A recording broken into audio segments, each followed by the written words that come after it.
9's second stage, enter its activation phase, and begin using its own onboard propulsion system to carry the crew to their destination, the International Space Station. So with Crew Suit Up about 7 minutes or so away, we want to introduce our team at SpaceX headquarters in California to show us what's happening on the opposite coast. Leah? Hi, Marie, and hello from SpaceX headquarters in Hawthorne, California. I'm NASA's Leah Cheshire, and we are beyond excited you're joining us live for the first crew rotation flight of the SpaceX Crew-Dragon spacecraft on a Falcon 9 rocket to the International Space Station. I'm Jessie Anderson, a lead manufacturing engineer here at SpaceX. Right next to us is Mission Control Hawthorne, where our teams are monitoring the vehicle, checking in on all of its systems, and the capsule is currently go for launch. Once the crew lifts off, it will take them about 27.5 hours to reach their destination, the space station, with Dragon flying autonomously the entire way. The crew won't be doing any manual flight tests along the way like we saw during DM2 earlier this year, but will always have the ability to take control of Dragon if necessary. To help make sure the crew has a safe journey, our team in Mission Control will be monitoring their progress along the way.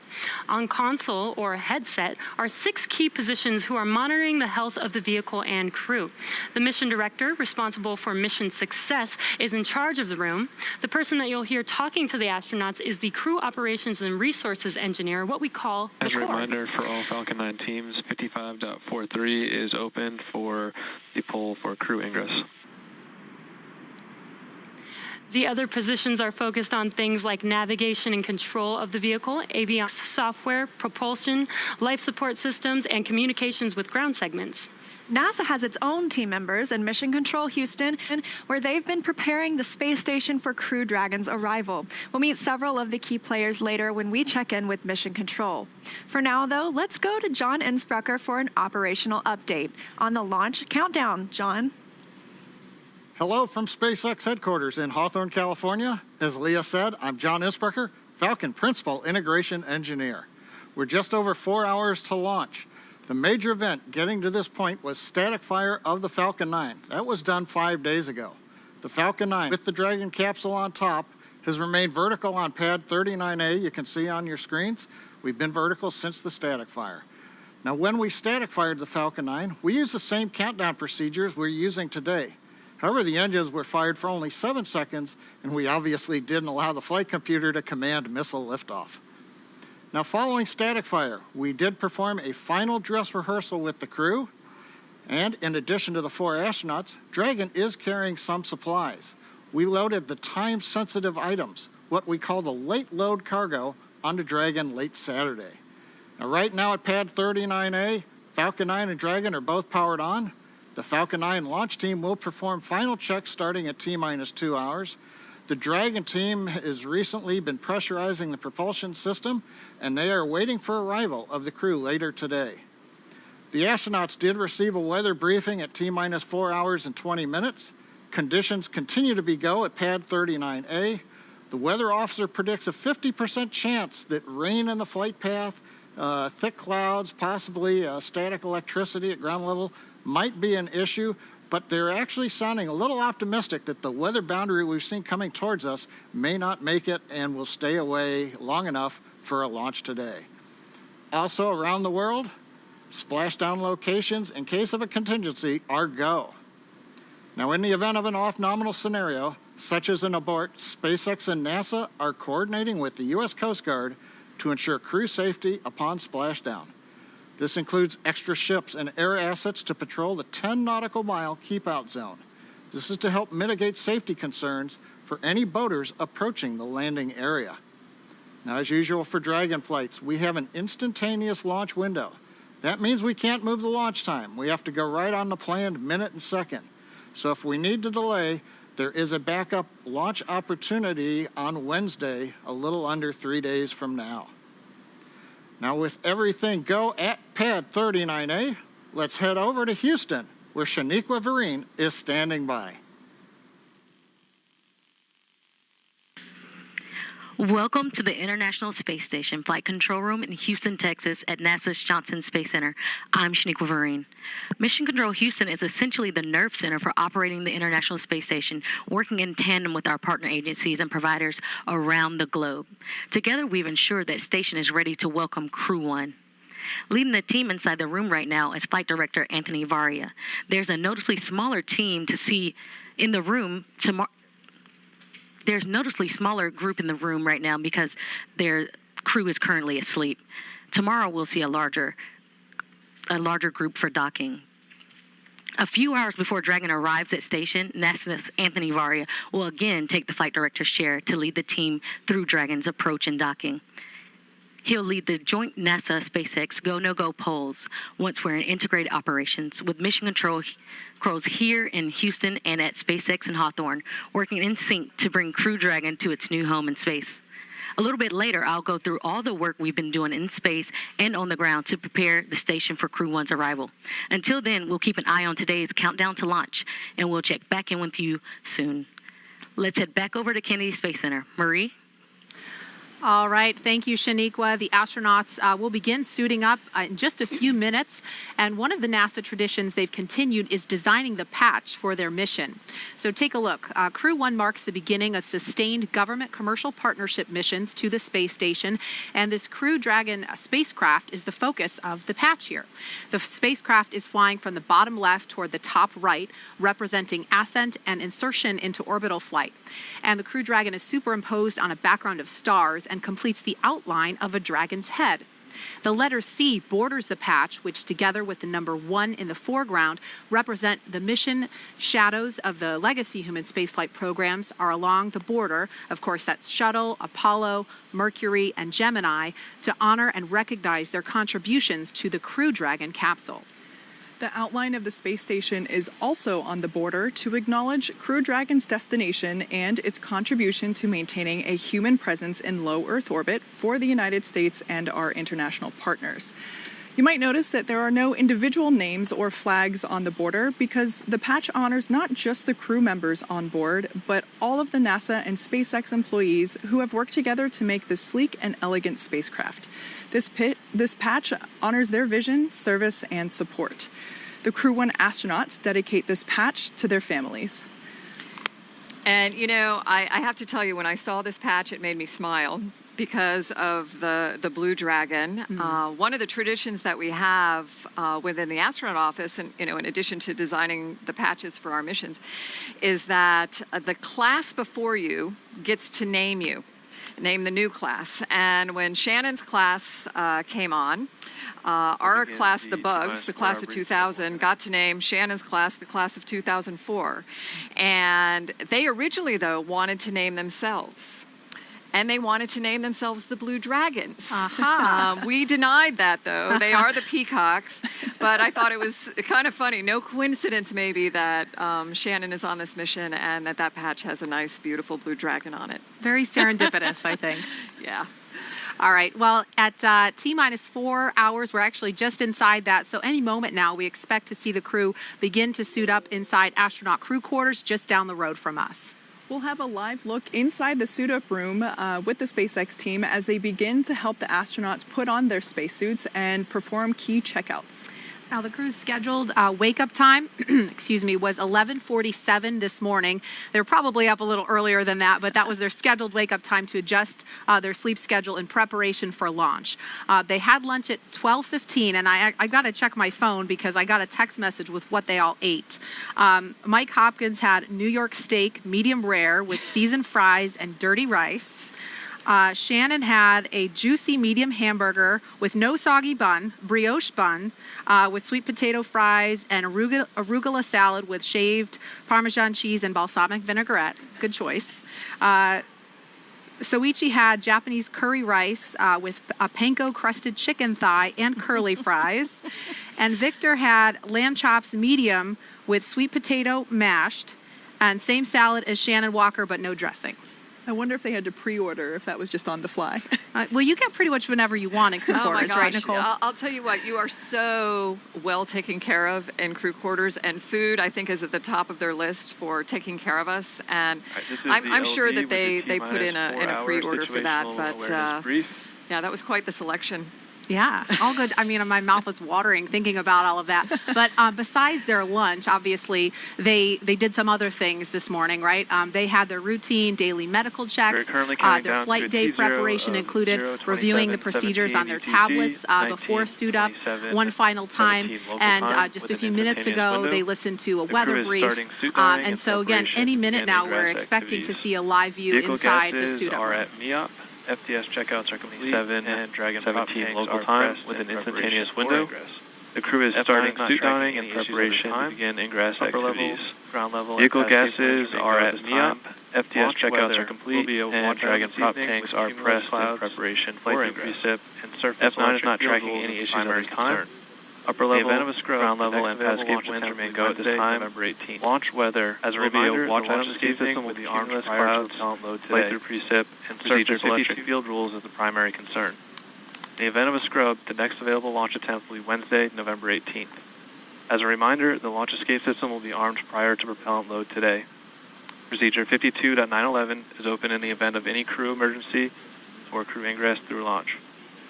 Firing 4 will go into lockdown at T-minus 45 minutes and last until spacecraft separation or after the launch escape system is disarmed. All personnel requested to stay in their locations until lockdown is complete. CE, any report on Falcon 9 health? Falcon 9 is healthy and good to go. Copy. CE, MD, any comments? Dragon's looking good today. We had a successful vehicle integrity test overnight. Dragon prop press just a bit earlier, as you mentioned, and we're not tracking any issues. We're ready for crew ingress. Copy all. Unless there's any other questions, this will conclude the T-minus 4-hour situational brief.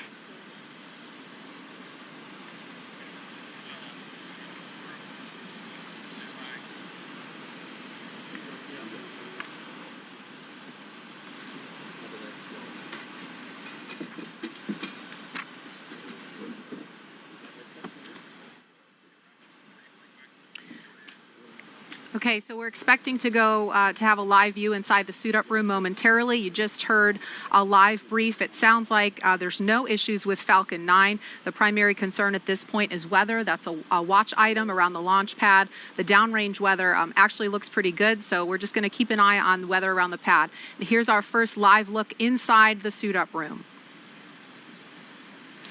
Wow, it is so exciting to see this, isn't it? All 4 of them. Yeah, it's just, okay, so there's a look at Commander, that looks like Mike Hopkins. Yeah. So, Kate, walk us through what are they doing in these seats? And obviously they're getting some checkouts, making sure the fit is good. Walk us through what is happening, the mechanics of what's going on in the room. Yeah, so each astronaut has an assigned crew team member to make sure they're part of our suit-up team. And that suit-up lead or assigned crew member is essentially responsible for communicating any feedback, making sure that we're getting thumbs up, verbal goes, that everything is fitting well and is comfortable. So these suit techs, like I said, they're all assigned to each astronaut, and it's to make sure that each astronaut is undergoing the same defined, basically checkout list to make sure that we can proceed into the next steps. And they're also doing stuff, this would have happened before the suits came on, but those the suit-up technicians were also doing maybe things that we might consider smaller in detail, but they were also checking to make sure that the astronauts weren't wearing any uncleared personal items, so making sure that they didn't have any jewelry, rings, earrings. The only thing that they're really allowed to wear is the NASA-provided watch, if they choose to wear one. So making sure that those smaller things are off before the suit gets put on. Okay. We can see Shannon in the seat now, and tell us about these seats that they're sitting in. Nicole, they're not like the recliners that you sat in during shuttle. No. But there's a special reason for these chairs. Yeah, so these chairs, these are basically GSE or ground support equipment chairs that are pretty identical to the chairs that they will be sitting in inside of the capsule. So the reason that we're suiting them up here and doing these checkouts is to make sure that the umbilicals, the things that are in the suit that connect directly to the seat, they communicate, they allow the astronauts to communicate, and they also provide environmental systems. So, to make sure that our friends are nice and comfortable during their ride, we are pumping cool air through the suit. So they're basically sitting in these chairs that are duplications of the chairs inside of the capsule to make sure that all of those umbilicals will get hooked up properly. Now, those recliners that Nicole is so fond of, they are in the room. I promise they're still there. You might even be able to see them in the background in some of these shots. But essentially, these chairs allow us to make the essential checkouts prior to exiting the ONC. And Nicole, this must bring back a lot of fond memories for you. You did this twice before. Yeah, it really does. And, I don't know, I'm kind of living vicariously, feeling some level of excitement that they might be at this point. It's just really nice to see all four of them in there, snug in their seats and getting ready to go launch to space today. Absolutely. And this first long-duration crew to fly on a commercial spacecraft has a diverse collection of experiences they bring to this mission today. Crew Dragon Commander Mike Hopkins was born in Lebanon, Missouri, but grew up outside Richland, Missouri. He was selected as an astronaut by NASA in 2009. Hopkins is a colonel in the United States Air Force and holds degrees in aerospace engineering. He flew on the Russian Soyuz to the ISS as a member of the Expedition 3738 crew, logging 166 days in space. And Hopkins performed 2 spacewalks totaling almost 13 hours to change out a degraded pump module on the space station. His military experience includes testing C-17 and C-130 aircraft. Pilot Victor Glover is a native of Pomona, California. He was selected as an astronaut by NASA in 2013. Glover is a commander in the United States Navy and holds degrees in general engineering, flight test engineering, systems engineering, and military operational art and science.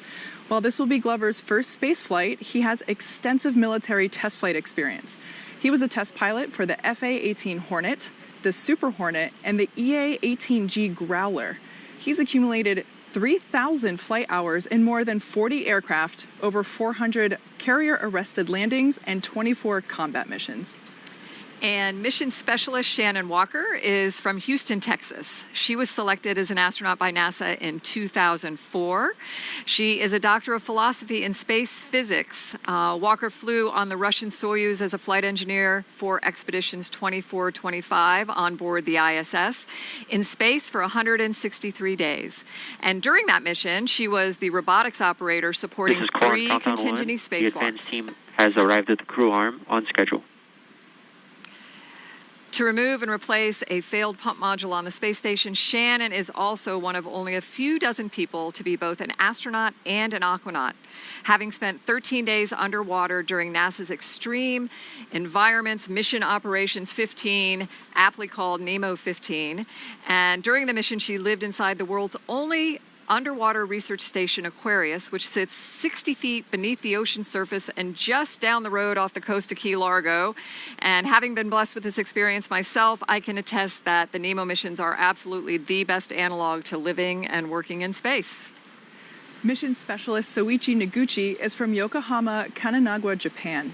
He was selected as an astronaut by Japan in 1996. He has degrees in aeronautical engineering and is a doctor of philosophy in advanced interdisciplinary studies. Noguchi has logged a total of 177 days in space, having flown on STS-114 on the Space Shuttle Discovery and on the Russian Soyuz as a member of the Expedition 22-23 crew. While on STS-114, he became the first Japanese astronaut to perform spacewalks on the International Space Station, completing 3 of those spacewalks, totaling 20 hours. Each of these 4 crew members will serve as flight engineers for Expedition 64 once they arrive at the International Space Station. And we will continue to give you a close look at each of them as we continue to approach our T0 time. You know, it's interesting, I think, as we introduce the crew members, kind of all these little small world brings it back kind of connections. And yes, Soichi was on STS-114, which was a return to flight, first shuttle flight after Columbia. And one of his crewmates on STS-114 is Shannon's husband, Andy Thomas, who is also an astronaut. It's a small world. Yeah. For sure. Yeah. And, we heard a lot about their individual experiences. Nicole, how important is it to have a group of astronauts on a mission together that do have who have been through so many different things? And of course, this will be Victor's first space flight. Yeah. I mean, what's your perspective on that? Well, I think it just in general we've seen across many different industries, but certainly NASA, I think, kind of exemplifies this. Fact that when we bring different backgrounds together, we have a more successful mission, and we can look at solving problems in different ways. And the International Space Station program, without even looking at the crew members here today, has brought together 15 different countries, 5 international space agencies, all working peacefully, successfully for this last 20 years. I think it's a perfect example of how when we bring these different experiences together, we have real success. Yeah, continued proof. It's also worth noting that even though this is the second crew to suit up for a Crew Dragon spaceflight, they will accomplish several firsts. This will be the first 4-person crew ever on any capsule and on a commercial spacecraft at that. Walker will be the first woman on a commercial orbital spaceflight. Noguchi is the first international partner crew member on Crew Dragon. He will also be the first international partner astronaut to fly aboard 3 different types of orbital spacecraft, those being the U.S. Space Shuttle, the Russian Soyuz, and now third, the SpaceX Crew Dragon. Glover will be the first black astronaut to fly on a commercial spacecraft and the first black long-duration crew member to live aboard the International Space Station. Hopkins will be the first flight test engineer to command an American spacecraft. So making history on many fronts today. Yeah, so just checking back in with the crew there, we see them lifting the visor. What they were doing just before, they were actually pressurizing the suit to make sure that everything was fitting properly, making sure all the seals were in place, making sure, so the spacesuits are custom fitted for each astronaut. They are specially designed to fit their specific bodies. So there's absolutely no chance that you can put someone else's on and you can't mix them up. The same goes for their seat assignments inside the capsule as well. Those are also assigned. But these suits utilize zippers in certain places to help make sure. And so some of what we saw before was making sure the zippers are fully closed in place and making sure that we can apply pressure within the suit for, again, environmental controls. And it also allows us to maintain environment in the unlikely event of cabin depressurization. So it's safe to say that this mission certainly represents a lot that has been accomplished this year. It's kind of crazy to think that Demo 2 lifted off and splashed down just earlier. Years of cooperation with the cargo program, the cargo resupply program with NASA going to the International Space Station, then developing this crew system that we see here. We had 22 trips to station so far to date, and 9 of those have actually been completed on a reused Dragon. So that's pretty exciting. Like I mentioned, we've had a lot of progress this year. The in-flight abort test was completed in January, and then, like I said, Demo 2 back in May, lifted off in May and splashed down in August. And Nicole, were you able to follow along with that? Yeah, absolutely. I think, just because you retire from the astronaut office doesn't mean you completely separate yourself, Sure. And, I made a point of following along, a lot of living vicariously through Bob and Doug for sure, just like today is watching these 4.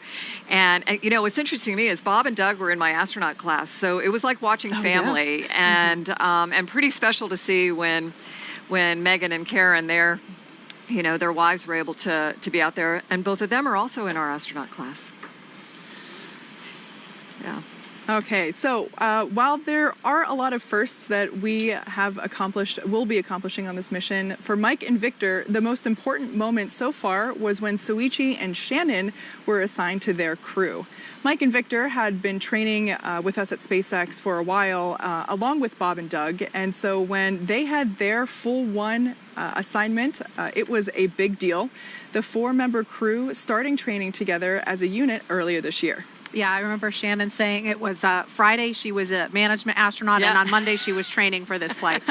So it was a really exciting time for her, I know. And while training to fly aboard Dragon is serious business, the crew was able to have a little fun along the way and get to know each other better. Shannon told us that in some ways the pandemic actually made it easier for them all to bond. Once COVID hit, NASA and SpaceX had to find ways to make it safe for the crew to travel. And you can hear the helo flying above us as they get ready to depart the building and ride out to the pad. The crew ended up traveling as a unit and even lived together in a house while they were in Hawthorne instead of staying in a hotel. And at the end of each day, they'd all have dinner together. So spending so much time in each other's company, as you can imagine, allowed them to warm up to each other much faster and obviously get to know each other better than if it were under normal circumstances. The crew also told us that the emergency trainings that they underwent also brought them closer together. Training for emergency scenarios is typically very stressful, and the crew has to approach each exercise with an exceptional amount of teamwork. At the end of these training days, everyone was always a bit sweaty, but mostly smiles as they ate and debriefed around a conference room table. For Mike, he said that those were some of his favorite moments, sitting around the table, sharing stories and laughs with each other. Yeah, and I know they've each talked about how it doesn't feel like work. It's like fun, and I don't want to call it play because it's serious business, but they're having a blast with this. It's clear that this crew has enjoyed the journey with each other so far, and it's going to be so exciting to see them lift off from Launch Pad 39A in just under 4 hours. We are at T-minus 3 hours, 41 minutes and counting. And Nicole, as you see the 4 of them there, it looks like they're nearing the end of the suit-up process, not ready to leave the room quite yet. But what's their headspace like right now? Well, I think it's probably, a little bit of a balance between, holy moly, I'm really here, about to go, walk to a launch pad to go to space today, and then thinking about what they are complete on schedule. And then thinking about what they need to do as they get strapped into the spacecraft. But Victor, with his first flight, I imagine there's a little bit of a hypersensitivity too. You coming into this room. This is a historic room itself, the suit up room. Mm-hmm. There's like an aura. There's this awe about it, and I imagine he's trying to take everything he possibly can in and. To remember it. He'll be thankful for the pictures and videos, like we all are. Oh, for sure. But yeah. And the people that they're there with, like Kate mentioned, this suit up team, you get to know these people. I mean, they're along with you for the journey in general, training and then all the way out to the pad. And so you feel like you're there with family as well. And you want them to feel like they're part of the experience, the excitement that you're having too about it. Sure. Thanks, Nicole. Well, we've got about 15 minutes approximately until the crew leaves this suit-up room. So let's check in with John Innsbrucker for another operation update. John? Thanks, Marie. We're coming up on T-minus 3 hours and 40 minutes, and all continues to go well for tonight's launch as we wait for the crew to walk out of the building. Now, the area around Pad 39A was cleared of personnel at T-minus 8 hours. The only people remaining on the pad right now are the ones needed for ingress of the astronauts. Now, we'll be covering crew arrival at the pad and entry into the spacecraft. Now, on the launch pad, as you can see, Falcon 9 is powered on. Engine and stage checkouts were performed several hours ago. We're currently monitoring telemetry and pressurizing gas storage vessels. The good news is the launch director and the chief engineer reported in the T-minus 4 hour briefing, there's nothing significant to report on the rocket. Now, on top of the Falcon 9 in your picture, at the very top, the Dragon spacecraft. That capsule is ready for the crew. Functional checkouts were performed in preparation for the crew's arrival. Most recently, the Dragon propellant system was pressurized to final flight pressure about 40 minutes ago. And also, as the mission director reported, all spacecraft systems are go. Good news is the launch range is ready to support. They're green and go, working no issues at this time. And finally, on the weather, we're getting ready to release the first of several weather balloons in the last 3.5 hours of the countdown. So while we're waiting for those results to give us a better idea on the upper altitude winds, we are still anticipating acceptable weather for launch. So things are looking good with both Falcon and Dragon, and the weather is cooperating right now as we count down to liftoff. As we get ready for the crew to walk out, let's go back to our team at Kennedy Space Center. All right, thank you, John. Looking back live inside the room, again, helos flying overhead. Everybody is getting ready for this crew to make their way just behind us on their way out to the launch pad. It is now T-minus 3 hours and 38 minutes here at Kennedy Space Center in Florida. The crew ate lunch at about 12:15 and listened to a weather brief. Again, the main watch item right now is weather around the launch pad. We just watched the suit techs from SpaceX fit each crew member into their own custom spacesuit inside the crew quarters. And in just a few minutes, at T-minus 3 hours and 25 minutes, give or take, the crew will be making their way out of this famed suit-up room, down the hallway, into an elevator, down to the first floor, and then finally they will make that famous walk outside to see their families and a small group of well-wishers before they head out to the launch pad.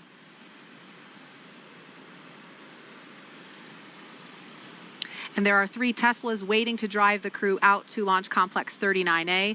Riding in the first car will be suit techs and the closeout lead. And in the second Tesla, Mike and Shannon will be sharing a ride with the flight surgeon. And in the third vehicle, we'll have Victor, Soichi, and another closeout lead. We will be following that convoy live every step of the way, getting you as close as possible without actually being in the car with them. So I want to point out, you might notice there on the front windshield of that Tesla, there were a couple of stickers. The 2 Teslas that were utilized in our previous crew missions have those stickers designating that. The first car will be the one that it lacks those stickers. So we have a little bit of a wink there to our previous crew members that will be taking the ride. Very cool. And one other thing that I think is really interesting, we'll only get a quick glance of it when the crew is getting into the elevator before they go downstairs. But if you look closely, you'll see when they get into the elevator, there will be a poster there with a bunch of signatures on it. And those are signatures of individual people in the NASA and SpaceX teams that have worked to make this ride as safe as possible. These folks take it very seriously that the crew's lives are in their hands, and so it's really special for the crew to see their signatures on the elevator when they step in those doors. And we do pay attention. There was something similar to that for shuttle, and I hope everyone that signs those murals understands that the crew really takes that seriously and is looking for it as well. That's really special. We also happen to be celebrating 20 years of continuous human presence on the International Space Station. The very first expedition mission launched in October 2000, delivering American astronaut Bill Shepard and Russian cosmonauts Sergei Krikalev and Yuri Gidzenko to the International Space Station 20 Novembers ago. A NASA contingent was at the launch site in Baikonur and at the Russian Mission Control Center in Korolev, just outside Moscow, including one of our own broadcasting the launch on that historic day. Ignition. T-minus 10 seconds.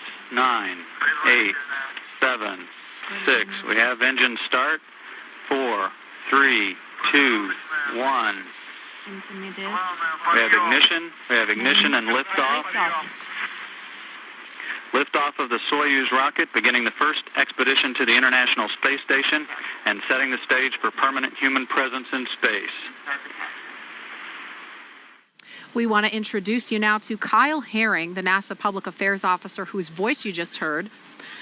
Kyle, there you are. You called the launch that day. It was October 31st, 2000.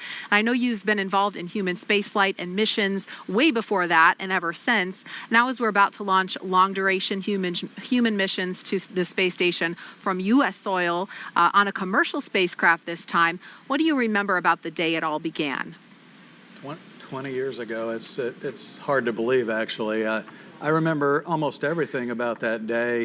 And then again, it was almost in real time like a blur. It was such a huge team that put that launch, not only the broadcast, but obviously the mission together. I was tied to Houston with just a phone line, and that broadcast still serves as kind of the template that we use for Soyuz crewed launches to this day. I was tucked behind the Russian Mission Control Center, the floor where the Russian flight control team that monitors the International Space Station, the Russian segment. I was adjacent to a NASA support team called the Houston Support Group, which is a team of NASA Houston flight controllers with a flight director at the helm of that team as well. Above us was a balcony that overlooked that flight control room floor. And I remember that the adrenaline kind of built as the hour passed by for the broadcast, but everybody's kind of doing a job, and it was a pretty amazing day. And after liftoff, there's really no script at that point. Which had arrived via a space shuttle flight, and that kind of established the template for all of the crew rotations and the augmentations that we've done for ISS increments, and it's been pretty much seamless ever since. And, by the way, the assembly continued around those folks while they continuously worked and lived on board the station at the same time. And Kyle, I just want to acknowledge we have NASA Administrator Jim Bridenstine and SpaceX leadership Gwen Shotwell in the room now to greet the crew, of course, from a safe distance and with their masks on as the crew prepares for walkout. But last question for you. You've been involved in commercial crew since the beginning of the program, and I know you also know these astronauts well. What's it like seeing them suit up, knowing that they will continue to carry the torch that was lit 20 years ago? Yeah. These four astronauts are very familiar to me. I've been at the Johnson Space Center with NASA for more than 33 years now. It's really rewarding to see their training and their hard work come to fruition. Everything that they have trained for makes today probably seem like another training day to them. I know that their adrenaline and their excitement builds the closer they get to the reality of heading out to that launch pad in just a short while. The commercial crew program was established for this moment. This flight puts the human aspect of the commercial spaceflight industry on display continuously, for the next 6 months while they're up there, and even after that. Tonight, engineers that are here on the ground who made this day possible, they're going to pause and enjoy this moment, and then they're going to put their heads back down and start continually working toward the next flights. So, it's just going to keep building and building as we continue to rotate and augment these expeditions. NASA enjoys and recognizes its history. The station's been built and sustained by what I kind of referred to as stepping stones and bridges. All the missions before and those since and those that are going to come will enable the research that's going to continue seamlessly on the International Space Station as NASA moves forward beyond low Earth orbit. All right, Kyle Herring, thank you so much for joining us. We appreciate your perspective. Thanks. We're going to turn our attention back to the room. We could see the NASA administrator and Gwen Shotwell of SpaceX are taking selfies with the crew in there. Nicole, I know you probably weren't taking selfies in the shuttle days. Technology's come a long way since Not that. that old. Well, we did selfies and you didn't know if you got it or not. Got it. Okay. But this was a really special time because there are people in that room, like I mentioned before, that you want to share it with. We saw them doing pictures with all of the suit up team as well, and it's nice when the administrator and your leadership comes by to wish you on your way too. So I would also definitely be taking selfies with them if I were in that room for sure. Now we're about 15 minutes away from the Crew crew walkout happening. But I just want to draw a little bit of attention to the preparations that are going on inside the capsule. While the crew members are donning their suits, we have what we call the advanced team. We heard a couple call outs for the advanced team a little while ago, but essentially the advanced team are the people that are now out at the pad doing things like opening that hatch. I did get confirmation that the side hatch is open. We wait as long as possible to do that so that we make sure that the environmental humidity, bugs out here in Florida, we want to keep all those environmental things out. So that side hatch is now open. And that advanced team is also doing stuff like making sure the cabin lights are on, making sure that the individual task lights that the astronauts can use during flight are functional. And yeah, making sure that the cabin is ready to go in preparation for the crew's arrival. And again,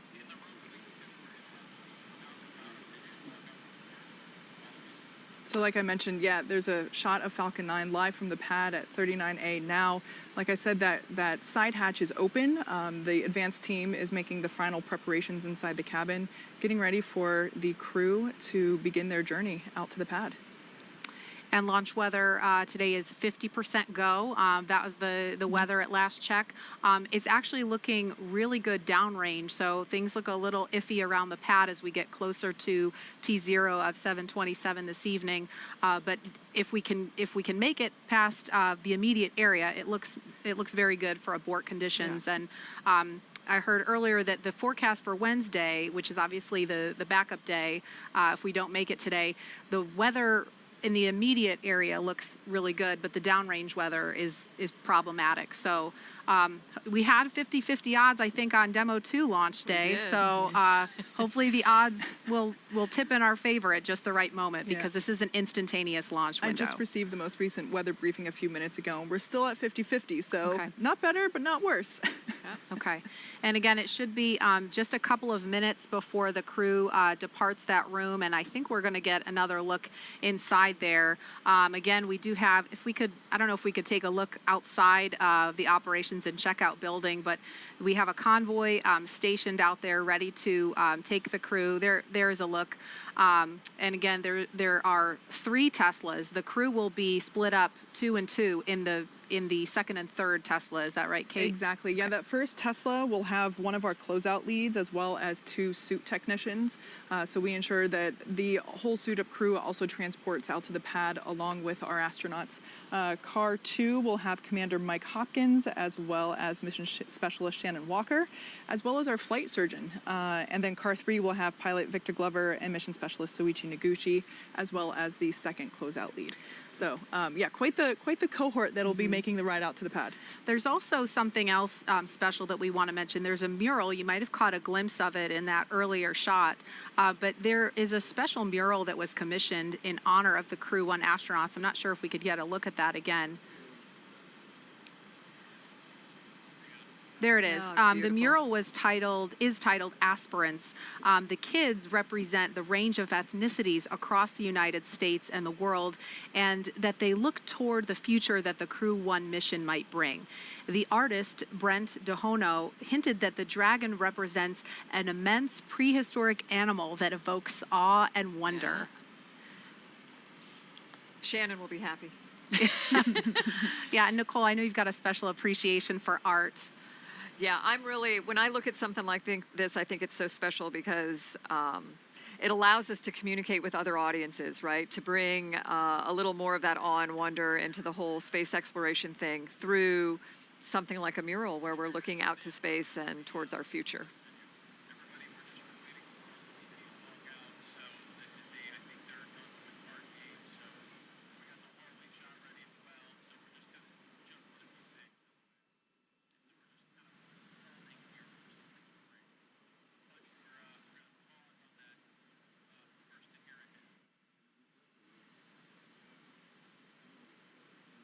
Okay, so again, we're standing by outside the Neil Armstrong Operations and Checkout Building. Crew donning their suits is complete. They should be making their way out of the room momentarily. They probably just a few moments ago finished up playing the mysterious card game. Nicole knows about this. Yeah, another one of these traditions. And yeah, the commander has to beat the chief of the astronaut office in a game of 21 before you can leave the room. So maybe that's what's holding them up.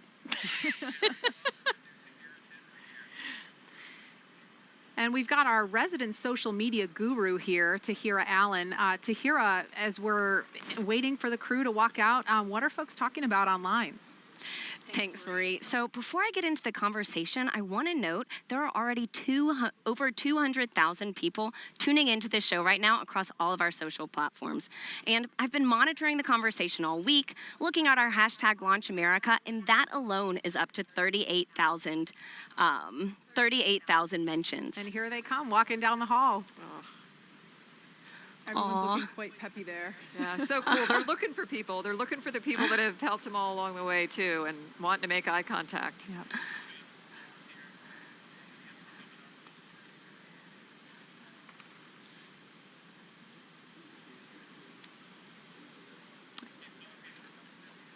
And behind them is that the banner that I talked about, that you couldn't really see it that well, but that banner behind them in the elevator holds the signatures of many of the team members who worked so hard to make sure that this spacecraft and rocket is as safe as possible for this crew. Okay, so we're just moments away from seeing the first multinational Crew Dragon crew exit the operations and checkout building outside here. But before we do, we will pause for America's national anthem performed by country music singer Travis Tritt. Oh, say, can you see by the dawn's early light what so proudly we hailed at the twilight's last gleaming, whose broad stripes and bright stars through the perilous fight o'er the ramparts we watched were so gallantly streaming, and the rocket's ragged glare, the bombs bursting in air, gave proof through the night that our flag was still there. Oh, say, does that star-spangled banner yet wave o'er the land of the free and the home of the brave?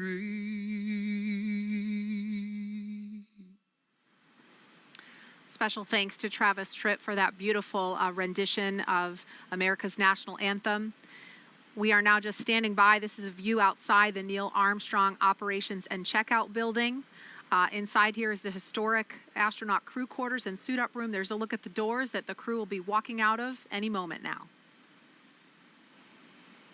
And you'll see stickers around that door. I think the crew actually did put their mission sticker up They over did. the NASA patch over the door the other day.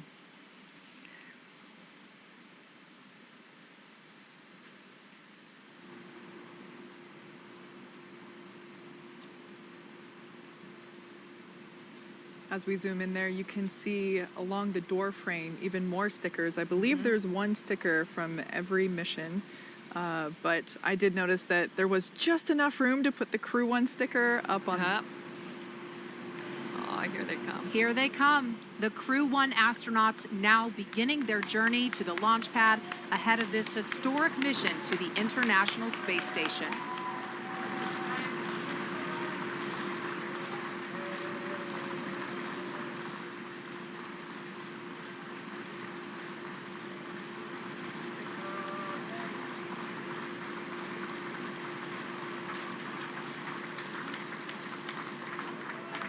Outside the ONC building, we have friends and family gathered there for final goodbyes prior to liftoff with our astronauts. And that's a very different thing to the shuttle days. The last time we saw our families would have been at what we call the wave across the ditch, the day before launch. And typically for shuttle launches, you would have employees and, people that would come out to wish us well. I think it's a very special thing that the crew's families get that up close and personal right before they get into the crew transport vehicles to the pad. You notice everyone keeping is a safe distance here, but that distance would be enforced regardless of whether COVID-19 was a factor in what's going on. That distance is maintained regardless. Like I mentioned before, there are 3 Teslas that will be taking our crew out. In the first car, we will have a closeout lead as well as a couple of suit technicians. The second car will be Mike Hawkins and Shannon Walker, as well as our flight surgeon. And then the last car, we will have Victor Glover and Soichi Noguchi, as well as one of our other closeout leads. So like I mentioned before, the suits are assigned, the seats in the capsule are assigned, as well as the seats in the Teslas. There's no fire drills happening here today.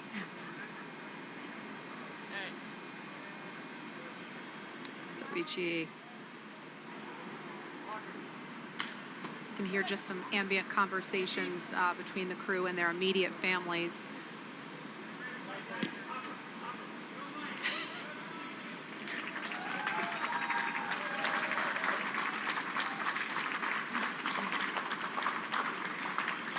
Such a special moment for them to have. Very. This crew has said a couple of times that Soichi is the funniest one of them all, and that comes out here. Yeah, you can definitely see that. Absolutely. This is all very carefully choreographed. You see in one of the shots some of the ropes and stanchions, but there are lots of people involved in the planning of where the immediate families are going to stand, where the small contingent of media will stand, especially in COVID times where we have to make sure we're keeping the crew safe and their families safe. They were able to have a little extra time with their families yesterday because we moved off of yesterday as the launch day, so they had a little extra downtime that I imagine was nice for them. Yeah, you mentioned that everything is very well choreographed. While this is the first time that we're seeing the crew make this journey to the pad on, the day of, fingers crossed we don't have a scrub. They have performed this a number of times, including a dry dress earlier this week. But everything that this crew does is rehearsed many, many times, whether it's putting the suits on or taking them off. Or even the operations and activities that they have going on during the mission. Everything is rehearsed and practiced. I can tell you, though, on the real day, feels a little different. I have no doubt.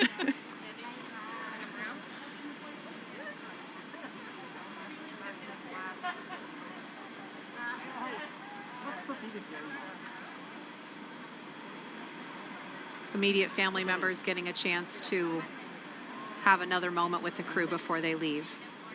And then you'll see some of the folks there in the blue flight suits. Those are astronauts from the astronaut office active that are working as crew support astronauts for the families and the crew members.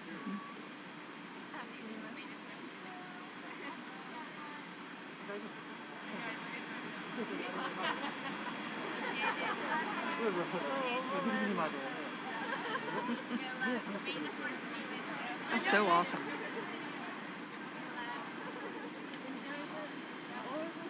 So I mentioned earlier that the Teslas that we utilized in our last crew mission, Demo 2, you can tell which Teslas those are because of the sticker in the lower passenger side front window.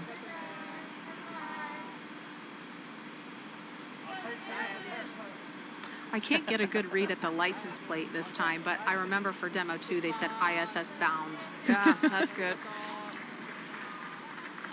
I think another one might say later Earth. This is Core on Countdown 1 for timeline.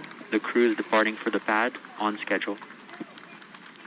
All right, so we just heard the call out from the Core that the crew is departing for the pad, and they are right on schedule.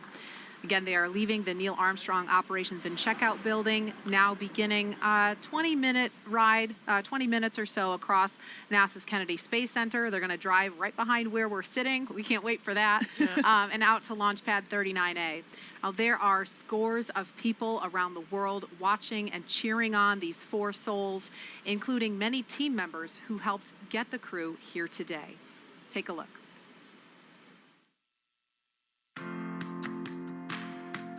This is Stephanie Duncan and the Duncan family from the Commercial Crew program at the Johnson Space Center. NASA, SpaceX, Shannon, Victor, Mike, and our new man, Soichi, you're all an inspiration to us adults and kids around the globe. From Texas to you, Godspeed, and let's launch America!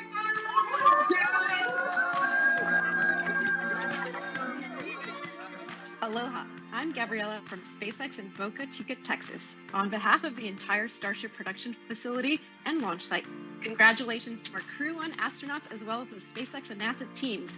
Shannon, Victor, Mike, and Soichi, safe travels and best of luck. We hope you enjoy the journey to the International Space Station. Godspeed, Falcon 9, go Dragon, go NASA, and thank you for riding with SpaceX.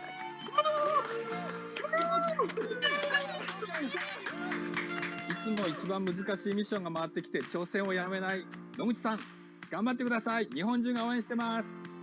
JAXA フライトディレクターの島村です。日本人初民間有人宇宙船に搭乗ということで、全国民が熱い思いで打ち上げの瞬間を待っています。野口さん、頑張ってください。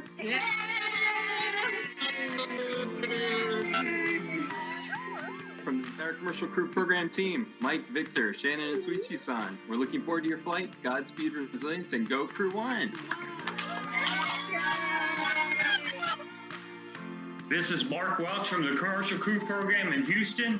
Go Mike, Victor, Shannon, Suichi. Have a great flight to ISS. Go Crew-1! Yeah! Yeah! This is Micah here from the Dragon team at SpaceX. We've all worked tirelessly to build a reliable vehicle for the crew, and now it's time to fly.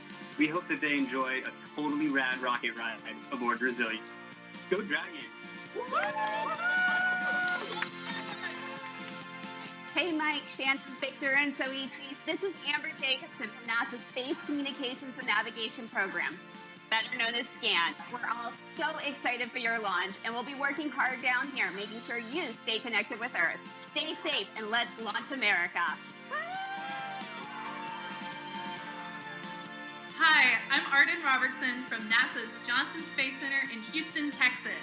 Congratulations on the first Commercial Crew rotation mission to the International Space Station. Godspeed and good luck to Mike, Victor, Shannon, and Soichi. Go Crew-1!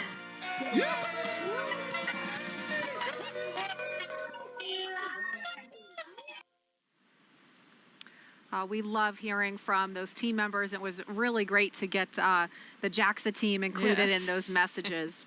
Again, we are following the convoy out to Launch Pad 39A.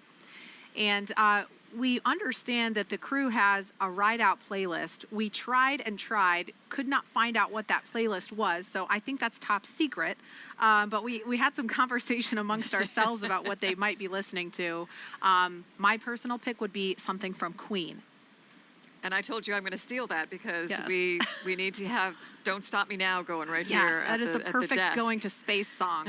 Mine would definitely be something by Daft Punk, you know, with the spacesuits looking like futuristic robot aliens. Yeah, I just have to go with Daft Punk for sure. And as we're watching the crew, this is from we're calling it our chase car. The road is shut down in either direction for the convoy. So we are on the opposite side of the road with a camera, literally, so you can be along with the crew every step of the way.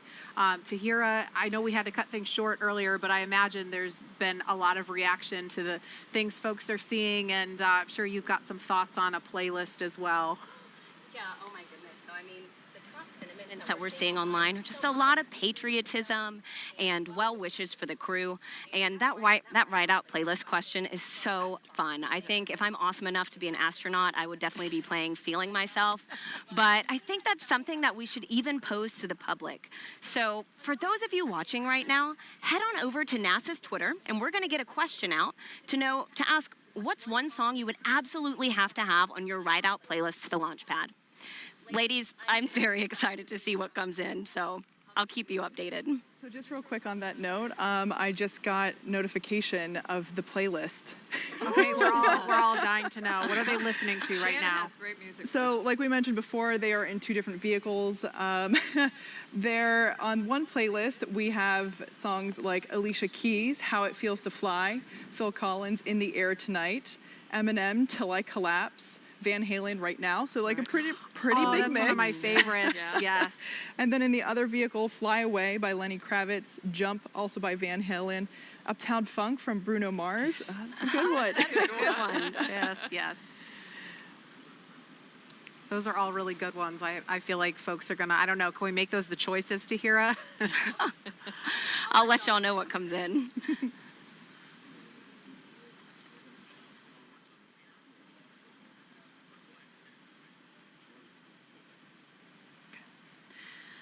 So Nicole, obviously they're in a pair of Teslas. This is a little different than your ride out experience. Can you kind of compare, contrast for us?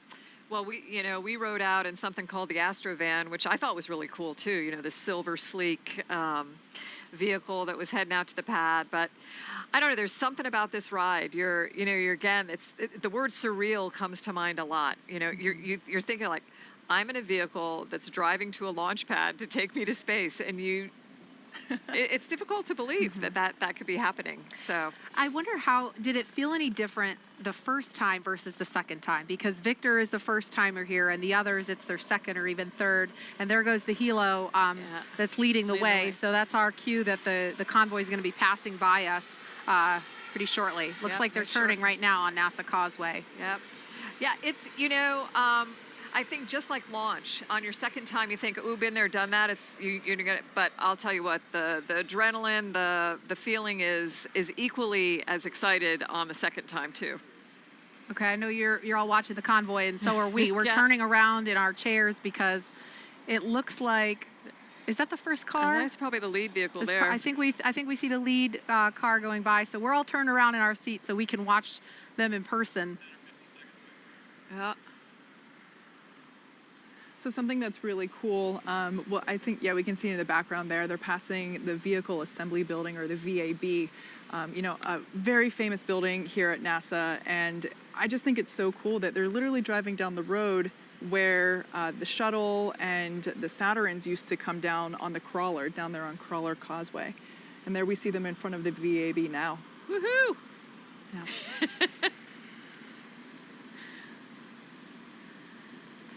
So awesome. All right, so as we're getting an awesome look right behind us of the crew passing by the press site here at Kennedy Space Center, among those of you following along on NASA TV and online are a very special group of folks, some who the crew might even recognize. Take a look. Hello, we are aerospace engineers from the University of Illinois, Mike Hopkins' alma mater. The University of Illinois family would like to wish Mike the very best on his launch and mission to the International Space Station. You're a huge inspiration to all of us. ILL!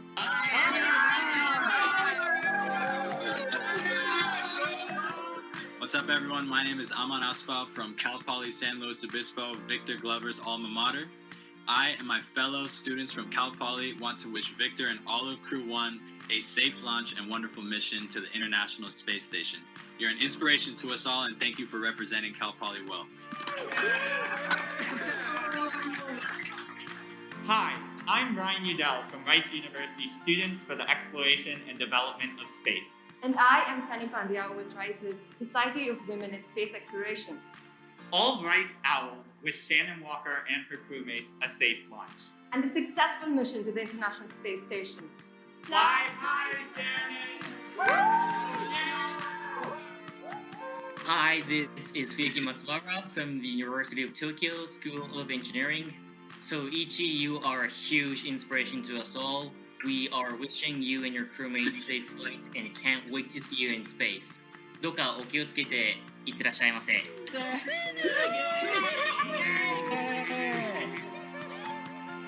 guys, it's me Ryan from Philadelphia, and today I'm gonna say have a safe trip. Go NASA, go SpaceX, go Crew-1.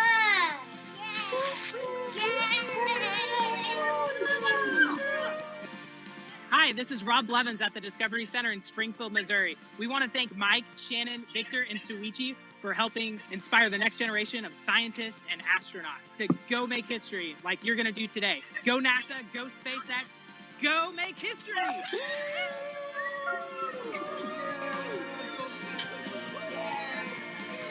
Hi, everybody. I'm NASA astronaut Drew Feustel, and I'm here with my fellow astronauts to wish Crew-1 a successful and exciting ride to the International Space Station on the SpaceX Dragon. We're excited to see you launch in space. Congratulations to Mike Hopkins, Victor Glover, Shannon Walker, and Suichi Noguchi on this historic flight. We can't wait to see you in space. Go Crew-1! Yeah! Go Crew-1! All right, the crew is continuing to make their way to Launch Pad 39A. We're at T-minus 3 hours and 3 minutes. So in about 8 minutes or so, we should hear the announcement of the crew arriving at the pad. Loved hearing those shout outs from those folks. I think that little girl was my favorite. But Nicole, I know the first time you saw that video, you got to see a lot of familiar faces from the astronaut corps. Yeah, it's fun, you know. The other words I'll use a lot today are living vicariously. I can tell you every single one of the people in that picture were. It's pretty cool. And now with the eyes of so many around the world watching, the crew is nearing their next milestone. At this point, the convoy is approaching Pad 39A and entering what is known as the BDA, or Blast Danger Area. Before any pad technicians, engineers, or astronauts enter this area around the launch pad, the SpaceX and NASA teams have to do internal go, no-go polls to make sure everything is clear and it's safe to approach. This view that we have now, I just love it. This is the pad where humans went to the moon. This is Pad 39A, and originally built in the 1960s to support the Saturn V for the Apollo program. It was then upgraded to support the shuttle program. SpaceX signed the lease for it in 2014, made some upgrades ourselves. It might look a little different. We did remove the rotating service structure, but the heart, the bones of the fixed service structure from the shuttle days is still there. We made some modifications and safety improvements. You know, the salty air here can be quite corrosive, but as you know, something that is also a little different, the hangar that is built there allows us to do the integration much closer to the pad itself than in the shuttle and the shuttle and the Saturn V Apollo days.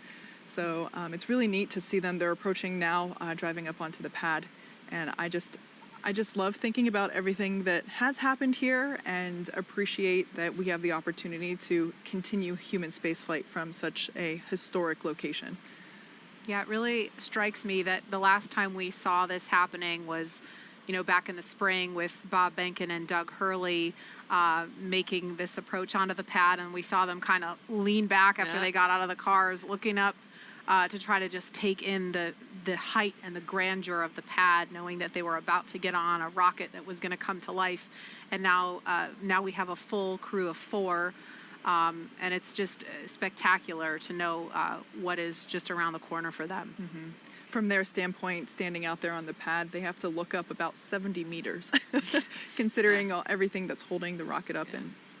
I think that's part of the awe of it, though, too, is that you have to, you really have to kind of bend back. It's not easy to bend back in those suits and look up like that, but you want to take it in a little bit. I know I heard Suichi earlier echo this sentiment that you get out to the pad on launch day, and it's absolutely like the vehicle is already alive, even before you take off. It's huffing and puffing a little bit, a little bit of smoke or, steam coming out of there, and it's ready to go as well. And I know I love what you're talking about too, Kate, with the transformation of the pad. I think I was very fortunate to fly both times out of 39A on Discovery, and I don't know, on the one side, you want the pad just to stay the way it was, you know, when you went. But you know, absolutely, that as it's changing, that new opportunities are opening up. It's allowing us to get back to space on a new vehicle and, you know, look to the future of space exploration. Yeah. I mean, the pad has to change just like everything else does. Absolutely. I mean, the shuttle program was the spaceflight program of my childhood, and there's absolutely nostalgia associated with that service structure. And but you know, to see the transformation take place and to see all of the upgrades that have been incorporated, not only to allow Falcon 9 to fly from here, but also Falcon Heavy, is just, it's really mind-blowing in many ways. Yeah. And for folks that may be wondering, the reason why we don't see the crew right now, we saw them pull up to the base of the pad. They have an opportunity for a bio break before they get into the elevator. That's, you know, something you can't overlook, important stop you have to make. So we're giving them a chance to do that. And then we will probably hear the official call out that the crew has arrived at the pad at T-minus 2:55. So that's coming up in about 3 minutes or so. And one other thing, Kate, for folks that maybe aren't familiar with the operational timeline for Falcon 9, there's no fuel in the rocket yet, right? That process hasn't started yet. For Crew Dragon, it's a little bit different. But can you explain that process for folks who might not be familiar with it? Yeah, absolutely. So in order to make sure that the 9 Merlin engines have the best performance possible, we wait as long as we can to begin. This is Caller on countdown 1 for timeline. All personnel have arrived at the pad on schedule. All right, good call there, confirming that we are on schedule. So as I was saying, yeah, we want to make sure that the 9 Merlin engines have the best performance possible, and in order to do that, we use super densified, super chilled liquid oxygen. So the colder you get the liquid oxygen, the more of those oxygen molecules you can pack in. So we get better performance by having more oxidizer, and so we basically wait, and you know, in the larger timeline of things, it seems like last minute, but it's around the T-minus 35 minute mark that we will begin that prop loading on first and second stages with liquid oxygen and RP1, which is our rocket grade kerosene, basically. And Crew Dragon, though, has already been fueled. Right? Oh, yeah, I'm sorry. Yeah, the capsule itself, yeah. Right. So the Dragon capsule use hypergolic fuels that are instantaneously combustible. So that's why they're great for a spacecraft, because you don't need an ignition source. You just put the two together, the fuel and the oxidizer, and they combust. So yeah, those hypergolic fuels were loaded onto the capsule earlier in the week. Actually, it might have been last week. I'm losing track of the days at this point. I know. But yeah, that is all done prior to integration. That's all done in an area called Dragonland down the street. And then, yeah, so the capsule then gets integrated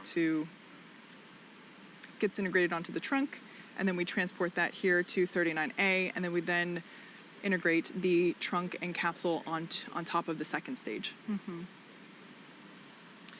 And we had what is called a dry dress rehearsal of this entire process without fueling the rocket. That's why it's called dry dress, because there's no fuel involved. But that happened on Thursday. So I'm mixing up my days like you, Kate. We all are. Today's Sunday, right? Yeah. So Thursday there was a dry dress rehearsal where they went through this whole process from. Sorry, it sounds like we were starting to hear a call, so I don't want to step on that.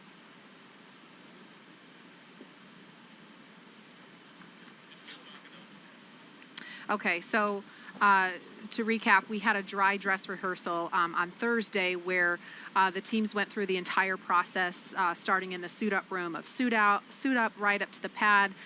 They ingressed Dragon, closed the hatch, and then they simulated a scrub an hour or so before the simulated launch time. So that is the last opportunity. I think, Nicole, during the shuttle days, they called it the TCDT. Yep. And I can't remember what that stands for.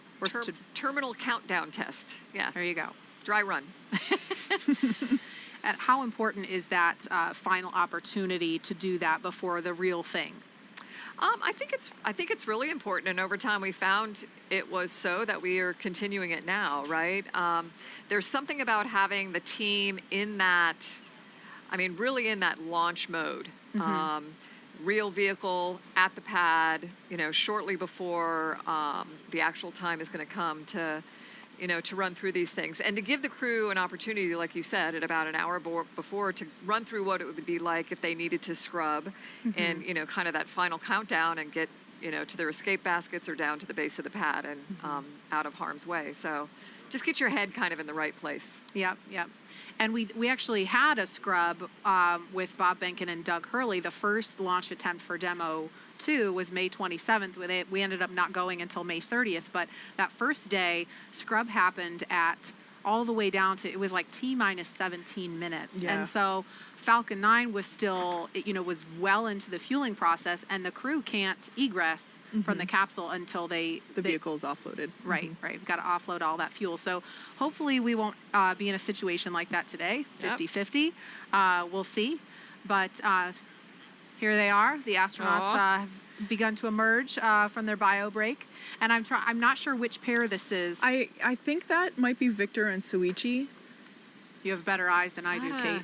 I think that might be Shannon. Yeah, I think that's Shannon. I'm sorry, on the right. Shannon, yeah. Okay, Victor and Shannon. So they are getting inside the elevator. This is the same elevator Nicole's on. Yes, it is.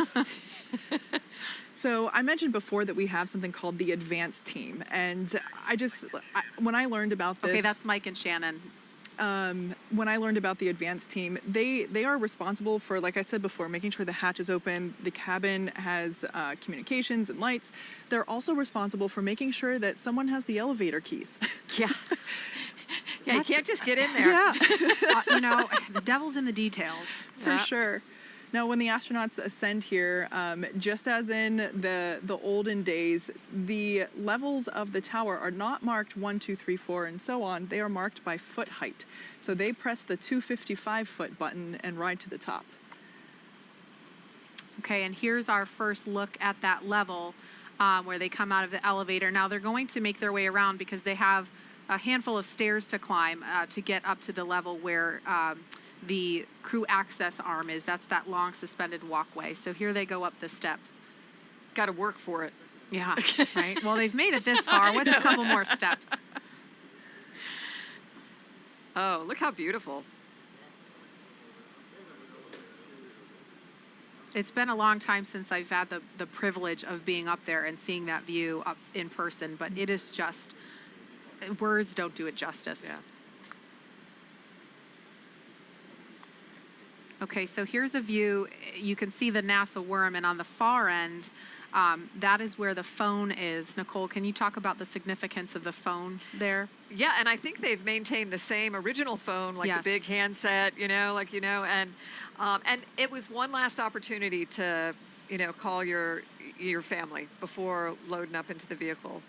And I don't know, I love that NASA and now NASA and SpaceX have maintained these personal touches to the humans that are part of human spaceflight. I think it's really, really important that we do those kinds of things.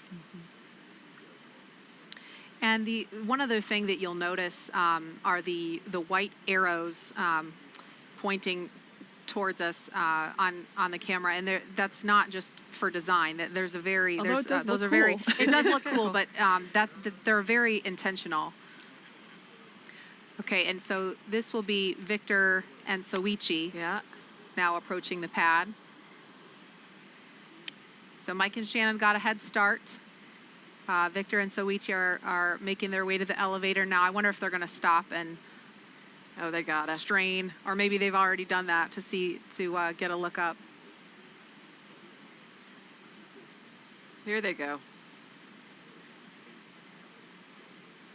It's kind of like the pre-flight, right? The walk around your vehicle before you get in and fly.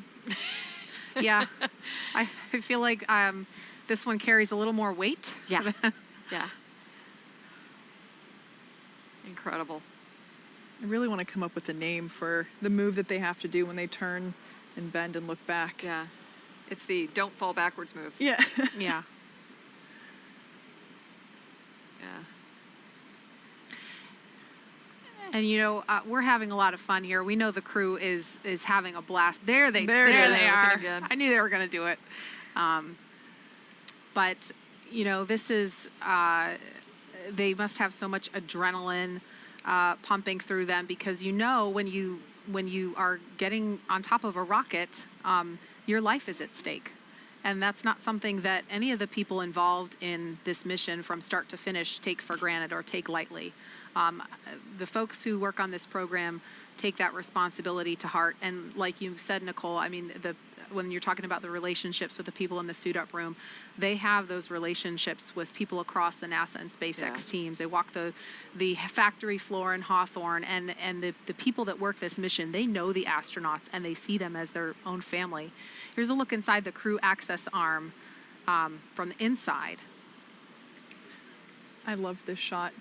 You know, when this was being designed, it was definitely a forward-thinking design that we went with.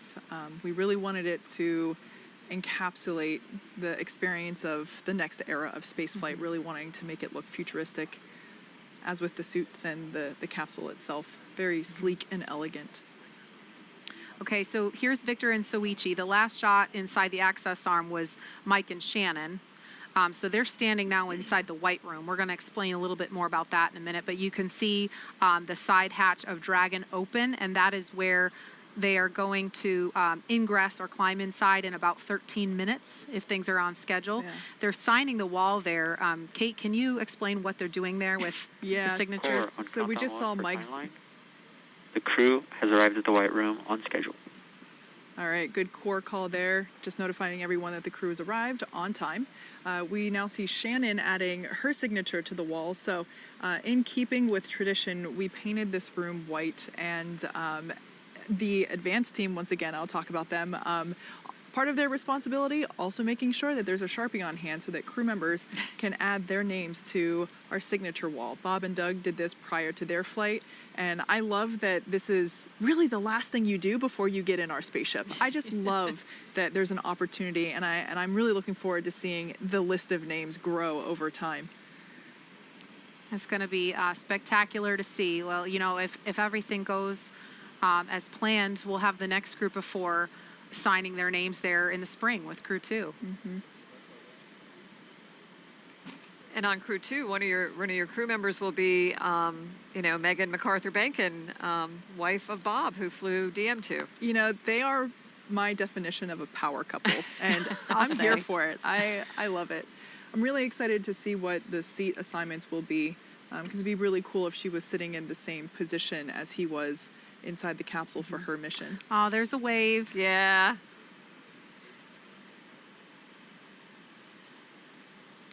This is so exciting for Soichi, and I know he has some extended family who couldn't be here in Florida for the launch, but hopefully they're getting the opportunity to watch from Japan. And I'm trying to think of what time it is there now. It's early Monday morning, so if they set their alarm clocks early enough, they'll have a chance to. I'm sure watch. they are. Yeah. So I think at this point in time, Victor is making that last family phone call. Mm-hmm. And Kate, we started to talk about the arrows, and then hi. I feel like he's watching us. Well, you know, that's so awesome that he's doing that, because I think we had talked about this once before, where in the white room before, because with shuttle, we didn't have that like last meet and greet kind of thing at the O&C before getting in the vehicles. We knew the cameras were there, we knew our families were watching, and we would do like little secret hand signals to our spouses and kids. Okay. And they'd know it was coming. You couldn't say anything, but you could do the little love you thing. Sign language, yeah. But the arrows, I know you can't see them on the screen right now, but we've mentioned them a couple times. Those are for emergency egress. If for any reason the crew had to get out of the capsule, get out of the white room, and get away from the pad in a hurry, that is the arrows that show them go this way, essentially. And you need something like that because, depending on the situation, you might actually have some smoke or the water deluge system going. And so you tip your head down, you look at the floor, you grab each other and go. Yeah. And if we were to do a quick exit from the tower, we utilize basically baskets that are on zip lines and they slide down the wire to safety. And you can see on your screen the crew beginning the ingress process already. So our timeline has this happening at T-minus 2 hours and 35 minutes. So it looks like they may just be starting that a little bit early. There are, of course, 4 astronauts who have to ingress. So this doesn't happen in an instant. It's a process, but obviously that process has begun. So we see some of the suit technicians there assisting them to get into their seat, making sure that the boots are able to lock into position on the footrest appropriately, making sure once again that all the zippers are in the right place, and making sure that we're able to do all the checkouts necessary, both in terms of environmental controls, but also communication audio as well. And I wasn't sure, do we have Mike and Shannon already inside? Okay, Yeah, so they're Mike and both in Shannon there. are already inside, and Victor and Soichi have not made their way into the White Room yet. They're finishing up their phone calls.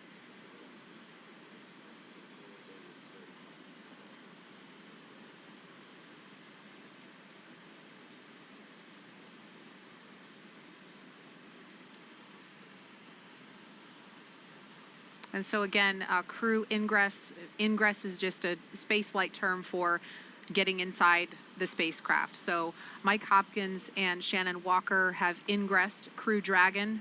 You can see the bottom of one of their legs inside the open hatch there. And Victor Glover and Soichi Noguchi looks like are now making their way. They're starting to move. They will be walking down the crew access arm. There's the outside of it, so they're making their way down that hallway as we speak, and they'll be stopping in the White Room in just a moment. You know, it's hard to see in that shot, but I'm very happy to say that we got blue skies and a couple of puffy white clouds working with us. So while it might look a little overcast on the screen, we're pretty happy with what we've got at the moment. And you can see the little shadows of them moving along through the windows into the White Room. Mm-hmm. Almost there.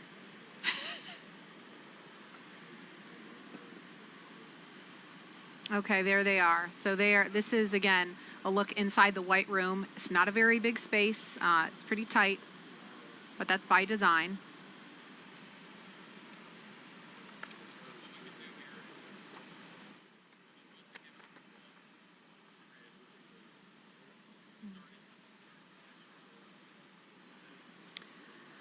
Okay, so while Victor and Soichi are getting a chance to sign their names to the inside of the White Room, we want to recap just a little bit.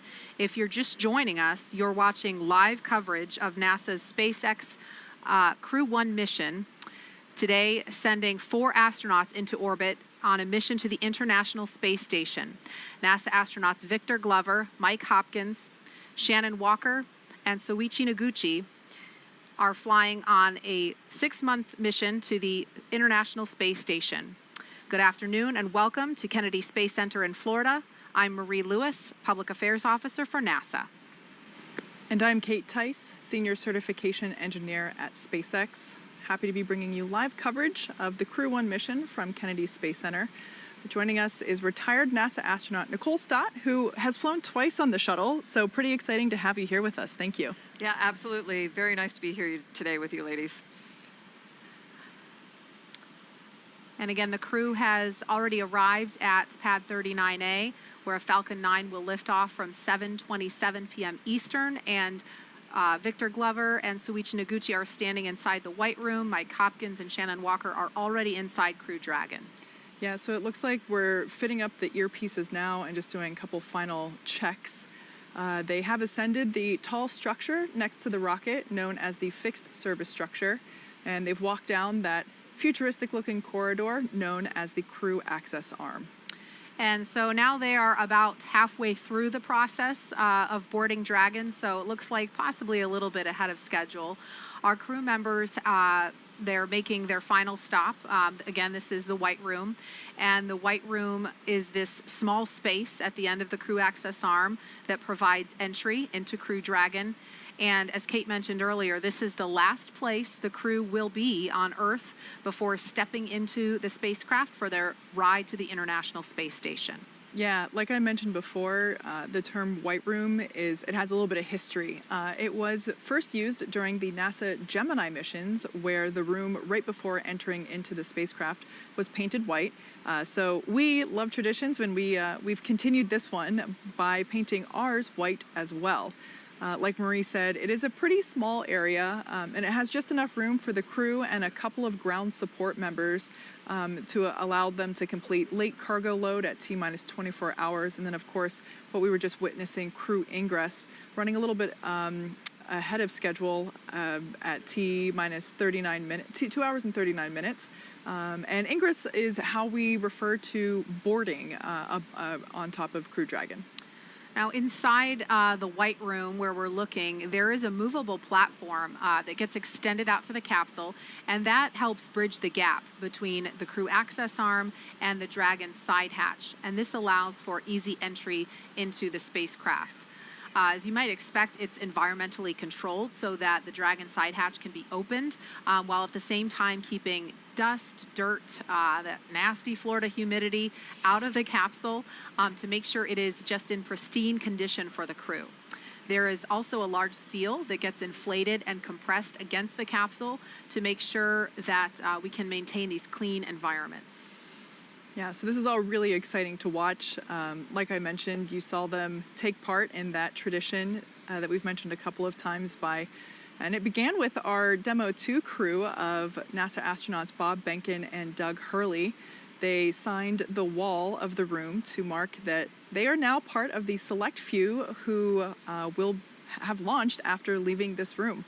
So the white room also has lots of other tools that are utilized in order to open the side hatch and complete crew ingress, as well as allowing them to prepare for any contingency or emergency that might be encountered. So, as we're waiting for our last crew member to hop inside Crew Dragon, let's check back in with Jesse and Leah back at SpaceX headquarters in Hawthorne, California. How's it going over there, Jesse?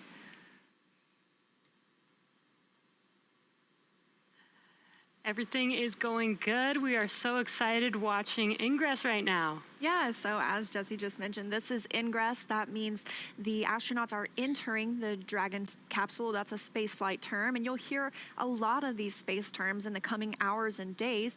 Ingress is what we use when crew members are getting into a spacecraft or airlock, and egress means the opposite. They're exiting. But before climbing into the capsule today, the crew completed a foreign object debris check, also known as FOD check. That means they themselves have to be inspected for any substance or debris that isn't supposed to be on them or their suits, which could potentially cause damage to Dragon. To help protect against debris, the crew has covers on their boots as well as their umbilical port on their suits that need to be removed before they ingress. So they've been doing that. Victor is up next or last, completing that FOD check. And once the FOD check is complete, Mike Hopkins, our commander, first ingressed, and then Shannon Walker, Soichi Noguchi, and now we are waiting for Victor Glover, actually watching him enter the vehicle right now. And they're now getting buckled in and attaching their umbilicals to their suits. The suit techs are there helping if as needed. The umbilicals allow the crew to have comms through their suit, air to help keep them cool, as well as delivers nitrox for suit pressurization. And as we mentioned earlier in the broadcast, the suit's primary function is to protect the crew in the event of a cabin depressurization. I love this view inside Crew Dragon, and as you saw, there are 4 seats configured right now, and they're numbered 1 to 4 from right to left when you're looking at the seats. Mike Hopkins is in seat 2, that's the commander's seat, and then Victor Glover will be beside him in seat 3. That for Crew Dragon is the pilot seat. Soichi Noguchi is in seat 1, and Shannon Walker is in seat 4. Now directly in front of them, which you can see here, are 3 displays which they'll use throughout the flight, getting insight into Dragon systems, seeing any alerts or issues with the vehicle, and if required, they can take control and manually fly Dragon. And coming up, the crew will do a comm check to make sure that they can hear mission control, and then their seats will be rotated into position for launch. But right now, they are finishing getting buckled in and getting their suits connected to those custom seats. some of those things to listen for when we're doing those comm checks. They'll be doing comm checks through multiple paths to Dragon. They'll do some through TDRS, that's our tracking data and relay satellite system. We also use that for communications with the International Space Station. And then you'll hear ground. That refers to several ground stations around the globe that SpaceX had. And upon liftoff, those ground stations will be able to provide telemetry from Falcon 9 and Crew Dragon. There's also about a half a dozen checks to ensure everybody's ready in here. You can see those suit up crew. I've heard people call them the ninjas before. I think it's a pretty apt name, but they are checking to make sure the suits are ready. They're helping them connect the umbilicals. They're buckling them in. They're also assisting with those leak and comm checks. So they each have a very individual and specific role. And we just stepped through this a couple of days ago for the dry dress. Every single detail, we stepped through it, from buckling up to connecting the umbilicals, even the comm checks. So it's kind of like run 2, right? But really day 1. Little deja vu, but it's all very, very organized. Doing the practice runs helps make sure. This helps make sure that everything goes smoothly. On the day of launch, like today. It looks like almost everybody's all buckled in, just finishing up with Victor.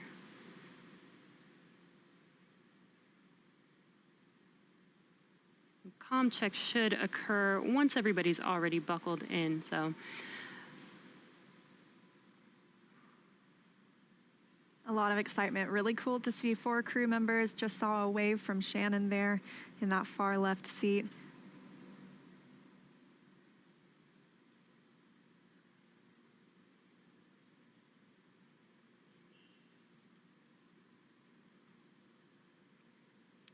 All right, well, let's check in with John Innsbrucker for the latest with the health of both vehicles. What's the update so far, John? Well, we've got just over 2.5 hours remaining in the countdown for the launch of Falcon 9 with Dragon on the Crew-1 mission to the space station. Right now, the Dragon launch ops team has completed their major activities to prepare the spacecraft for the astronauts. Checkouts of major systems are complete, including the escape system. And as you can see, ingress of the astronauts is well underway, getting Victor strapped in right now. No issues are in work. And right now, we're listening, waiting for comm checks with the crew and the ground coming up here shortly. On the launch vehicle, the Falcon 9 team is located in Firing Room 4 in the Launch Control Center at KSC. They're settling in for final checkouts and propellant loading and launch. They'll be doing comm checks with the crew, and that'll happen about T-minus 2 hours. Currently, all systems are go on the Falcon 9 launch vehicle. The range continues to report no problems. The weather forecast continues to be acceptable. We're watching the upper altitude rain showers if they're in the trajectory of the vehicle. Also watching thick cloud rule and keeping the fingers crossed. We're also looking at weather around the world. We need to make sure conditions are acceptable if Dragon has to splash down in the Atlantic in case of an escape.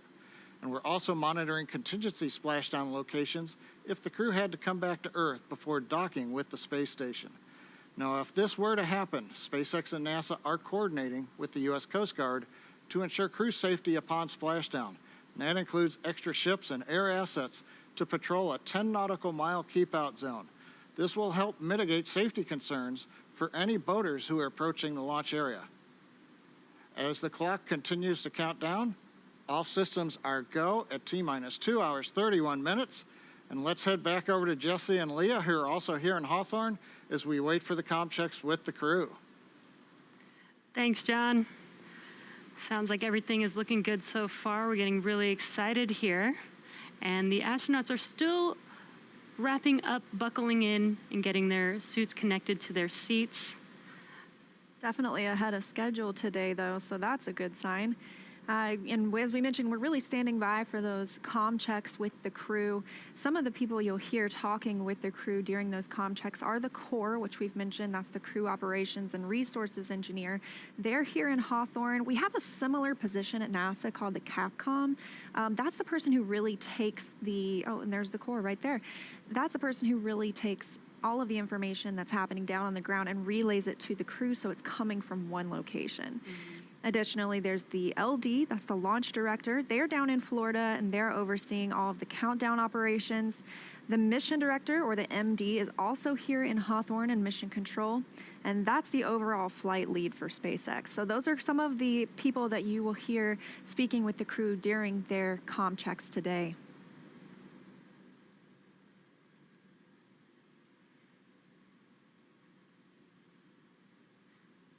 Once they're all finished getting buckled in, those seats will also rotate into launch position. Right now, it does look like they're a little further away from those display panels, but once they rotate backwards, those display panels will be right in front of them and easy to access. Just under 2.5 hours now, too, before we launch today. As John and I mentioned, weather's still looking good. Just a little bit about the vehicle they're on itself. Crew Dragon and its trunk are about 27 feet tall. That's from the tip of the nose cone to the base of the trunk. Under that nose cone, we have bulkhead thrusters. Those will be used for some of the burns after the crew are already on orbit. And once they launch today, as we mentioned, it's going to take about 27.5 hours until they arrive at their destination on the space station. That allows them to get a little bit of a sleep period, because at some point, obviously, you get a little too tired. We want to make sure our astronauts are cognizant and fully focused on the mission. And so after a really long day today, they're going to get to sleep for about 8 hours tonight before waking up tomorrow, continuing on with the mission, and then docking with the International Space Station.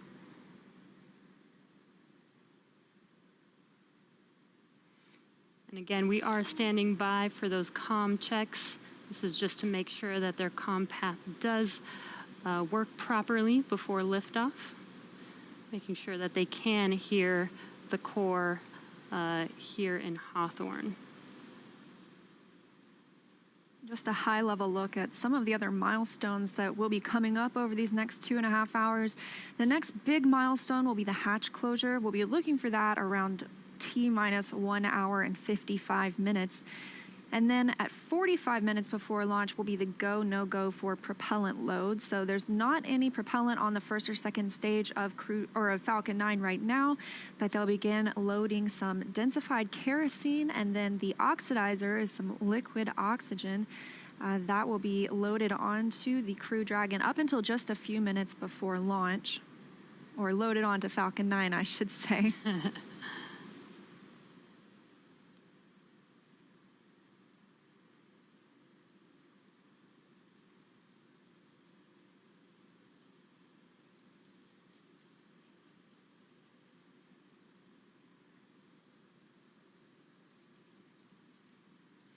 And again, we are still waiting for those comm checks. Looks like the crew is almost done getting all strapped in, their suits connected to their custom seats. Shortly, we will do comm checks as well as have their seats rotated back into launch position. And that launch position also gives them a really good view of those 3 main displays, which aren't used for them to command the mission. It's really for them to monitor where they're at, monitor how the vehicle is doing. They can take control if need be. However, this is an autonomous vehicle, so after launch today, they should just be along for the ride until we get to docking tomorrow. And SpaceX, this is Dragon. We are ready for comm checks, 1.3 of 4.100. Copy. Stand by for umbilical comm check. CDR, PLT, MS1, MS2, comm check. Comm checks here shortly. And SpaceX, this is Dragon on umbilical. Commander has you loud and clear. PLT, umbilical, loud and clear. MS1, umbilical, loud and clear. MS2, umbilical, loud and clear. And core, copy. 4 good comm checks, loud and clear. Umbilical comm check complete. Stand by for ground station comm check.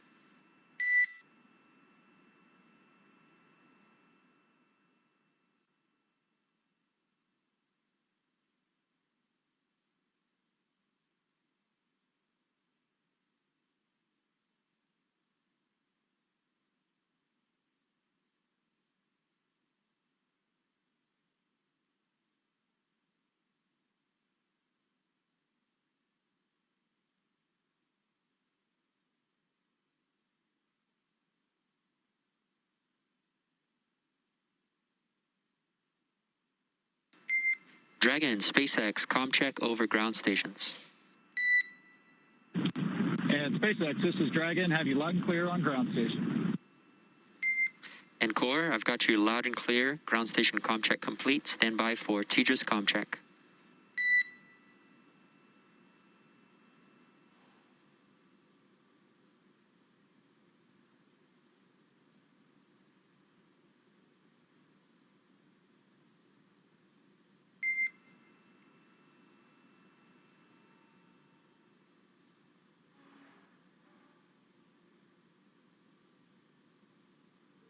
Dragon, SpaceX, ComCheck over TGIS. And SpaceX, this is Dragon. Have you loud and clear over TGIS. Copy, have you loud and clear as well. TGIS ComCheck complete. Stand by for ComChecks with MD and LD in the launch configuration.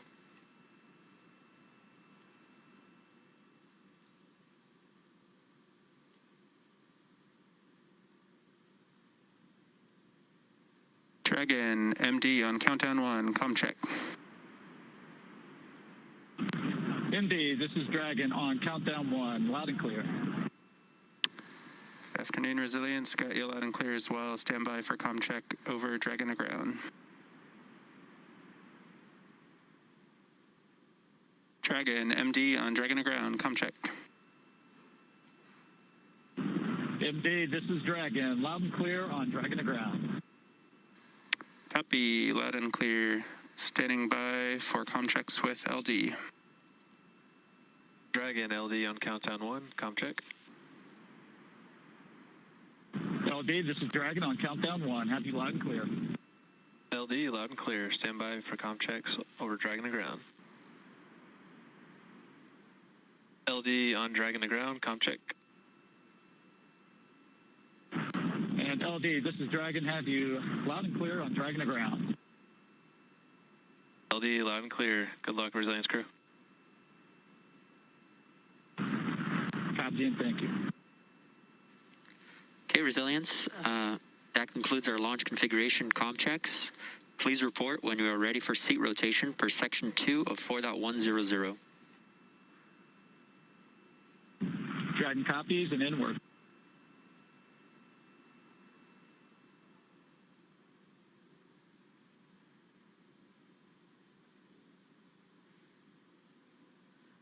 And sounds like we just completed comm checks. Sounds like everything is good to go. So we're going to head back over to KSC with Marie. We are now getting an up-close look at a full-scale mock-up of Crew Dragon. And Kate, the astronauts are sitting inside a Crew Dragon that's very much like this one. Can you kind of give us a layout of what we're looking at here? Yeah. So this is an exact replica, a 1-to-1 scale of Crew Dragon. So you can kind of see size-wise the amount of room that our four crew members have to move around. While this isn't the exact training module that they use to train in, as I've mentioned before, our crew trains at SpaceX extensively prior to flight. They use a mock-up similar to this one for things very detailed, such as running procedures inside the capsule, but also something as simple as practicing getting in and out, going through the side hatch, especially in a spacesuit. That could be a little clunky. Nicole, you flew on shuttle twice. I'm sure you had training and modules similar. We did, and you know what's really exciting for crew members is once you start doing a lot of training in the mock-ups, you know you're close to flying in space. So you really get excited about that. I don't know, I look at this and it's really neat to me to be just up close and personal with even with a mock-up of the spacecraft. But you know, I look at it and there's things that are certainly familiar, like a window. Thankfully, there's windows. But what is some of the other stuff we're seeing on here? These, you know, these silver little ovals, and I know that's the hatch. But what else are we looking at here? So these are the ports for our Draco thruster system. As I've mentioned before, Dragon is capable of steering itself in space, and that onboard propulsion system is here. These are the Draco thruster ports that are utilized during in-flight and orbit maneuvers. Over here on the side, we have the Super Draco system, which is basically a super-powered high-flow system, and those are only utilized in an abort scenario. So we talked a little bit about escape procedures. Those Super Dracos will not be firing on a nominal day, but they're important to have, as you know, they give the crew a path to safety if necessary. And we just heard the call for seat rotation. So that means that the crew, their seats are being rotated into position for launch. So we are going to send it over to NASA's Daryl Nail. He is at the OSB-2 viewing location with Kennedy Center Director Bob Cabana. Daryl? Right, thank you, Marie, and thank you for the tour of the Dragon space capsule. And I am here with Bob Cabana, director of the Kennedy Space Center. Thanks for being here, Bob. And this is the Kennedy interview desk, and we are in the shadow of a little bit of cool hardware ourselves, the vehicle assembly building, which looks outstanding. Doesn't it? Yeah. It's got a new, we touched it up a little. We repainted the flag and the NASA meatball and the sides of it. We got it all spiffed up for this history-making day. Excellent. You know, it's another great day at Kennedy Space Center, America's premier multi-user spaceport. We're making history. You like to talk about that. First FAA commercial licensed launch of Crew to the International Space Station. And to that point, why is that important for Kennedy? Well, it's important because we're trying to establish a commercial economy in low Earth orbit, all right? We want to be one of many customers. So by us flying crews to the International Space Station on an FAA launched licensed flight, it opens up the door for other people to fly up there. Right. Other commercial customers. Yeah. So I saw you down there with the crew getting out, and they were walking out to their cars. Yeah, they look great. They're excited. I think I saw you were holding your phone, getting some shots. I got, you know, I kind of admit I'm a little bit of a space nerd. Well, hey, listen, I mean, you've been to space 4 times, so you understand what these folks are going through right now. I mean, it's getting real. These seats are articulating up. You can see it moving right now, Bob, as they get into position there. Yep. This must be a moment where it kind of gets real. Oh, yeah, once you're strapped in, and wait till they close the hatch, then it's really real. Is that the moment it clicks? Yeah, then it's like, okay, we're inside this thing, we're going. You know, what's the feeling? What kind of goes through your head? So it depends on different. I mean, on my first flight, what absolutely went through my head was, I don't want to screw this up. You know, I want to make sure I don't make any mistakes. Yeah. I mean, I was really focused on making sure that I did everything absolutely perfect. And you don't know what to expect. First off, no simulator on Earth can prepare you for what it's like to ride a rocket into space. I mean, you practice everything, but man, it just gets up and goes. That acceleration, that force pushing you back in the seat, it's something else. And so not knowing what that's going to be like, there's a little bit of anticipation. You know, when you go a second and third time, then you got a little more idea of what to expect, and you can relax a little bit more. But so there's anticipation of what is this going to be like? What is this going to feel like? And you would think there's some nerves there, right, just naturally in this moment.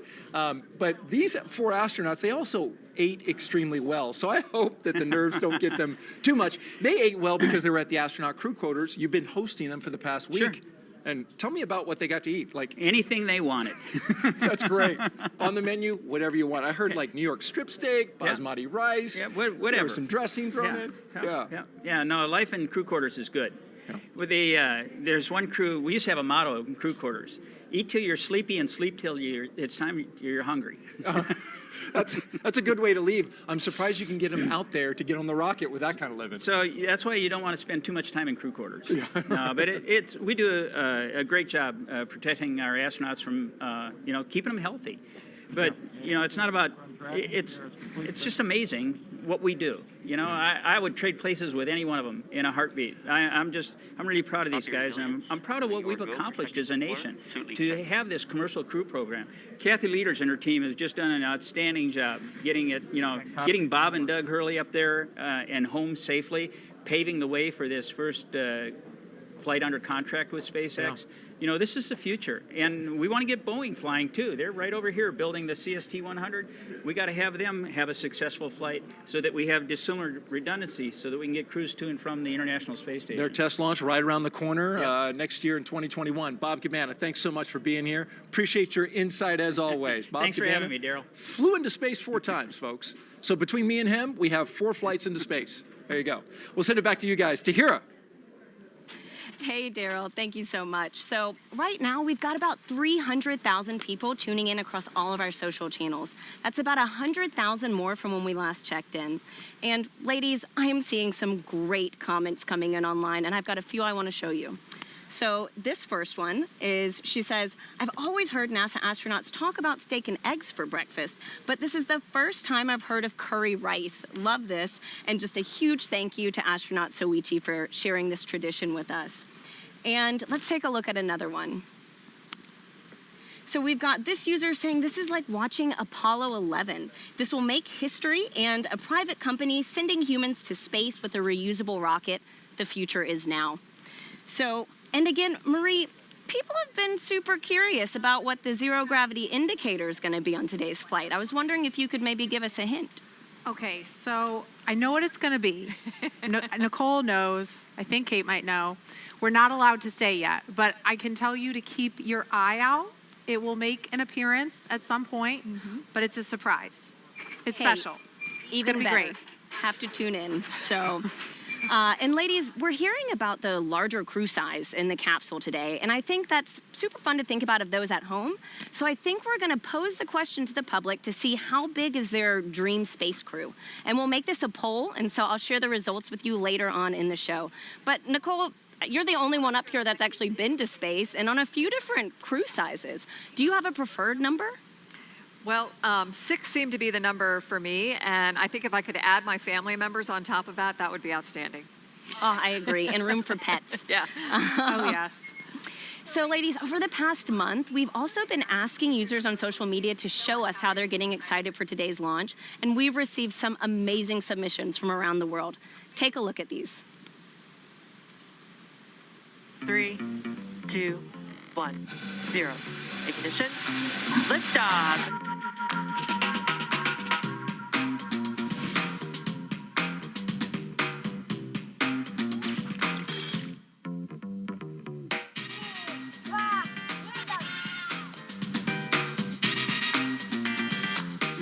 And SpaceX Systems Dragon, you show a nominal check.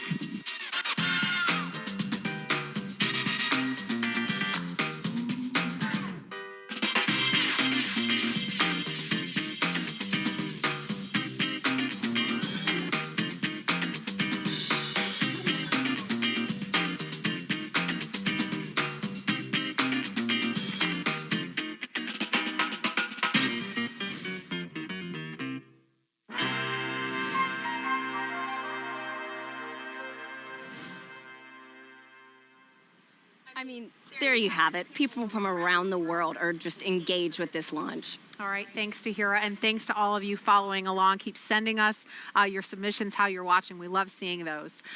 So we had seat rotation and comm checks, and we want to learn a little bit more about the crew before we get into hatch closure. This will be the second space flight.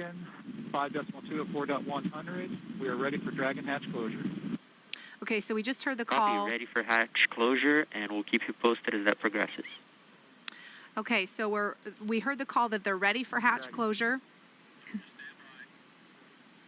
So we're going to pause for just a moment.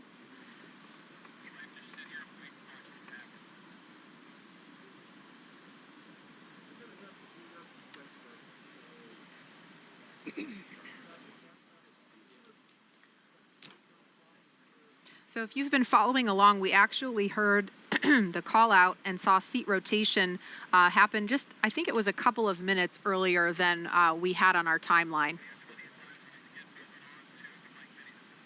Okay, so hatch closure is coming up, but in the meantime, we want to learn a little bit more about Crew Dragon Commander Mike Hopkins. He is a U.S. Air Force colonel, and here's a little bit more about the Missouri native who's already logged 166 days in space.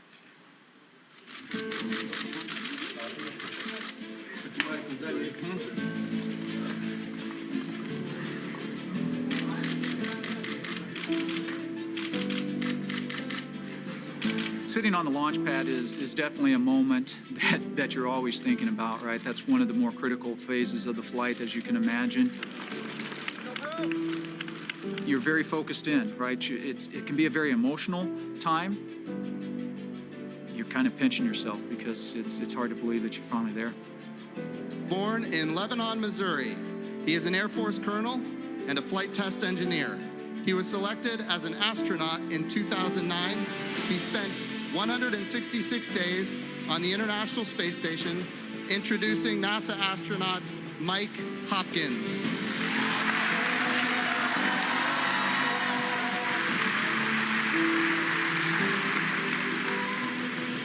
You know, it's funny. I mean, a lot of times people think of the dream of being an astronaut as something that a kid would have. And I remember when my wife and I first started dating at the University of Illinois, and I told her that I wanted to be an astronaut, she laughed at me and kind of said, "Are you serious?"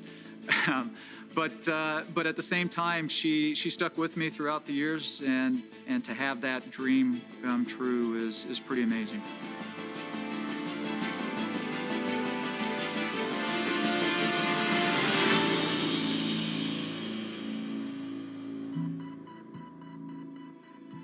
My role on the Crew-Dragon itself as part of Crew-1 is the commander of the vehicle.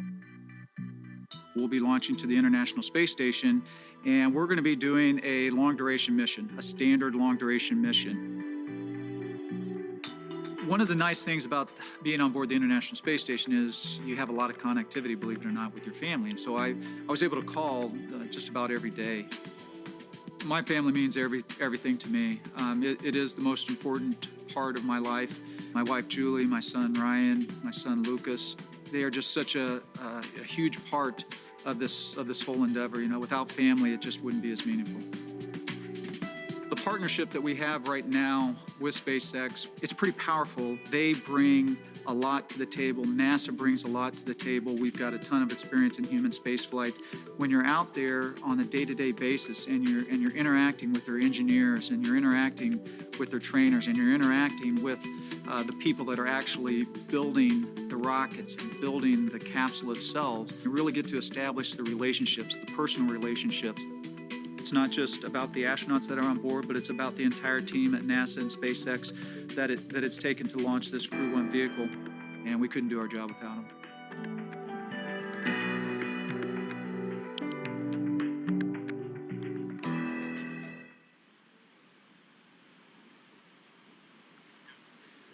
Seated next to Mike Hopkins is Crew-Dragon pilot Victor Glover, who has flown on 40 different types of aircraft for a total of more than 3,000 hours.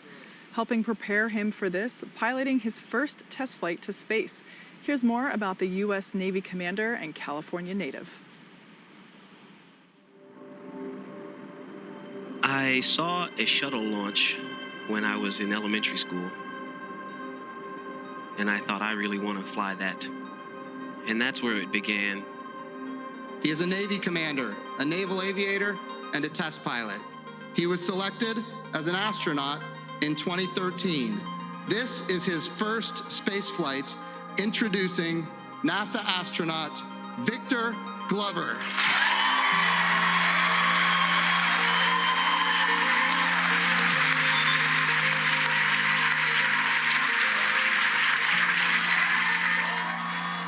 First and foremost, I'm just grateful to God and to my family. To work and live in space is just a humbling and amazing blessing in and of itself. This is a test pilot's dream. Flying has been such an important part of my professional life, and I love to do it. 64,000 feet, that's the highest up I've ever been above the ground. And so to get to a point beyond that, that'll be a little special moment. I'm a rookie astronaut. I'm the pilot and going to be learning the ropes from a very experienced crew. Trying to balance that, enjoying and living in the moment, but also managing the responsibilities to make sure that we get to space safely. I'm looking forward to that juxtaposition of emotion, I think. Tell me about how you ended up here. I think for every astronaut, that's kind of a different story. Ooh, wow, that goes way back. So high school athlete, loved being a part of a small high-performing team, wrestling and football. Was fortunate to wrestle in college while pursuing my engineering education. I actually originally wanted to be a Navy SEAL. That's what started my journey in the Navy, and I wound up deciding to go into aviation and learn to fly. The love of flying and being a part of a small, very specialized, high-performing team that gets to do things in really interesting and challenging environments. The astronaut corps is the epitome of that. This is truly an exciting time for human spaceflight in our nation, and believe me, it's only going to get better as we charge off into the future. We've been working with our partner SpaceX for years. It's just been amazing to learn about the vehicle and to just spend time getting to know their flight control team and their trainers. It's creating sort of a new culture that is some kind of a balance between the two. The fact that it takes thousands of people all over the world to get us ready, it's humbling and overwhelming, and I want to do my best because I represent them. So thank you for your support and for your love, and know that you're flying with us on Crew-1.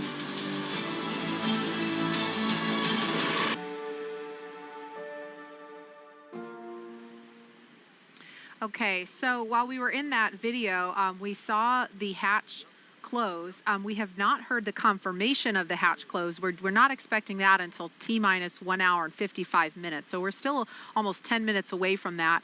But even though the hatch appears to be closed, there's a process to completing this and making sure that it's sealed and there's no leaking. So Kate, can you kind of explain what the crew is doing now during this hatch closure process? Yeah, for sure. So like Marie said, it's not quite as simple as closing your car door. Of course, they're having to make sure that everything is in place. There will actually be a seal that is inflated to ensure that all of basically that it is watertight. If it's watertight, it'll get to space. So we see the crew, the closeout techs, the suit techs, all there in their numbered uniforms, going through the steps. You can see the tablets in their hands. Those are our electronic procedures, or e-procedures, and they are essentially stepping through each one to make sure that, and giving verbal cues saying that it's complete, we are good, and we're basically just counting through the process step by step, getting closer to launch time, which at this point we're just a mere 2 hours and 3 minutes away from. Nicole, what was it like when you were sitting inside the space shuttle when that moment when, you know, that last door to the outside closed? You know, I think it's like all the steps we've been talking along the way. It's another one of those, wow, this could be real today steps. And that is certainly one that makes you think it's going to happen. You're at that point, you know, the closeout crew is getting ready to depart the pad shortly, and you know that you're going to be out there on your own with your crew waiting to go. Mm-hmm.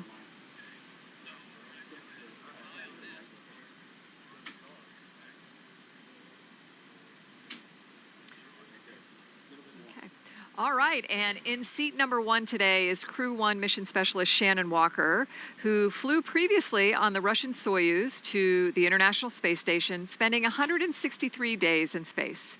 Here's more on Dr. Walker, who will be the first woman to fly on a commercial orbital spacecraft. I always wanted to be an astronaut. I just turned 4 when we first landed on the moon. And I have very distinct memory of my parents taking me and my older sister out into the backyard, and the moon was rising over our house, and they pointed up there and said, "We have people there." And even at 4, I thought that just sounded like the best idea ever. We have been given the scientific knowledge, the technical ability, and the materials to pursue the exploration of the universe. To ignore these great resources would be a corruption of a God-given ability. I had seen a new class of astronauts that had been hired for the space shuttle, and I was reading in the newspaper what their qualifications were, and just going through some of them, I realized I can do that, and that was a big turning point. I'm Dr. Shannon Walker, NASA astronaut, and I am getting ready to fly on the Crew-1 mission to the International Space Station. Crew-1 is the first operational mission of the Crew-Dragon vehicle to the International Space Station. I was not expecting the call to be assigned, and so anytime you get a flight assignment, it's tremendously exciting.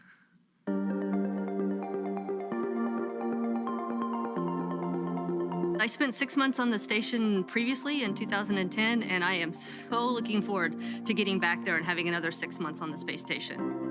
There are so many things that you could do on station. What I like about it is every day really is different. You get up and you may be doing a biological experiment one day, you may be doing maintenance on equipment the next day, and then the day following that, you'll be doing some sort of experiment in chemistry. What I have found being part of the International Space Station program, and not just Russia, but our colleagues in Japan and Europe and Canada, is that underneath it all, we all have the same goals and we all have the same passions. The Dragon spacecraft represents to me is just a continuing evolution of better computing power that's evolved over the years and different ways that the crew can interact with the spacecraft. SpaceX is a very interesting company. There are so many young people. I always imagine it to be like it was in the early Apollo days at NASA, with so many young engineers so passionate about what they are doing.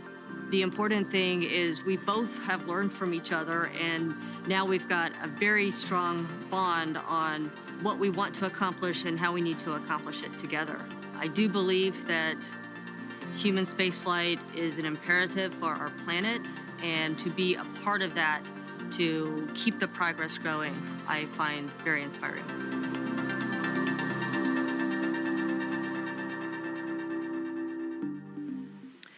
Crew-1 mission specialist Soichi Noguchi has spent 177 days in space, and this will be his third mission in an orbital spacecraft. Here's more on the first international partner to fly aboard Crew-Dragon. Soichi appears to be a very quiet person, and yet he comes out with some fantastic one-liners. Soichi is probably the quietest, but he is probably the funniest as well. Earlier, I used the word dignified to describe him, but his humor is very dry and subtle, but it is extremely witty, and it just makes it that much more funny. Konnichiwa. My name is Soichi Noguchi. I am Mission Specialist 1 on Crew-1 mission to International Space Station. Well, my mission will be help support commander and the pilot on Crew-Dragon. And of course, once I arrive on the space station, I'll be a board engineer and do lots of science and maintenance and spacewalks, robotics, all kinds of work. I'm really fortunate enough to have a good crew member. And obviously, we have a lot of a different background, and the diversity definitely gives us a great rigidity to our crew. I wanted to be an astronaut for a long time. High school days, I watched the shuttle launch. I studied aerodynamics and aerospace engineering. When I turned 30, Japanese Space Agency started recruiting another astronaut class. I was fortunate enough to be selected and sent immediately to Johnson Space Center. My first flight was 2005. That was on the Space Shuttle Discovery, STS-114. And the next flight was 2009. That was on the Russian Soyuz. The vehicle is definitely like living creature. All the pipes, all the pipelines are alive. I really remember the morning of the launch day. I arrived at the pad. Hey, this vehicle is alive and waiting to go out. And liftoff of Space Shuttle Discovery, beginning America's new journey to the moon, Mars, and beyond. I'm really looking forward to go back to that launch day. The Crew-1 is the first operational spaceflight after the certification given by NASA. Important thing is this is brand new, designed from scratch, 21st century spacecraft, and this is a new design. And obviously, the SpaceX did a very nice job. The spacecraft of this century is not just for America, but this is an international corporation, and all the other people around the world have a chance to ride on this Crew-Dragon. So this is a new era.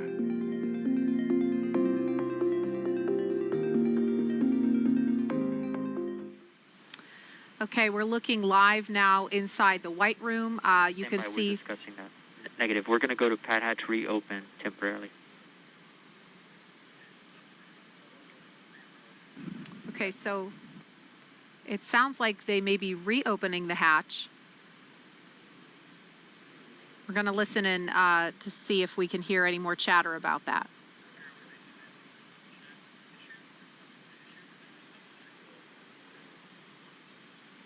Okay, so it sounds like they want to double check a leak check. So we may see that hatch reopen momentarily.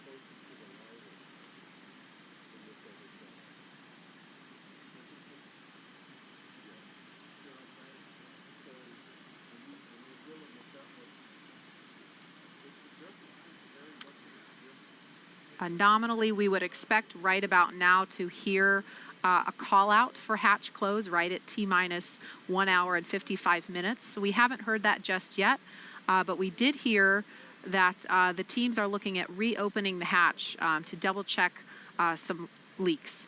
So what I'm hearing is that the closeout team saw a little bit of a pressure drop during those leak checks. So like I mentioned before, it's not like closing a door, right? Or it's not closing the door to your car. The door closes. They check the environments inside the capsule, make sure we're good. Then they perform a leak check again, essentially making sure that the cabin and the door are able to maintain pressure and environments. So something like this, if they have to reopen it, it might just be they have to reposition a seal. So we're considered a minor issue at the moment, but it might be as simple as allowing us to open the hatch, check the seals and the latch mechanism, and then able to reclose it.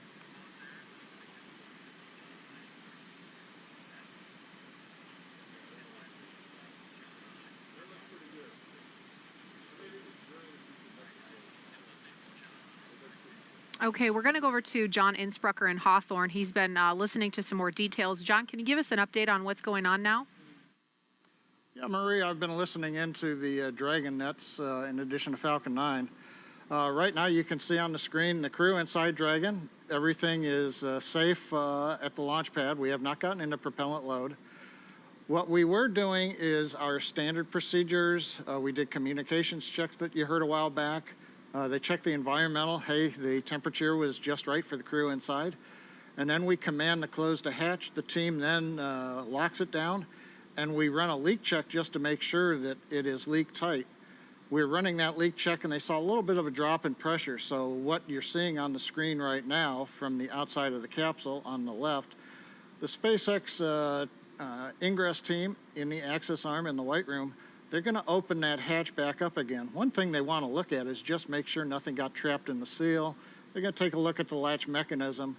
They also are checking their equipment to make sure that it's, try to make sure whether or not it's actually in the capsule or it might be in the measuring equipment that they're holding onto.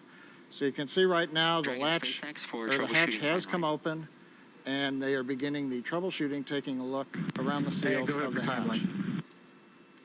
Yeah, I just wanted to let you know that we do have about 10 minutes of margin in the schedule for this troubleshooting. And 10 minutes before they need to start closing the hatch again? That is correct. Yeah, 10 minutes till hatch close, and they're taking a look at the CO at this time. Dragon copies. I'm only listening to program now.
Hey, Marie, this is John. Did you ask me a question? I didn't pick it up. Yeah, I wanted to first just acknowledge that we heard on the call-outs that they said that they had about 10 minutes of margin in the schedule, so not necessarily going to throw the timeline off track. But is this something, I know that people that are watching this live have got to be wondering, is this something that can cause a scrub, or how significant is this issue right now? Well, I'd say from a crew safety standpoint, which is what we're always looking out for, if we could not resolve the issue, if we thought we were actually measuring a leak, then that would be a probable scrub issue for today. However, it's premature to say that. They're doing the first round of troubleshooting, And yeah, I also heard the comment, we've got about 10 minutes, but as a reminder, the SpaceX team doesn't actually leave the crew access arm until T-minus 60 minutes. So while we've got standard margin, they may be able to compress other activities since there's still 50 minutes before the crew that you see there in the black pad access uniforms actually has to get out of the area. Sure. And, you know, when we put out the mission timeline ahead of time so folks can follow along, but we understand and we try to impress upon others that these are the kinds of things that can come up. And so this timeline, while it's a guide, it is fluid. For sure. Thinking back to Demo 2, if I remember correctly, they were also running ahead of schedule in terms of when Bob and Doug got in their seats and strapped in and closed the hatch.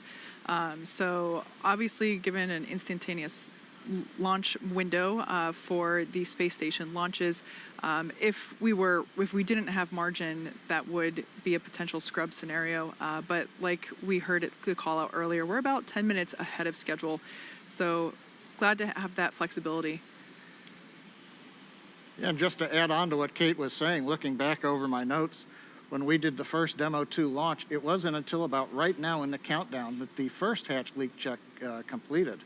So by that schedule, which we were ready to support launch right on time until the weather got us, we're still looking good, I think, in the countdown. Something I want to point out, you heard me mention earlier that the team is working off of tablets following along with the procedures. This is considered the kind of contingency procedure that is written into the procedures. So what we're seeing them go through on screen now, they're not, while they are troubleshooting live, we do have a procedure written for this type of contingency. So it's a matter of working through those side steps essentially. Nicole, I wonder, did you have any issues that had to be worked through real time on either of your shuttle missions that might have been similar to something like this? Yeah, I think in both cases, actually. And it's really amazing how the team just comes together and works those procedures like Kate mentioned, where, you know, we've tried our best to think about what could go wrong in these different scenarios and then put those procedures in place to work it. And as a crew inside, unless there's something that we can actively participate in, we're just following along to make sure that, everything is picking back up onto the timeline, and then waiting in case there is some switch to throw or, communication to have to help with the procedure.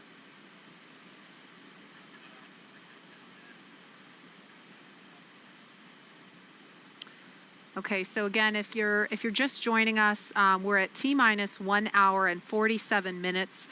We did not hear the call out of hatch closure yet because when they were going through the leak check process, they noticed a pressure drop inside the capsule. So they opened the hatch back up, and as John and I explained, there is some margin in the schedule.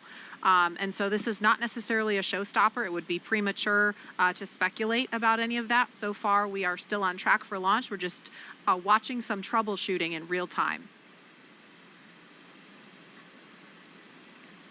On the right-hand side of the screen, we can see the crew sitting pretty comfortably there in their seats.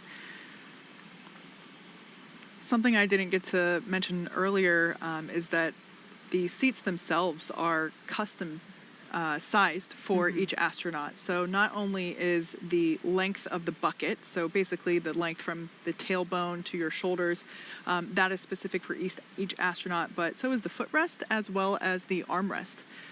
So expecting to fly people of many different heights and wanting to make sure that their positioning is not only operational but comfortable as well. And it seems like everyone's pretty comfy in there.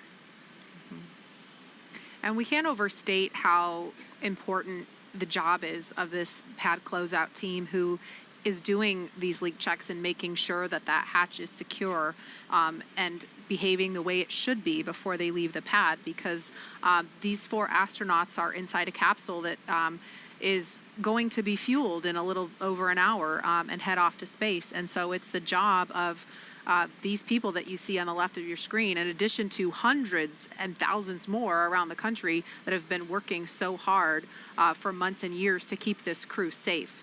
Again, this is the first operational or rotation mission of 4 people on Crew Dragon, the first of hopefully many more to come. And so the team has to keep the crew safe. So I'm now hearing that that closeout team that we saw there were able to check the seals and clean them a little bit. They found a little piece of FOD there in the seal, so that's probably what was causing the hatch to not maintain pressure. So they are about to, I can't quite tell on the screen, but they will be starting to close that. And what is FOD for people who don't know the acronym? Foreign object debris. Okay.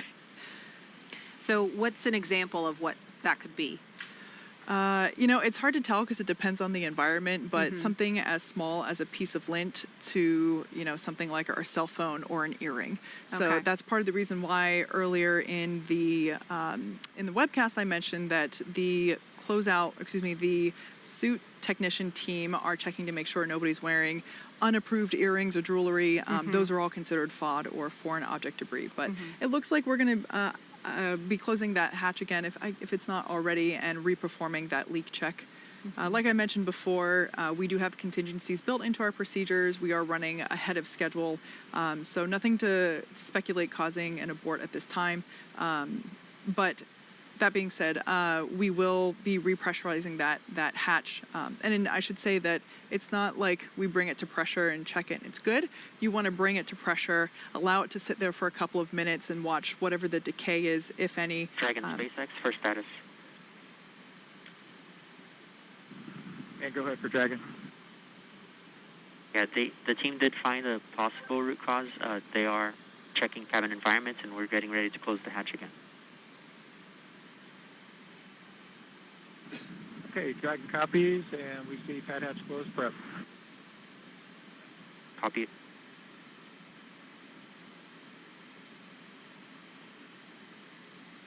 So just the ground crew core communicating to the crew inside Dragon, giving them a status update, letting them know that potential root cause has been found and that they will be closing that hatch and beginning the leak check once again.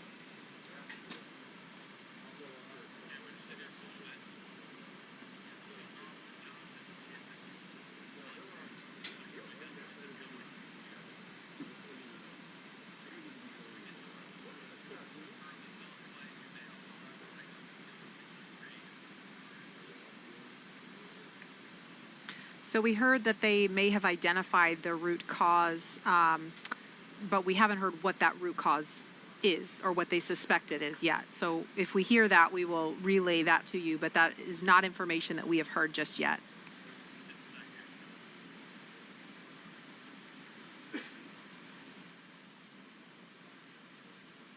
And Dragon SpaceX hatch is closed. Dragon copies, do the same.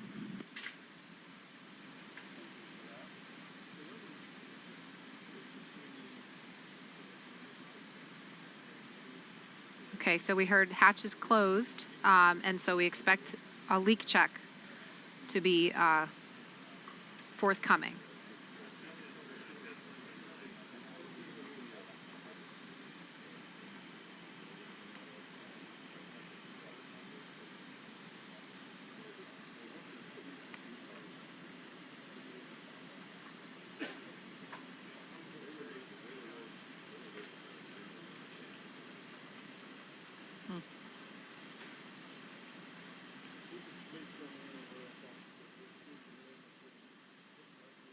Again, we've got the pad closeout team on the left of your screen, closing the Dragon side hatch for the second time, getting ready to do another leak check.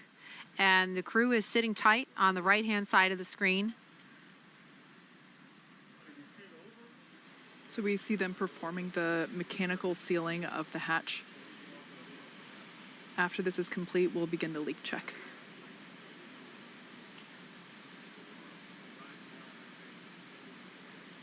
We are at T-minus 1 hour and 40 minutes, so with still some margin in the schedule, so this is not necessarily going to throw the rest of the launch timeline off track, but we're just standing by to see if the teams can get this issue resolved.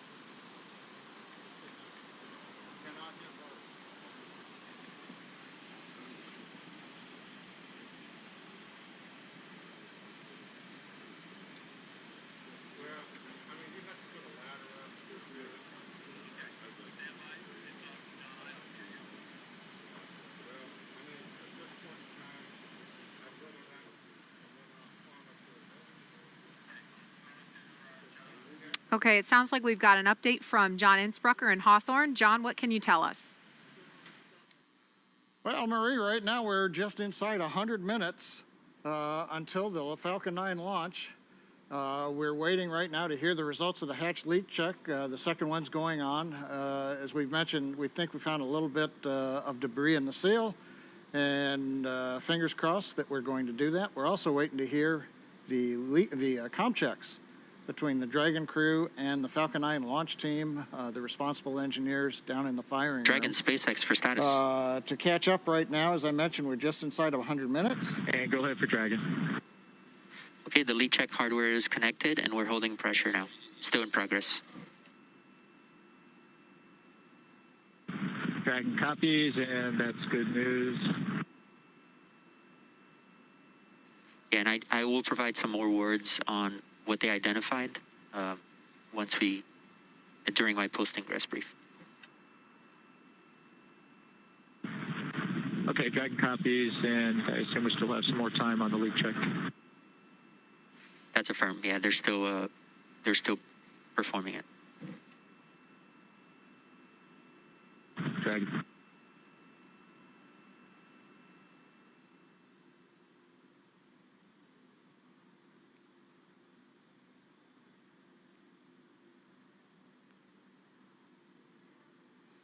Okay, we heard a little bit of chatter. I'm not sure if y'all picked it up on the webcast, but they talked briefly to the crew, gave them an update similar to one we were just presenting y'all. The good news is that they are farther along in the leak check right now than they got the first time. So again, things are going in the right direction the second time around. They're also looking at the timeline for the crew ingress team that you see there on the left monitor, the SpaceX folks. They will be able to leave a little bit later than T-minus 1 hour and still be able to get clear of the area in plenty of time for us to do propellant loading and the launch. Now, right now on the Falcon 9, we're waiting to do the comm checks with the crew. Our launch engineers for the launch vehicle, they are in firing room 4. Dragon SpaceX for Falcon 9 comm checks. And here comes the comm checks. Let's listen in. And go ahead for Falcon 9 comm check. Yeah, if you are ready, we are going to kick those off. Dragon's ready.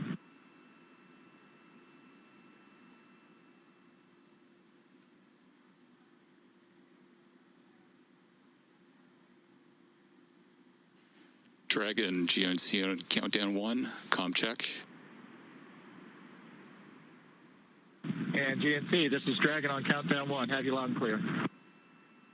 GNC loud and clear. Stand by for comm check by propulsion.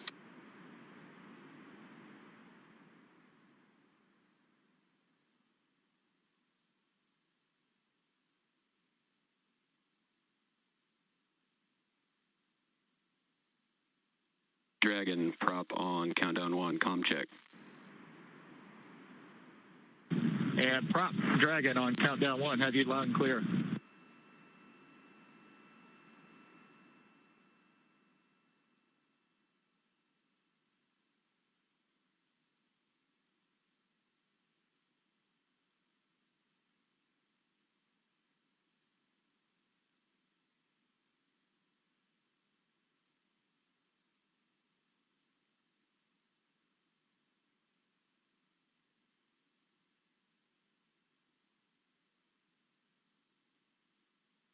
Prop loud and clear. Stand by for comm check with avionics engineer. Dragon, avionics on countdown 1, comm check. Avionics, this is Dragon on countdown 1. I have you loud and clear. Avionics loud and clear. Stand by for comm check by the ground segment engineer. Dragon, ground segment on countdown 1, comm check. Ground segment, this is Dragon on countdown 1. We have you loud and clear. Ground segment loud and clear. Stand by for comm check by launch control. Dragon, launch control on countdown 1, comm check. Launch control, this is Dragon on countdown 1. Loud and clear. Launch control, loud and clear. Stand by for comm check by the chief engineer. Dragon, see you on countdown, comm check.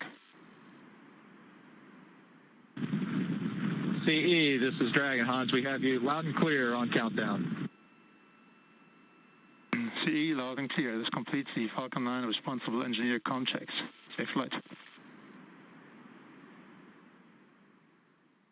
Correct.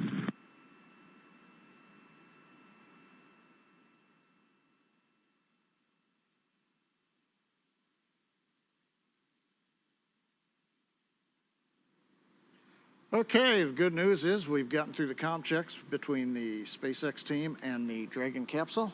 We're at T-minus 1 hour and 34 minutes. On the Falcon 9, everything continues to look SpaceX good. Big for event Padhatch really coming closed up launch escape is checks. propellant loading as we get inside T-minus 35 minutes. And On go the ahead Dragon for side, Padhatch closed checklist. Okay, Resilience. At this Thought we time, would we're call going out there for to a second. Command's health check for the launch escape system. You can expect a momentary flight computer state change followed by a transition back to Padhatch closed. Dragon copies, and we're monitoring.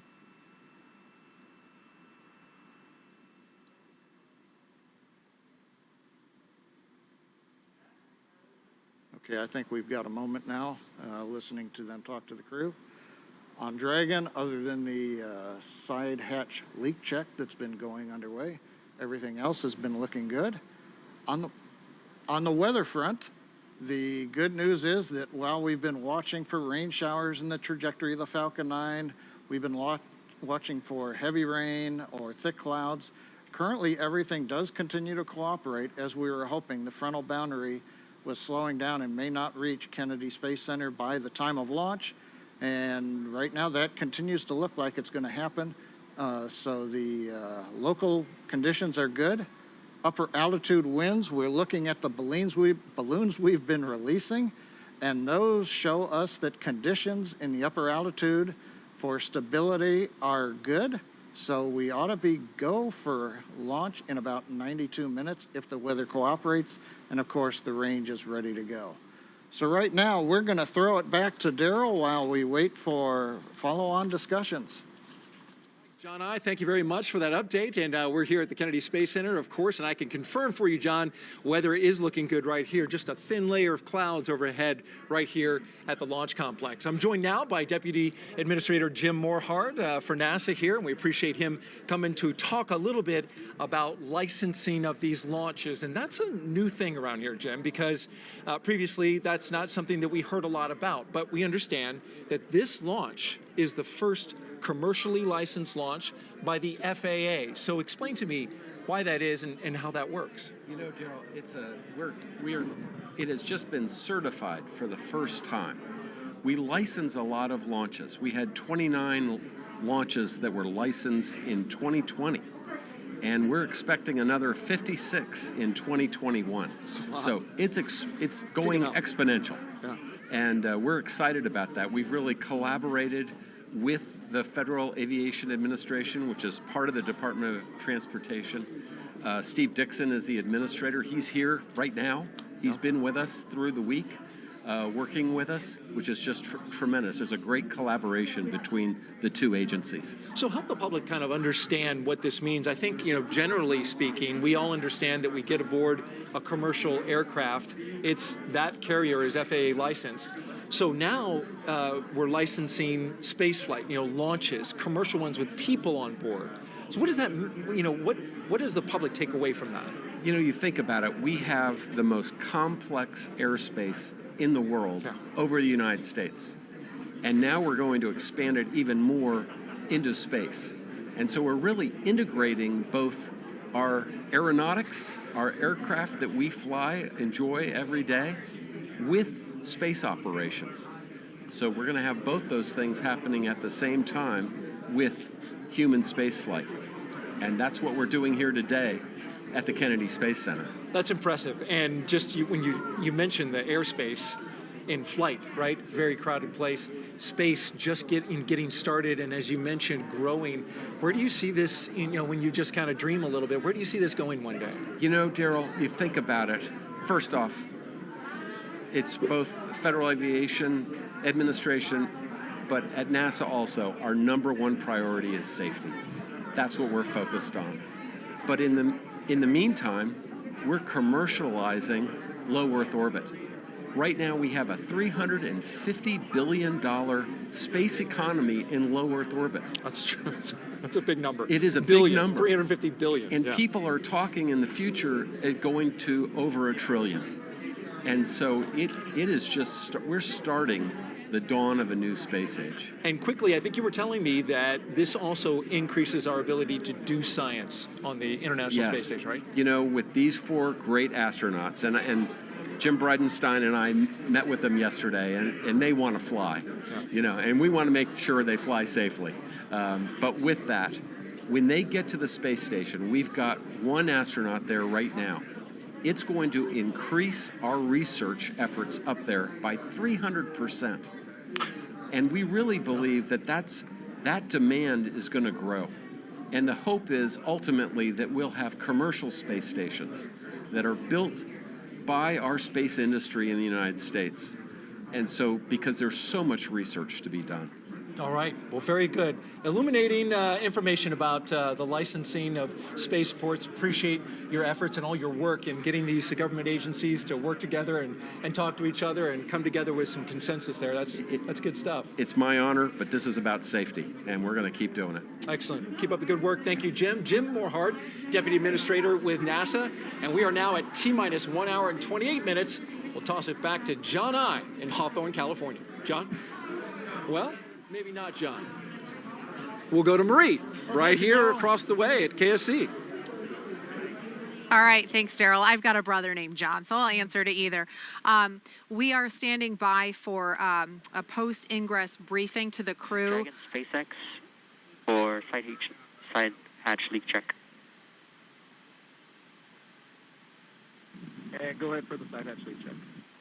Okay, good news. The leak check has passed, and we saw consistent readings to what we saw on dry dress. So it looks good. That's great news, SpaceX.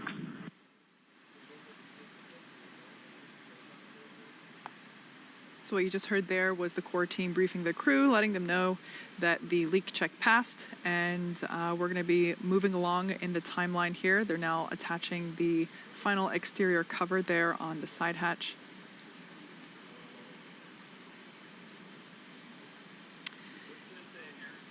Mm-hmm. And they mentioned that the levels that they checked were consistent with dry dress. They were referring to the rehearsal that was conducted Thursday. So just a couple of days ago, they went through this process. It's called the dry dress rehearsal because they do everything except fuel up the rocket and, of course, launch. So when they did the checks that day, obviously things were nominal. The first time they closed the side hatch, they noticed a drop in pressure when they did the leak check. So they opened the hatch back up, discovered some foreign object debris, or what we call FOD, cleared that out. We don't know what exactly it was yet. We might hear about that in the post-ingress briefing. But they closed the hatch back up, did another leak check. Everything looks nominal, and that's what we just heard confirmation of. So that they said that was great news. So it sounds like we're getting back on track now. So it looked like that closeout team member just took the final closeout photo there, or one of final, and we are moving along. If you look closely on the right-hand side, you might be able to make out some signatures there on the wall of our white room.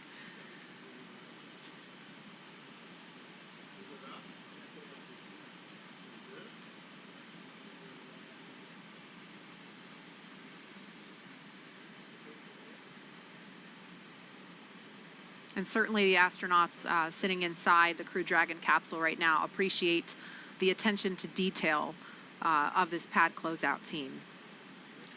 Yeah, I'll tell you, Marie, it's interesting. I think one of the things we definitely appreciate is that the team that works here with us on these spacecraft absolutely believe that the care and feeding of those spacecraft is their responsibility. And we know that. You can tell as they're working with you and hear them outside the hatch and on the radio as well. Now, Kate, can you explain what we're seeing now? It's a little difficult for me to see on the screen. I'm sorry, I can't tell what they're doing. It is a little off, you know, it's above the frame of the camera view that we can see. Are there things they have to remove before the the seal with the hatch can pull back? No, there's nothing necessarily attached to the capsule, but I would like to point out, again, we're not only taking into consideration the safety of the crew, but the safety of our team members as well. You can see the straps there. I believe what they're doing is they're basically allowing, so there's a mechanism there on the crew access arm. There's kind of like an airplane door. It doesn't, the metallic pieces don't go anywhere near close to the airplane, but there's a little bit of a seal there to try and control the environment. Again, dealing with humidity and rain and bugs here in Florida, trying to keep all of that out and keep the environment stable and under control there. But yeah, so they are now preparing to move all of that fixturing away, and they are leaning out over towards essentially the side of the rocket. So we have those wires in place for fall protection. So we should be hearing any time now a post-ingress briefing. That's what we're expecting for the crew inside to kind of get a recap.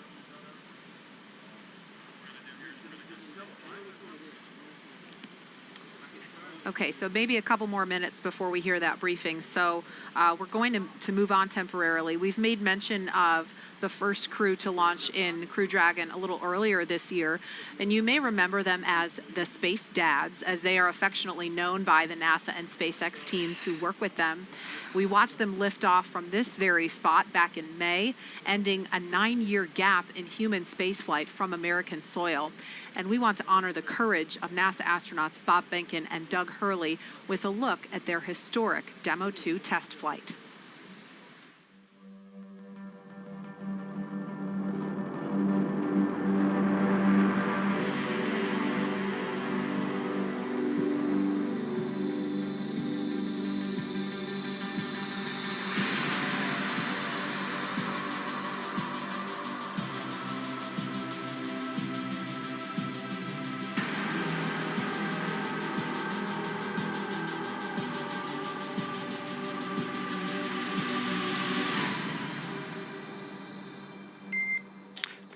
Welcome aboard. Dragon, SpaceX, ComCheck, ground stations. SpaceX Dragon, we're go for launch. Let's light this candle. 3, 2, 1. Ignition. Liftoff of the Falcon 9 and Crew Dragon. Go NASA, go SpaceX, Godspeed, Bob and Doug.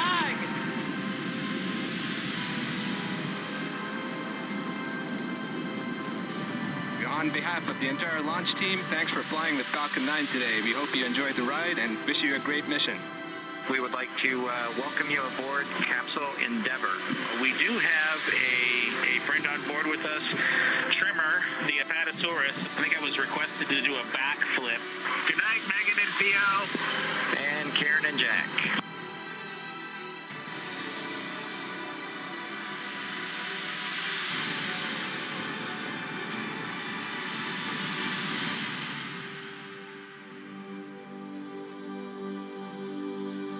MD Houston flight. Houston is go for undocking and departure. Dragon is committed to undock. SpaceX Dragon on Dragon to ground. We are ready for the systems brief. Copy. As stated, Dragon's in a healthy state. We are proceeding toward the primary landing site, and your timeline is current.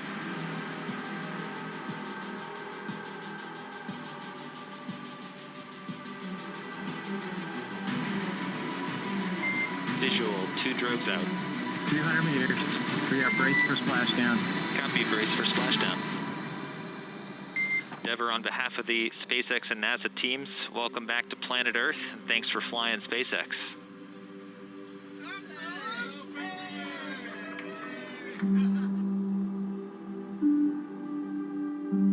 It's a humbling experience to be a part of what was accomplished. It's great to see how excited everybody was. We hope it brings a little bit of brightness to a pretty tough 2020. Wow. I don't know about you guys, but that gives me goosebumps watching that recap. Yeah, absolutely. My family and I made a point to drive over here to the East Coast to watch launch from just down the road in Cocoa Beach with our dear friends, the Honeycutts, a name that's familiar to the Kennedy Space Center family. And I'll tell you, it was a real joy to watch Bob and Doug in space and then to have them safely back on the planet with us. And now, special treat, we're going to hear from my dear friends and fellow bugs, AKA the Space Dads themselves. Daryl is standing by to talk with them. Daryl. That's right, Nicole. We have Bob Behnken and Doug Hurley, the Space Dads, with us live from Houston, Texas. Gentlemen, thank you so much for joining us on yet another historic day here at the Kennedy Space Center.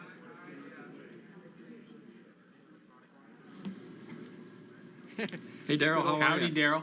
Good to see you guys. Good to see you. So you know this moment. You remember it, I'm sure, well, when we came to this moment in time where the capsule, the door was closed.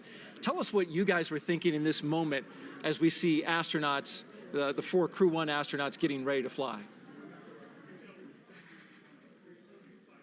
Well, you're just thinking about the mission ahead, what you need to do to get through the next hour or two, the timeline. I mean, you know, you don't have a lot of time to think about a lot else. You've kind of wrapped everything up before you walked down and walked out, got to the pad. So we're just going through the checks with the teams, following along and doing the things that we need to do.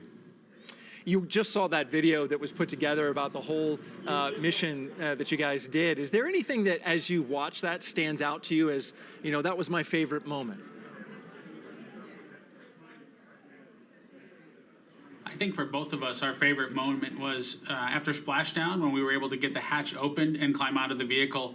As you might imagine, as you embark on a test flight, you've got to have a lot of things go very smoothly, and you got to get them all done and get to the final test point that's out there, which was the splashdown and coming home. And so I think there's a little bit of relief, but kind of a big, let our emotions come out, I think, at that point after being really focused on, you know, the mission at hand all the way up to that point. And Doug, what are your thoughts? Well, I agree with Bob. You know, we invested 5 years with the teams.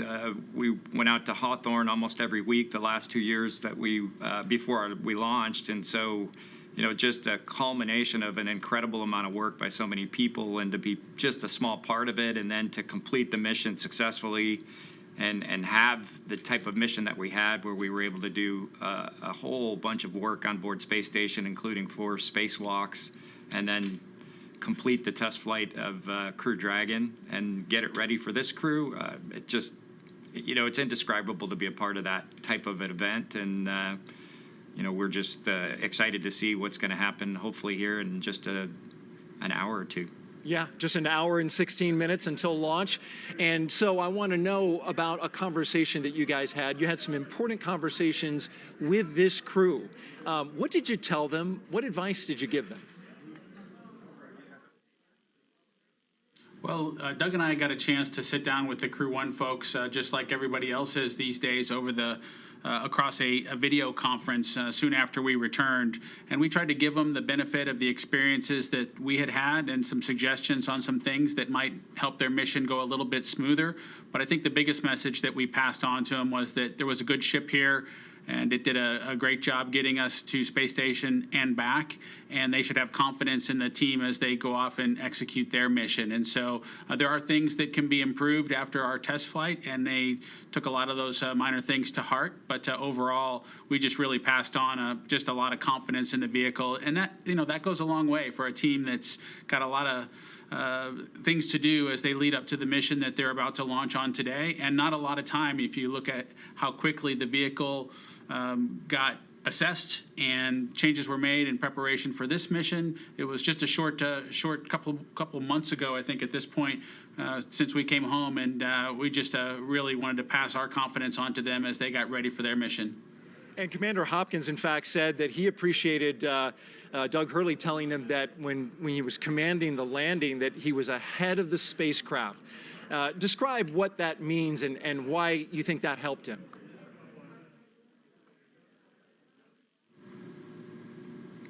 Well, it was a little bit drawn on my experience as a shuttle pilot. My first flight, I just felt like I had to work really hard to keep up with the shuttle as we were re-entering. And, it's a little bit of how you operate on orbit, and then the quickness of the events that you deal with on re-entry. Everything happens pretty fast. So just mentally knowing that was coming, I tried to enforce that with Hopper and just say, hey, look, it's, you're going to be in orbit for a while. Your brain slows down in a sense. But then when re-entry occurs, those events really happen fast. From the time that you separate from the trunk all the way to splashdown happens, it seems like in an instant. So we talked a lot about that, and I just wanted him to be calibrated and be ahead of Dragon as best he could, and then communicate that, obviously, to his crew. He's got a great crew, and they'll be ready for it when they come back in next spring.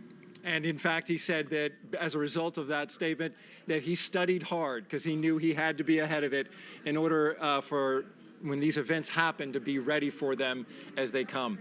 Bob Behnken, Doug Hurley, astronauts with NASA, and the crew of Demo 1. We appreciate you guys. Demo 2, sorry. Appreciate you guys being here. Thank you very much. And enjoy the launch. And now we're going to send it back to the desk. All right, thank you, Daryl. It is T-minus 1 hour and 13 minutes, and we understand John I has been listening in, has some more information to pass along on what's been going on, what information the crew has. So, John I, let's hand it over to you in Hawthorne. Thank you, Marie. It's, as she said, T-minus 1 hour, 13 minutes, 24 seconds. The good news is we are on the timeline. While we were interviewing Bob and Doug, we did hear some discussion with the crew over the SpaceX to Dragon CrewNet. They gave them an update on a couple of issues that we've been working. The one of great interest right now has been the hatch close. They summarized that, as you saw on the monitors, we did reopen the hatch. They found a small piece of FOD, and they also worked on the seal around the hatch. They also did add a little bit of lubricant. They closed the hatch and then reran the 5-minute leak check, and they got a good result. So the crew heard that, and they are supportive, and that issue is now resolved and behind us. The other issue that we've been working that they briefed the crew on is just above the first stage where the propellant tanks and the inner stage meet. You can't see on your monitor there, but there are some weep holes, and what we've seen is some water, I think, from maybe rain that has gotten in there has drained out, and that gave a little bit of discoloration. They wanted to make sure that might not be something else like the RP1 fuel that's on board the rocket. So they've done some review of data. They see no issues with the fuel system, or in this case, it's the grid fin system that's in proximity in that area.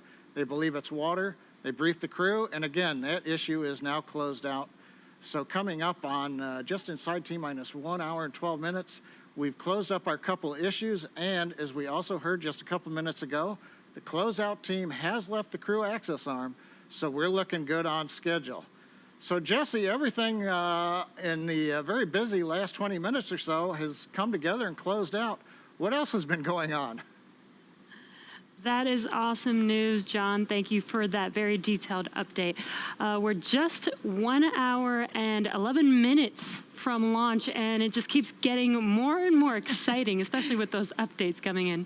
Since arriving at the spacecraft, the crew were helped by our closeout engineers to get into their seats, attach their suits to special umbilicals that provide breathing air and a communication link to Dragon systems.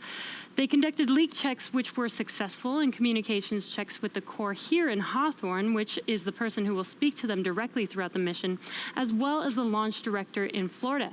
This is where they are checking their comm path through both ground stations and tracking and data relay satellites that will use to talk to the crew the entire way to the station.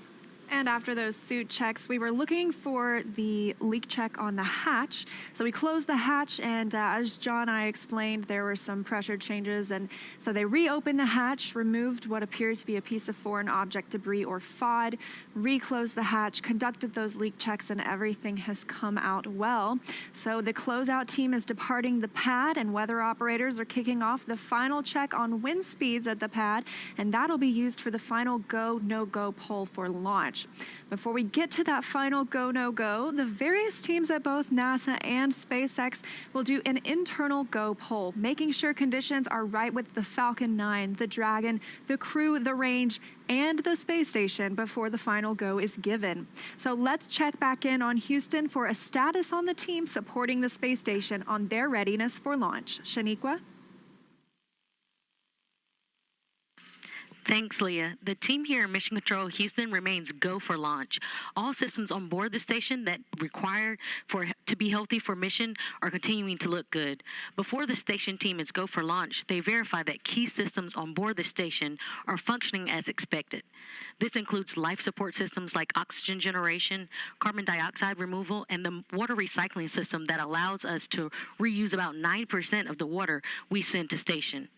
We're also ensuring that the computers that allow us to command the station's major subsystems, essentially the station's nervous system, are functioning normally. We also work with our Russian counterparts to ensure both methods of controlling the station's attitude or the direction station is pointing are fully functional. This includes the large U.S. gyroscopes and the thrusters found in the Russian segments. Both systems play a critical role during Dragon's docking. Mission Control Houston will be closely monitoring the crew's flight and checking off milestones for most of the journey. Lead NASA Flight Director of Crew-1, Anthony Varia, will lead flight controllers in Houston for launch, and they will all be coming back tomorrow for docking, where we join joint operations with SpaceX. So I'll send it back over to you, Marie, at KSC. All right, thank you, Shaniqua. If you are just now joining us, you picked a great time as we are now at T-minus 8 minutes and 22 seconds until launch. Welcome to coverage for the mission known as Crew-1, NASA and SpaceX's second flight with Crew to the International Space Station.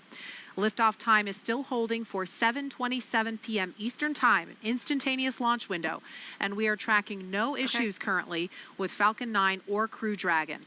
The range is green and weather is cooperating so far. The last check, it was 50% go.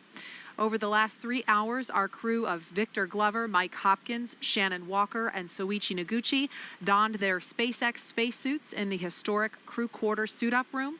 They walked out of that crew quarters building just as every astronaut to fly from this spaceport in Florida has done since Apollo 7. They were then transported to the pad, where our crew entered the SpaceX Crew Dragon spacecraft you see live on your screen atop the Falcon 9 rocket. Well, this is SpaceX's second time flying astronauts in Crew Dragon. It will also be the first time a private company will fly a crew of 4 people to the space station. If you remember, back in May, we launched NASA astronauts Doug Hurley and Bob Behnken to the space station in the historic Demo 2 mission and then brought them safely home in August. Over the next hour, we will conduct a series of polls to get ready for launch, have the crew arm and the launch escape system, and we'll begin fueling Falcon 9. Launch is set for 7:27 p.m. Eastern. This will include a 12-minute flight to orbit and then a 27.5-hour flight to dock with the International Space Station, set for Monday at 11 p.m. Eastern. So, Nicole, you know, we're coming up on T-minus 1 hour in about 6 minutes. And I know when we were listening to Daryl talk to Bob and Doug, Doug talked about how, you know, there's not a lot of time to think about your emotions. You're focused on the operation and your procedures. Yeah, your emotions are kind of in you at this point, and you're just trying to make sure you're as best prepared for, you know, what's about to happen. Sure. And today's flight is the first of 6 planned rotational missions NASA has contracted with SpaceX as part of the agency's Commercial Crew program. The success of the Demo 2 mission allowed for NASA to complete certification for SpaceX to fly astronauts regularly to and from the ISS, bringing back this critical capability of launching from American soil, which we haven't had the ability to do regularly since the retirement of the space shuttle in 2011.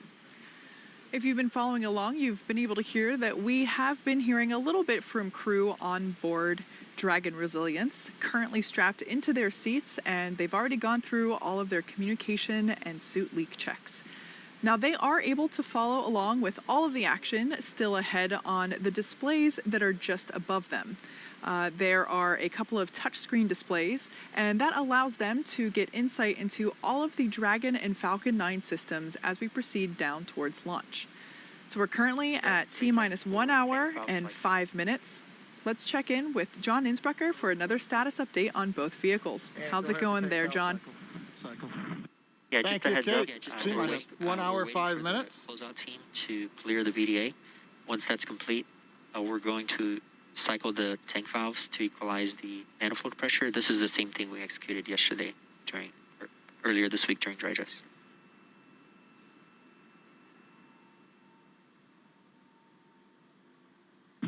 Okay, we copy that, and Jay, your call's coming in a little bit soft, and we're losing you kind of at the end of them. Copy all on that call, and I'll let you know when we're ready for that tank valve cycling. Okay, tracking copies, and that was much better. Thank you.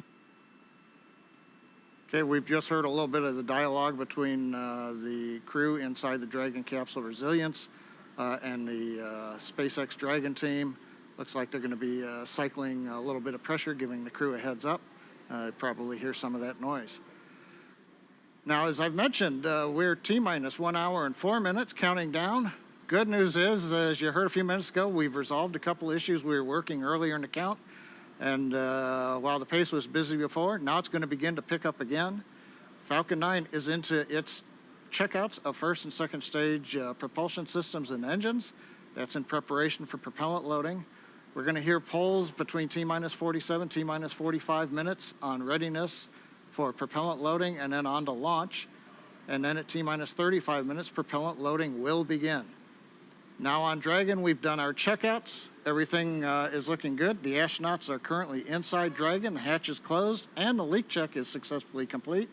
The SpaceX folks have left the access area and I believe are now clear of the blast area. So we'll have two major events coming up on Dragon.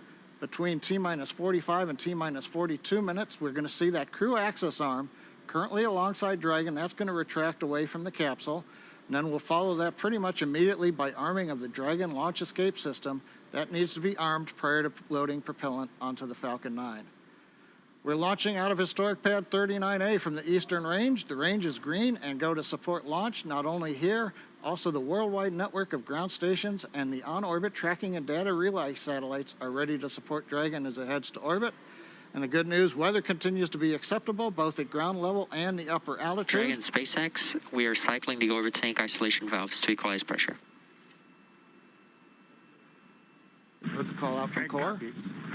They're cycling the valves to equalize pressure. Now, as a reminder, we have an instantaneous launch window today at 27 minutes, 17 seconds after the hour. So once we get into propellant loading, there's no opportunity to change the T0. Once we get into propellant loading, and actually right now, we're committed. We can't slow down or add some more margin time. We've got to finish up the last 62 minutes. But the good news, Jesse, at just inside T-minus 62 minutes, we are go for launch. It's great to hear, John. Sounds like everything is going back to normal, is that right? We've got an extensive history now of flying Falcon 9 from the Florida coast, and earlier this year we completed a test run of the mission that we're just an hour away from beginning here today. And the purpose of that mission was to demonstrate Dragon's capability to safely and reliably fly humans to and from the International Space Station. The success of Demo 2 was a truly exciting moment and paved the way for today's mission. And Dragon SpaceX valve cycling is complete. Dragon copies. And good words from Core to the crew. But that mission paved the way for where we are today, sending this full crew for a long-duration expedition aboard the International Space Station. Dragon and Falcon 9 together have years of operational experience, or what we refer to as flight heritage. As Leah mentioned earlier, SpaceX has successfully completed 23 flights of Dragon to and from orbit since 2010, including 22 trips to the International Space Station. Not only have we conducted thousands of hours of testing, we've also enhanced and added a number of safety features to Dragon. Much of what was learned with Cargo Dragon was leveraged in the design of this vehicle. It's fully autonomous, which means it can basically fly itself, but also features full manual override capabilities in case of emergency. Bob Bankin and Doug Hurley tested these capabilities during the Demo 2 mission to the station. Many of the other enhancements help towards SpaceX's goal of reusability and less refurbishment time between missions. So let's take a closer look at some of these advancements. Standing at almost 27 feet tall from bottom of the trunk to top of the nose cone, Crew Dragon is composed of two main elements. SpaceX, just passing T-minus 1 hour. Your go for Section 6. When ready, report go for launch. Dragon copy. Section 6 is in work. T-minus 1 hour, we're getting there. But the capsule that the crew is flying on today is designed to hold crew and pressurized cargo, and it also has an unpressurized section known as the trunk. The nose cone at the top of the capsule protects the docking system and also the guidance navigation control system, or what we call GNC. The nose cone opens for docking and remains attached to the Crew Dragon spacecraft, unlike the previous version of Dragon, and that helps towards our reusability efforts. Opposite the nose cone is the trunk. It provides attachment points for Falcon 9, the Dragon capsule, and cargo. On the outside, one half of the trunk contains a radiator that rejects heat from the active thermal control system to space using SpaceX's new Pica tiling technology. The other half contains solar cells used to charge the spacecraft's batteries. The spacecraft is designed to accommodate up to 7 crew members with modular seats that can be removed and replaced by additional cargo. And SpaceX, this is Dragon Resilience for 6.4 of 4.100 launch prep. Dragon is go for launch. Copy, go for launch. Yeah, we're looking good on weather, and you can expect the next call to be the C brief at T-minus 45. And very exciting. Very exciting. We just got confirmation that Dragon is go for launch. The next call coming up will be from the launch director. So exciting that we are on target for T0 today. Back to what we were talking about, the seats are made of carbon fiber and will be custom sized for any crew members flying on board. That control panel is centered between the pilot and the commander seats. You can see it a little bit here on the right side of your screen. That consists of 3 touchscreen displays, allowing the crew to operate the vehicle and fly it manually. And finally, our Super Draco launch escape system is a key safety feature of Crew Dragon, giving the crew the ability to safely escape from the time of launch all the way to orbit. We are now T-minus 57 minutes from launch. This day is the beginning of regular crew flights to the space station from U.S. soil, NASA having certified SpaceX for these missions after the successful Demo 2 flight test, which launched in May and splashed down safely in August. Today's mission will be Crew Dragon's second mission with astronauts aboard and its first long-duration mission to the International Space Station. It's been an awesome countdown so far. Weather is still looking good. We just on countdown. The technical team has been pulled and is ready to proceed into the propellant load. Thank you.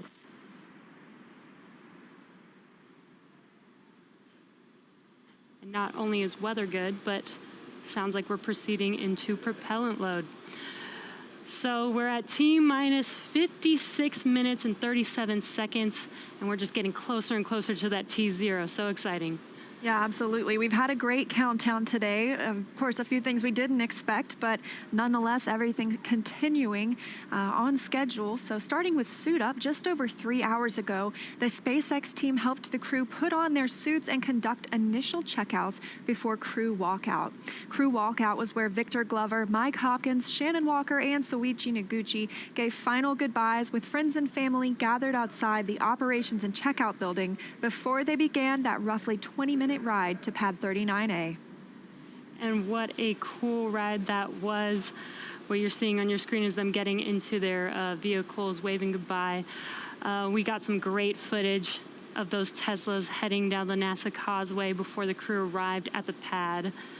And once they got to the pad, they took a minute to take in the sights, There you can see on your screen, they took some pictures and then they headed up into the fixed service structure to begin a process known as crew ingress, where the astronauts entered the vehicle and the SpaceX team performed a series of checks to ensure their suits, the seats, and the vehicle interactions were all functioning properly. And about 15. As a reminder, step 55.72 is open for propellant load go, no-go buys.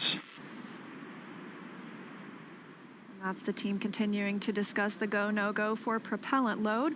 But about 15 minutes ago, the team closed Dragon's hatch with the crew safely inside. So with about 55 minutes to go until Dragon starts breathing fire, things will pick up as we get close to that go, no-go to begin propellant loading and arming the launch escape system. The crew will pull for readiness, which was completed just about 5 minutes ago. And the Dragon pull for prop loading was just called out not too long ago. Next up at T-minus 45 minutes will be an internal mission control Hawthorne pull, and then the launch director's pull for propellant loading. When we get to about T-minus 40 minutes, the crew access arm will retract and the crew will get the call to close their visors and arm the launch escape system. This is the automated system in place that can fire the 8 Super Draco thrusters on Dragon to quickly separate the crew from the rocket, either on the pad or during the flight on the ride uphill. And then once we reach about T-minus 35 minutes, propellant loading for Falcon 9 will begin. We've heard some chatter about whether they're go, no go, continuing those polls. And throughout the countdown, we've been getting some pretty incredible views of the astronauts inside Dragon, making their final preparations, as well as some close-up views of the suits. The teams have often described those suits as an extension of the Dragon spacecraft. It's almost a mini spacecraft inside a spacecraft. They're all custom fitted, just as we were discussing earlier. And I think it's very interesting as well. Their seats are custom fitted too. So nobody gets to really choose where they sit today. It's already been decided. And with that, we want to hear a little bit more Dragon from SpaceX for this place. And go ahead for displays.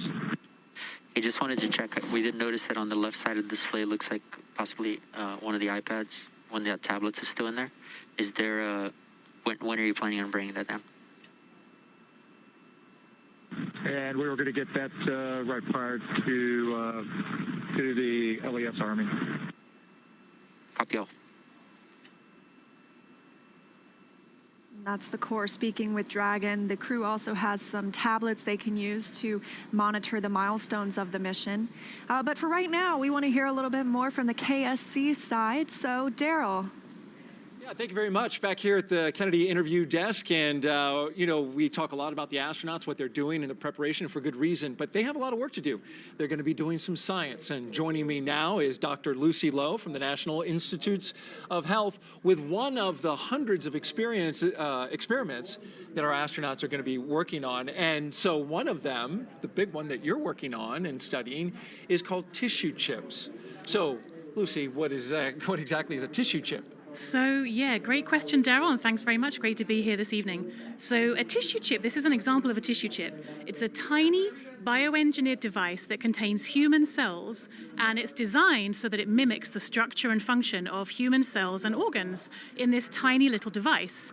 And so the idea is that we can use these to understand human physiology, we can use them to model diseases, and we can even use them to test drugs and therapeutics in human systems before they go into humans, for example, in clinical trials. So really, they're just models that we can use to model disease and then test therapeutics for safety and efficiency. Taking actual tissue that's been genetically engineered, right, and to see how Not it reacts? necessarily, no. So there's lots of different ways that you can put cells on these chips. You can buy them, but you can also use stem cell technologies to actually create cells from all kinds of different organs and tissues: heart, liver, lungs, skin, brain, bone.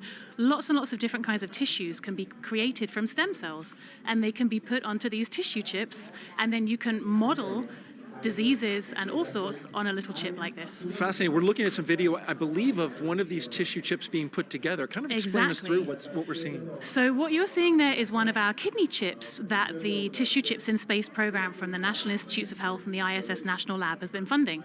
So this chip here is being seeded here. You're seeing that blue fluid coming through in those little triangles, those little squares are cells that are being placed into the chip. And they're put in there with this pink stuff, this extracellular matrix that keeps them alive and keeps them bubbling away, happily chatting to each other over the course of a few weeks. And so what you're seeing there then with the blue fluid coming through is how we feed those cells during that time that they're up on the space station. Got to keep them alive. Exactly. They need all their nutrients. They need all their stuff that keeps them feeling good up there. So what is the benefit of an experiment like this? What can we glean from this and hopefully in the future? Yeah, so that's a great question, Daryl. So when astronauts go up to the space station, they have a lot of changes that they see in their bodies that look very similar to certain kinds of disease states or even aging down here on Earth. So when we put cells onto tissue chips and we send them to the space station, we're able to see the same kinds of changes that might happen to the astronauts, but on a very, very short time scale.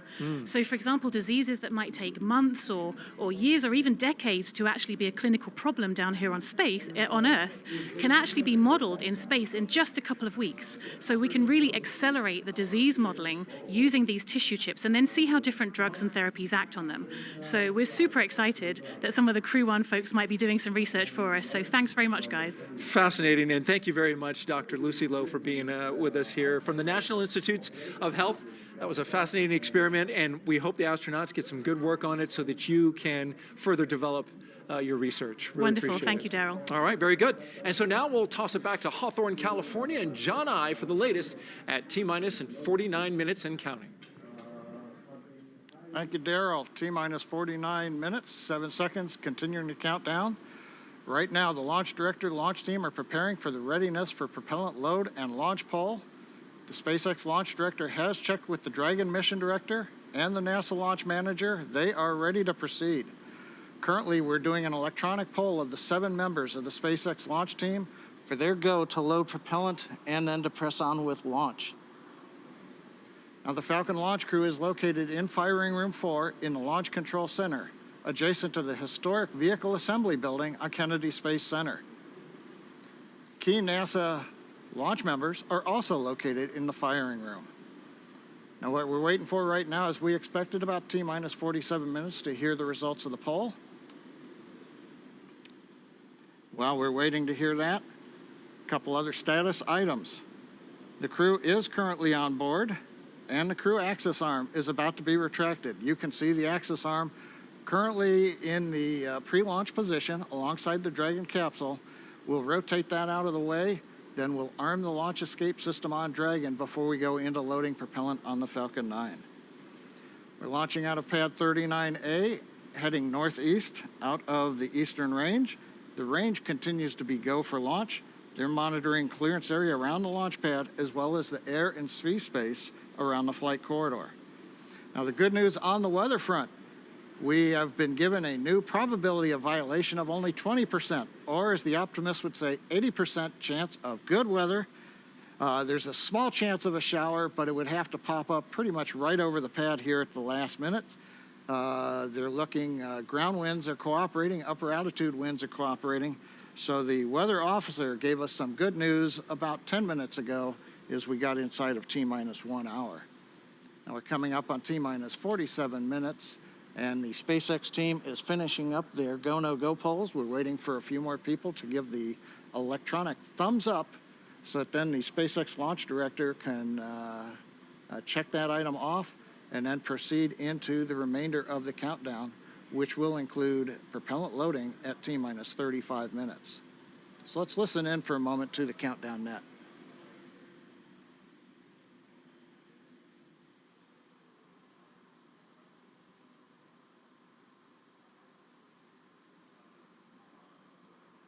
Dragon SpaceX for ARM timeline. And go ahead for the ARM timeline. Yeah, we were just talking here about the tablet and how much time you'll have to put it away. Essentially, as soon as the T-minus 45 minute brief occurs, we're going to begin retracting the arm, and we'd like to be ready to arm the launch escape system immediately, as soon as that's complete.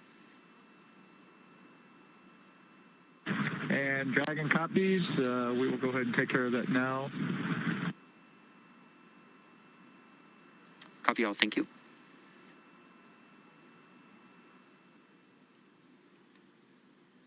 Heard a little bit of dialogue there between Core and the Dragon crew looking at a computer notebook that they're getting ready to put away, letting the crew know what the timeline would be once we finish the go, no go poll and we give the instructions to the launch team at T-minus 45. Then we'll proceed into retract of the access arm. You can see it's currently alongside of Dragon, and then we'll go into arming of the escape system, pardon me, years of previous experience. And then finally, we will get into propellant loading.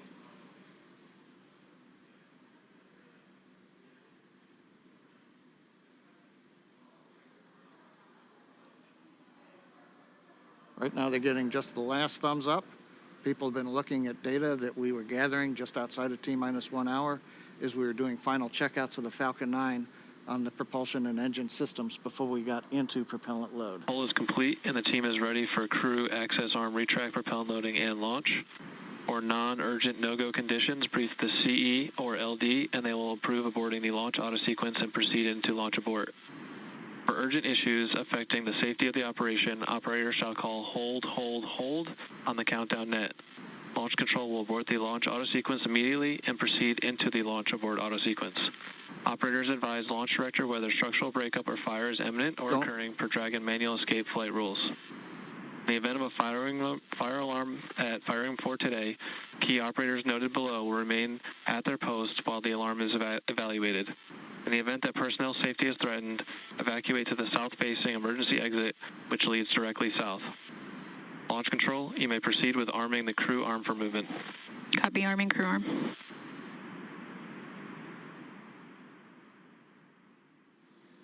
And there you've heard it. Just inside 44 minutes, the SpaceX launch director has announced polls are complete. We're go to head into propellant load. The Dragon team is going to begin retract of the crew access arm. So Kate, with that, everything continuing to look good. We're right on time in the countdown. Thanks for that, John I. And it looks like the crew access arm has already begun to retract away. Just a beautiful sight. So this is one of the last major visual milestones that we have before launch.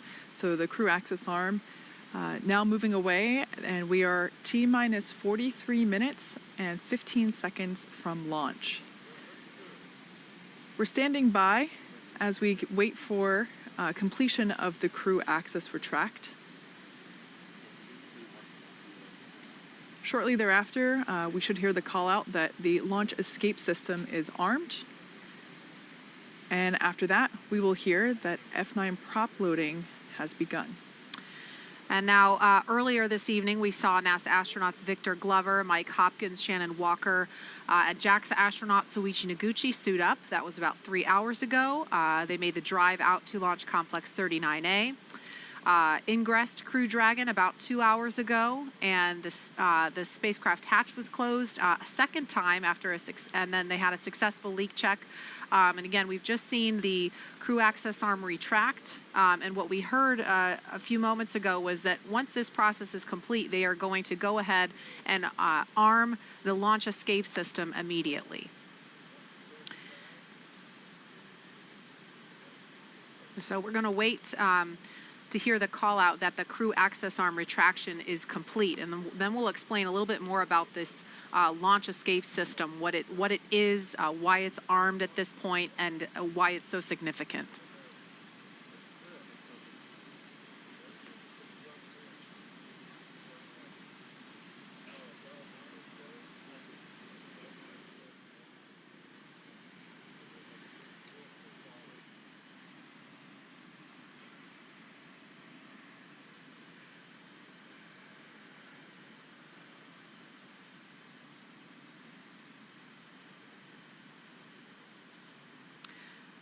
So again, we're at T-minus 41 minutes, 23 seconds and counting. We've just watched the crew access arm retract. That is the suspended walkway that attaches the rotating service structure to Fixed service structure. The fixed service structure, excuse me, I'm talking shuttle speak, to the Crew Dragon capsule. So we watched the arm retract away, so now we see Crew Dragon. Crew arm stow is complete. And we heard confirmation that crew arm movement Dragon, is complete. SpaceX, with that call, you are go for Section 7, close visors and arm launch escape system. Okay, Dragon copies, moving to Section 7. So their confirmation from Core telling crew that they are allowed to move on. You hear us mention move on to Section 6, Section 7. That's simply making sure that everyone's on the same page in terms of which procedure we are now working toward. So that was just the Core, who is the person that is essentially the single voice communicating to the crew inside. Dragon, visors are closed. We are arming the launch escape system. Copy. And there we heard Commander Mike Hopkins. Thank you. Commander Mike Hopkins informed that they are now closing their visors and now commanding the launch escape system to be armed. Now the launch escape system is basically the crew's path to safety in the event of an anomaly, quite simply. If we were to have an abort scenario here on the pad, we have demonstrated the efficiency and success of that system, having done a pad abort test. Previously, we did a launch escape system test mid-flight earlier, I believe it was January of this year. And so basically, this is a system Launch that escape could system return. is verified armed.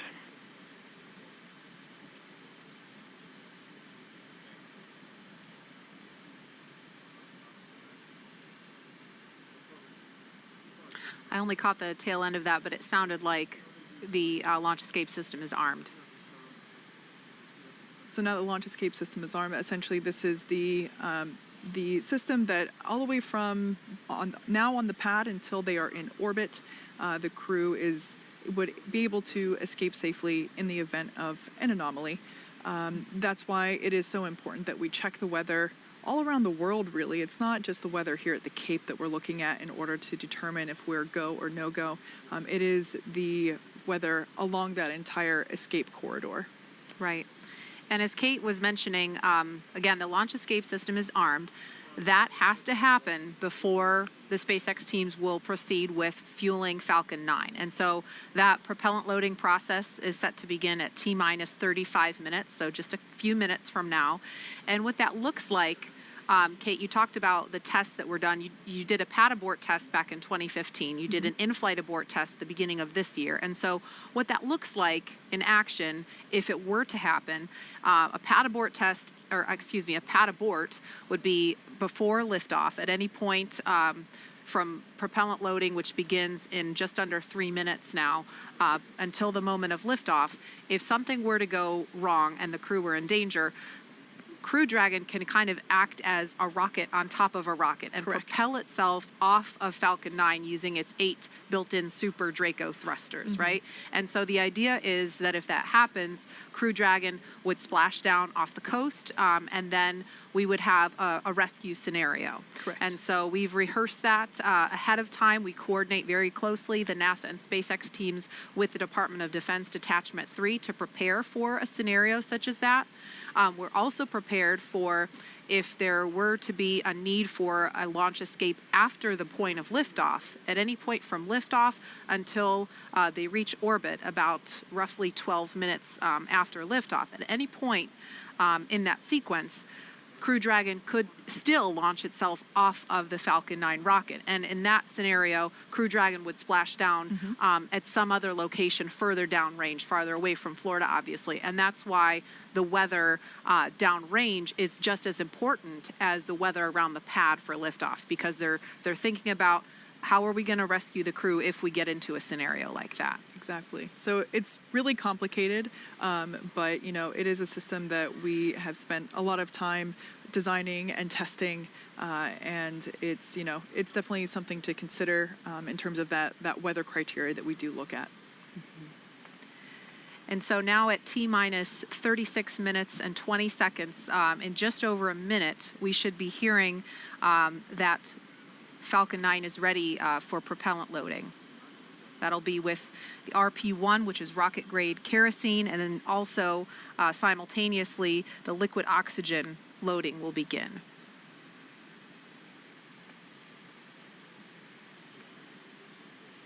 Once we begin loading that liquid oxygen, we'll see plumes of what will appear to be white smoke. It's actually the liquid oxygen vaporizing, turning from liquid form into gas form around the rocket itself in the rather humid Florida air.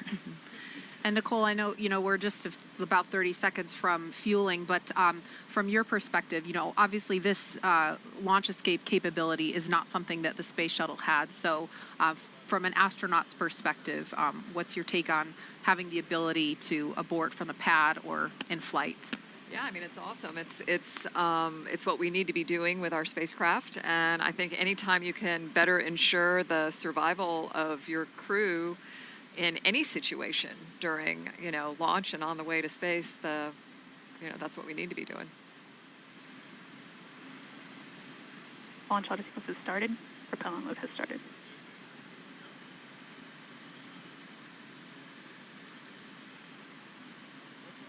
So we just heard that call that propellant load has started. That means fueling of Falcon 9 has begun.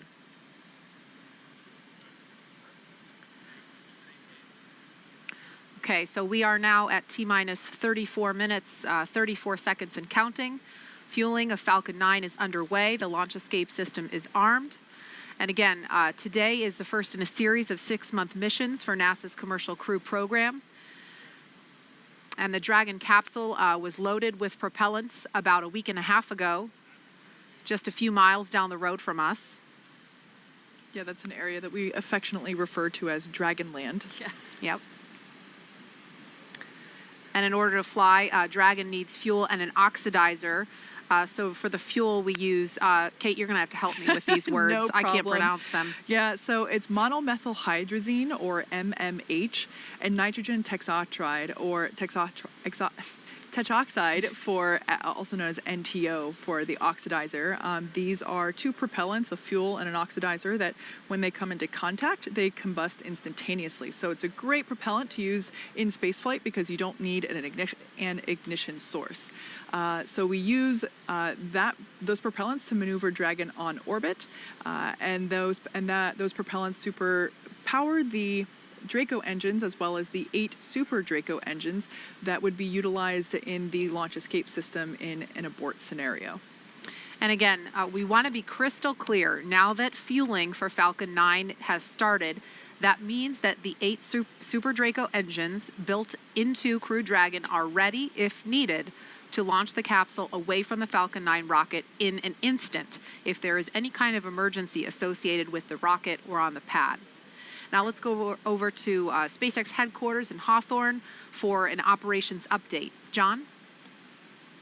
Well, we are counting down those final minutes, and everything is still looking good for Falcon 9 and Dragon for an on-time launch just under 33 minutes from now. As you heard, Falcon 9 began propellant loading right on time at T-minus 35 minutes. Now, the propellants that feed the Merlin engines that power Falcon 9 are 2 liquids. One liquid is the fuel, the other is an oxidizer. And that fuel is a refined form of kerosene, also referred to as RP-1. Now, our oxidizer is densified liquid oxygen, also called LOX. Densified means it is kept much colder than typical for launch vehicles, and it takes up less volume. This allows for more oxidizer to be loaded into the first and second stages. Now, to ignite the fuel and oxidizer in the Merlin rocket engine, we use an ignition fluid called T-Tab. When T-Tab comes in contact with oxygen, it ignites, and it gives off a green-colored flame. Once we've got the flame going, we can then add the kerosene fuel into the chamber, and the engine goes to main power. And you might see the green flash just as the second stage engine ignites, following stage separation 2 minutes, 48 seconds into tonight's flight. Now, currently, we're early in the propellant loading. The first stage fuel tank is about 10% full. And that first stage is the bottom 2/3 of the vehicle. You can see on your screen, you've got the black carbon fiber landing legs, then the white propellant tanks of the first stage, topped off by that black cylinder, the inner stage. Now, liquid oxygen loading is also underway on the first stage. That loading will begin on the second stage, which you can see on your monitor, which is the cylinder, the white cylinder just above that black interstage. Liquid oxygen loading on stage 2 begins at T-minus 16.5 minutes, and we'll continue loading liquid oxygen on both stages until the last few minutes of the countdown. Helium loading into pressure vessels is also underway. We use that to pressurize the tanks in flight as the propellant is pulled out by the Merlin turbopumps. Now, on board the Dragon spacecraft, the astronauts are monitoring systems while propellant is loaded Helium load. into the Falcon 9. And the call out you just heard, ground letting the crew know that helium loading is going on the vehicle right now. So as I mentioned, the astronauts are listening to this right now. As part of their training in the simulator, we also can give them the playback of sounds that we've recorded in Dragon capsule during recent flights. Plus, they also had a discussion with Bob and Doug after their flight, who related what their flight experience was like earlier this year. Now, out on the Eastern Range, we continue to hear they're green, ready to go. There are no problems, and they are go for launch. And finally, the weather, as I mentioned a little while ago, it's actually improved during the day. We're down to 20% probability of violation. The biggest thing we're watching is just in case in these last half hour, if a rain shower might spring up within a mile or two of the launch pad. But currently, the rain looks like it's holding off. The upper altitude winds are good, and the ground winds are very light. Now, as a reminder, today we have an instantaneous launch time. So at this point, if we hear a hold for any reason, we'll have to stand down and target our backup launch opportunity just under 3 days from now. But let's turn it over to Jesse and Leah for an overview of events after liftoff. Thanks, John.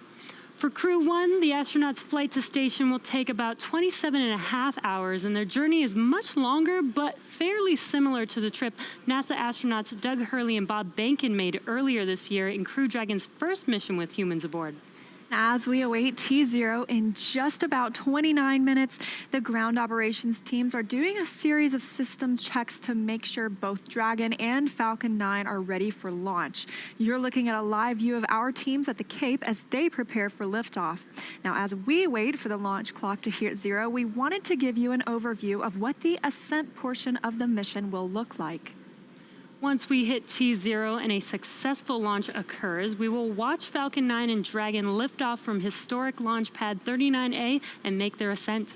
At about 50 seconds into flight, Falcon's 9 engines will throttle down to help pass through the period of maximum dynamic pressure on the rocket, or what we typically refer to as max Q. It's worth noting that once we hit max Q, the vehicle will be going supersonic. Once we are through the period of maximum dynamic pressure, we can throttle up our Merlin engines again. And from there, at about 2.5 minutes into flight, we have a series of 3 events that will happen in rapid succession. First is MECO, or main engine cutoff. This is where all 9 Merlin N1D engines shut off in preparation for stage separation, which is our second event. This is where the first stage detaches from the second stage, with the first stage making its way back to Earth for landing, as the second stage continues on its journey with the third event. SES, or second stage engine start 1, is where the MVAC engine lights up and propels the second stage along with our Crew-1 astronauts to orbit. As Stage 2 heads towards its targeted drop-off orbit, Stage 1 will execute 2 burns in order to make its way back to Earth. The first is the entry burn, where 3 of the M1D engines will reignite and then shut down. This helps to slow the stage down in preparation for entry back into the Earth's atmosphere. While the first stage is heading back to Earth, the second stage will cut off its 1 Merlin engine that was ignited right after stage separation. Once this happens, we will wait for confirmation of a good orbital insertion. And about 90 seconds after Dragon gets into orbit, Falcon 9 will land back on Earth. The landing burn, which is a single engine burn, will bring the vehicle's speed down rapidly in order to land on the drone ship about 9.5 minutes into the mission. While Falcon 9 first stage is landing, Dragon is preparing to separate from the second stage. At about 3 minutes after the second stage gets into orbit, we should have a great view of Dragon with its 4-person crew drifting away from the second stage. Once Dragon is a short distance away, it will begin checking out its Draco maneuvering thrusters to make sure Dragon continues to increase separation distance from the second stage. It's worth noting that these are not the Super Draco engines that would be used during an abort scenario. And about 40 seconds after separation, Dragon's nose cone deploy sequence will begin. It will take roughly 4 minutes for the nose cone hooks to unlatch and open, exposing its guidance navigation controls, or GNC, that will help Dragon autonomously fly to the space station. And lastly, once the nose cone is deployed, the remaining Draco thrusters on the forward bulkhead will be checked. From there, over the next 27.5 hours, Dragon will begin its approach phase, undergoing a number of phasing burns as it makes its way to station. All of that will be coming up soon. Stage 2 cryo-helium load. And confirmation, stage 2 cryo-helium being loaded now. But for now, let's check back in with Marie at Kennedy Space Center. Marie? All right, thank you, Leah. If you're just joining us, we are now at T-minus 25 minutes, 5 seconds and counting from the second astronaut launch from U.S. soil this year, and the first with 4 astronauts aboard Crew Dragon. We want to go over to NASA's Garvey McIntosh. She is standing by in Japan to speak live with the president of JAXA. Garvey, are you with us? Yes, I am. Thank you, Marie. Hello, I'm here in Tokyo, Japan. This is Garvey McIntosh, and I'm going to interview JAXA President, Dr. Hiroshi Yamakawa. Dr. Yamakawa, konnichiwa. Konnichiwa. Could you tell us about the partnership between JAXA and NASA? Oh, thank you very much for your question. The U.S. and Japan have built a close relationship in the aerospace field for more than 50 years. And NASA and JAXA have been collaborating in many fields, including earth science, space exploration, human space activities, and aeronautics. Astronaut Noguchi participates in the Crew-1 mission as the first foreign astronaut on board a U.S. commercial spacecraft. This shows a trust relationship between the two countries. We recognize that this mission is an important milestone toward future international space exploration, and we will firmly support him from the ground.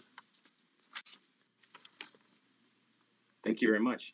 Could you tell us a little bit more about today's mission and what the mission represents for Noguchi-san?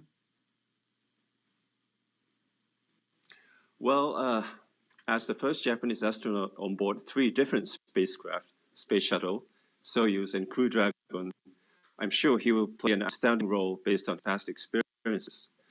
Experiments on the ISS are expected to contribute to the advancement of people's lives on Earth. Protein crystal growth experiments in microgravity environment may lead to the development of new medicine. Japanese private companies are also getting to use the experiment module Kibo for the initiatives. We expect that we will want the utilization of Kibo. Thank you. Thank you. And last question, looking a little bit towards the future. I know recently Japan, along with 7 other countries, including the United States, recently signed the Artemis Accords. Can you tell us a little bit more about the Artemis Accords and what that means for future space exploration? Well, last month in October, the Japanese government signed the Artemis Accords, representing the strong partnership as one of the first countries to join in the future international space exploration. Well, I think Japan has expertise in human and robotic space technologies accumulated through our experiences, TV and Hayabusa 2. And we will continue to move forward with technical considerations with NASA and other international partners. In addition to the field of human spaceflight, we will continue and deepen our cooperation with NASA and our international partners in order to explore the new era of space and contribution to our society on Earth. Thank you very much. Well, thank you very much. Arigatou gozaimashita. Thank you for your time this morning, and I'll pass it back to you, Tamira. Thank you. All right, so we just took a look at numbers across all of our social channels, and there are over 500,000 people tuning into this broadcast right now. And the hashtag #LaunchAmerica is trending at number 20 on Twitter, last time we checked. And Marie, Kate, Nicole, I've got some great photos rolling in, and I have a few that I just have to share right now. So take a look at this first one. We've got this little explorer asking if there's room for one more on the mission. Aww. I love it. I know. Let's go to the next one. We've seen so many cute space pups today, and this corgi and its little NASA onesie is just the icing on the cake. Yes. I can't get enough space dogs, so. Okay, let's go next. How incredible is this little patriotic astronaut holding the flag? Now, y'all, this one definitely made me pretty emotional the first time I saw. Yeah. Okay, last one. Check out how awesome Kiana looks in her blue flight suit, and, I mean, wishing her hero, Victor Glover, well on his Launch America mission. So you've seen it there, and for those of you at home, thank you for sharing a piece of what this mission means to you with us. And in these final moments, let's check in with Shaniqua at Mission Control in Houston. Shaniqua, what's the latest? Thanks, Tahira. The space station team here in Houston is focused, and critical systems on the station continue to function normally. The teams have verified the command path from the ground up through the constellation of communication satellites to the station. Everything is nominal, and the station will be ready to receive Dragon tomorrow.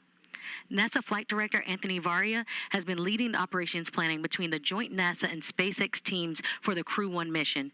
And with the mission about to begin, he passed along this to the teams. No matter the spacecraft, our jobs remain the same. We will protect the crew, we will protect the vehicle, and we will perform our mission. We remain tough and competent. We operate with resilience.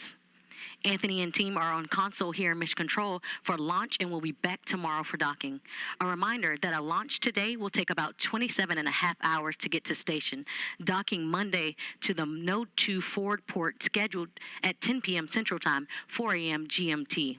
Once Dragon is fully docked to the station, the team here in Houston will assist the Dragon and space station astronauts with leak checks as they work to open hatches on both Dragon and inside the station's pressurized mating adapter. We expect hatch open to take approximately 2 hours after docking. That's it for us here in Mission Control Houston. I'll send it back over to the team in Florida. Marie? All right, thank you so much, Shaniqua. We are inside of T-minus 19 minutes until launch. So exciting. We started the day with 50% probability of launch, and now we're up to 80% chance of the weather cooperating. So we are so excited. I know we're going to be turning our attention solely to the pad and going over to Hawthorne to take us through the final count. But one thing that really stuck out to me earlier, and I wanted to mention, when Shannon was talking about her path to becoming an astronaut, she talked about how she was 4 years old when she decided that that's what I want to do. And it really stuck out to me because my 4-year-old daughter is watching and she's dreaming about becoming an astronaut. And it's so special for, I think, especially for little girls, maybe I'm biased, but to be able to have a role model like Shannon and like you, Nicole, because at the time when Shannon was 4 years old, women weren't astronauts. Yeah. And what an amazing time to be in when little girls have women to look up to, and African-American children have Victor Glover to look up to and see that, they're represented and they can do this too.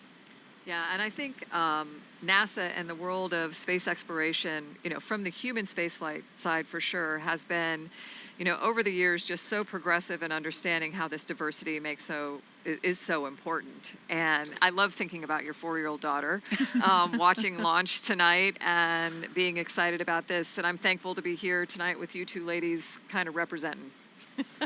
I'm super excited. I have seen SpaceX launches before. I've seen shuttle launches before, but I've never been this close to the launch pad. And my palms are sweaty with excitement.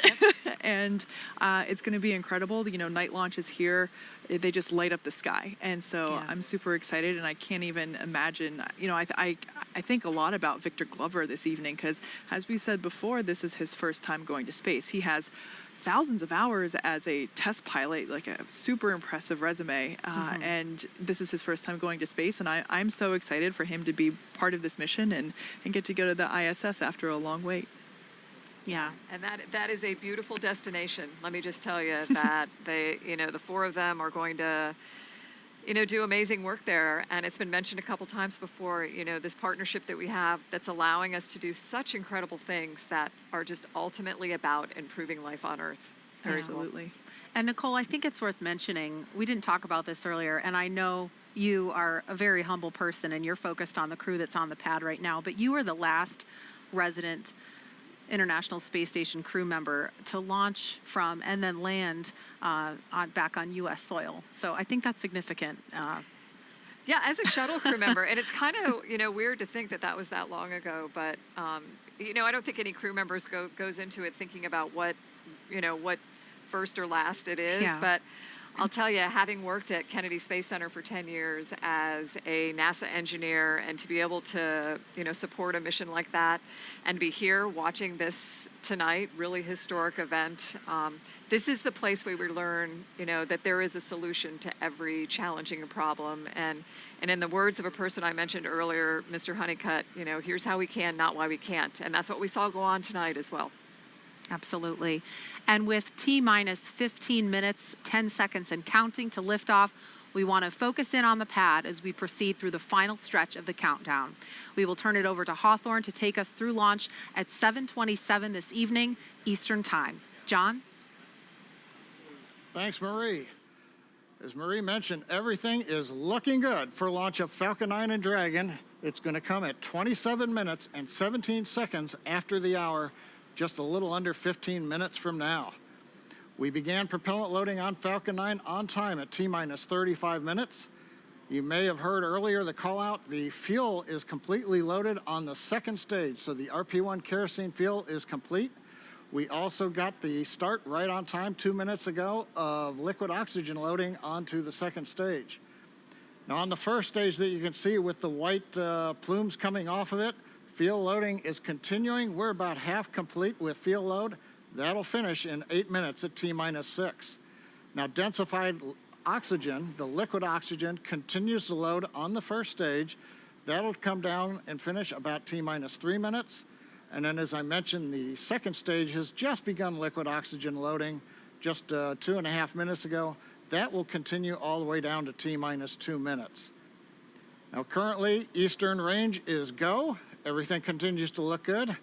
And the weather, as we said, has continued to cooperate. You can talk about it, you can't do much about it, but tonight it looks like all conditions are good on the weather.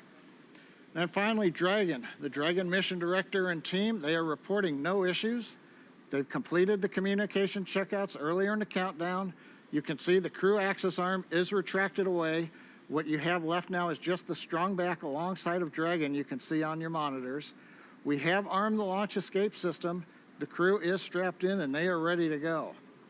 Their next major event's coming up at T-minus 10 minutes. They're going to get final instructions relayed to them. The crew displays will be configured for launch, and that allows the crew to get insight into how launch is proceeding and provides constant updates on vehicle health to the crew that you can see on the right-hand side of the monitor. The crew will also at that time close their visors in preparation for launch. Now at T-minus 5 minutes, we'll be in terminal count, and Dragon will transition to its internal battery power. We'll hear continued call-outs on the countdown net as we get close to 0 and to liftoff. But right now, 12.5 minutes to go, everything looking good. Leah and I will be commenting, but we're going to let you listen into a lot of the discussion and just enjoy the last 12 minutes of the countdown as we head for liftoff again, 27 minutes, 17 seconds after the hour. That's right, John. It's so exciting. Only 12 minutes, 13 seconds until liftoff now. And just some things that you can look for, especially upon ascent. You'll be hearing some performance calls as we get into the final countdown and then after liftoff. These are SpaceX flight controllers. They're reporting the trajectory, the speed, the booster performance, and some of the key milestones for Falcon 9 and Crew Dragon on the way uphill. It's about a 9-minute ride to orbit, and a few minutes after that is when we'll see Crew Dragon separate from the second stage. and begin flying free on its own. Some of those other calls you'll hear upon liftoff are number and letter combinations. These mark different abort zones throughout the flight. The first two are 1A and 1B. This signifies they're in the first stage, and that will last until they're up to the very north of North Carolina. The next are 2A through 2E or 2 Echo. Those will come into play once the second stage kicks in. That lasts from the top of North Carolina all the way to the tip of Newfoundland in the northern Atlantic. There's also a spot we want to avoid in the northern Atlantic, and so you might hear the call Shannon or forward to Shannon. Of course, that's not to be confused with our crew member Shannon Walker today, but that actually refers to Shannon, Ireland. It means they would target off the coast of Ireland if they were later in that second stage and needed to abort. But that next call out we're listening for to the crew should come up at T-minus 10 minutes that the crew displays. Those 3 panels in front of our astronauts will be configured for launch. Now just 10 minutes and 35 seconds to go until liftoff.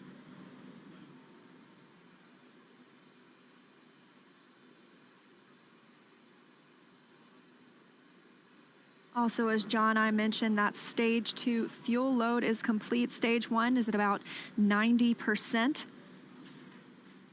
Liquid oxygen load on the second stage is about 40%, and on the first stage, about 85%.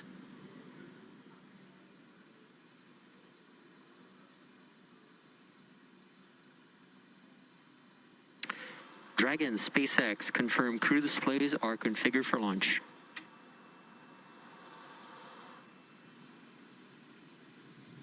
And SpaceX, this is Dragon. Displays are configured for launch. Copy, Resilience. We're honored to have you as our crew as we begin operational missions to the ISS. Have an amazing trip and know that we are all for one. Thanks, Jay. And to all the people at NASA and SpaceX, by working together through these difficult times, you've inspired the nation, the world, and in no small part, the name of this incredible vehicle, Resilience. And now it's time for us to do our part, Crew-1 for all. Copy all. Thanks, Hopper. That was the voice of Commander Mike Hopkins confirming those crew displays are configured, and that T-minus 10 minutes was another check for the Falcon 9 launch commit criteria. It was checked by some computers. It was the last check of a wide variety of the Falcon system data to make sure we are go. From here on, we continue to count down until T-minus 7 minutes when the pre-valves open.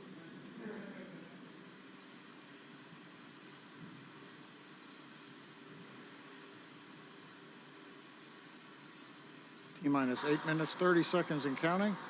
As Liam mentioned, the next major event at T-minus 7 minutes, we will open the pre-valves. Currently, the Merlin engines on the first stage are isolated by valves that are between the propellant tanks and with the Merlin engines. We'll open the pre-valves. That'll allow us to begin passing a small amount of liquid oxygen through the inlet of the turbo pumps. That'll chill them down to get them ready for when we bring the pumps up to full speed at T-minus 2 seconds.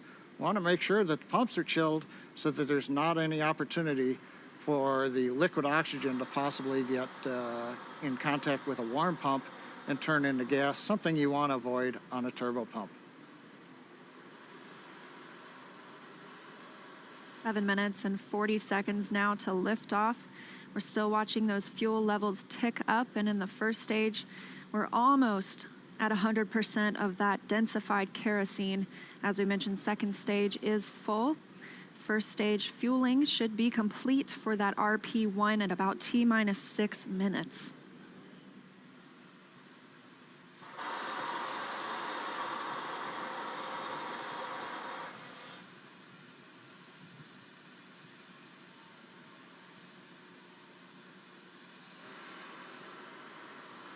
Standing by for pre-valve opening.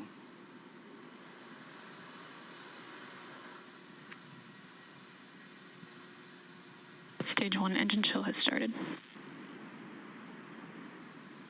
And there's the call out. Stage 1 engine chill has started.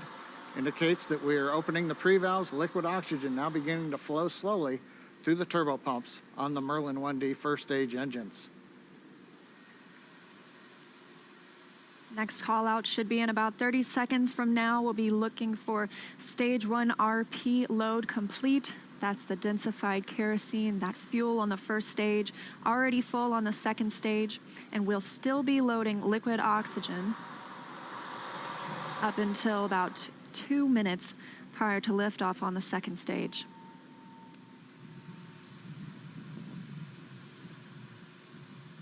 Standing by for that fuel call. Stage 1 fuel load is complete. Okay, right on time, and a great view of Dragon sitting on top of the Falcon 9 as we're continuing to load liquid oxygen onto both the first and second stages. The RP1 kerosene fuel is now completely loaded on both stage 1 and stage 2. All continues to go well, just under 6 minutes to launch.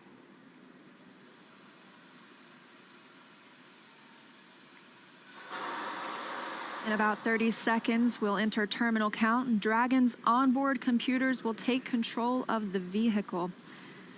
Both fuel on first and second stage is complete, and liquid oxygen loading continues with the second stage at about 80%, first stage at 95%. Something else you might notice is water rushing the pad shortly before liftoff. That's to suppress the sound and keep any sound from imparting a load on Crew Dragon as it prepares to lift off.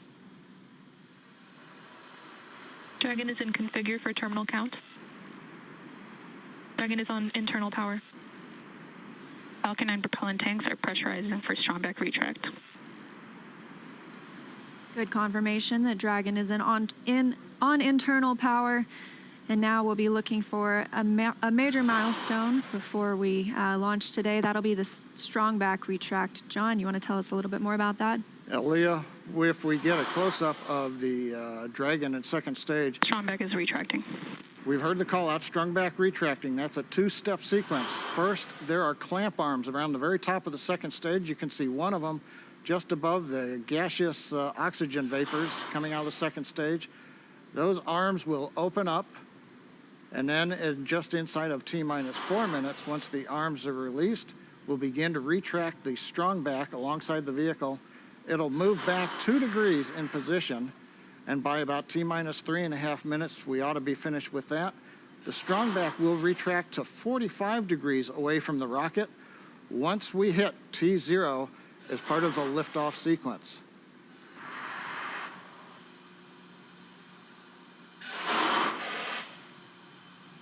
And at T-minus 3 minutes, Right now, we're waiting for the retract. And there you can see the strongback is beginning to move away from the vehicle.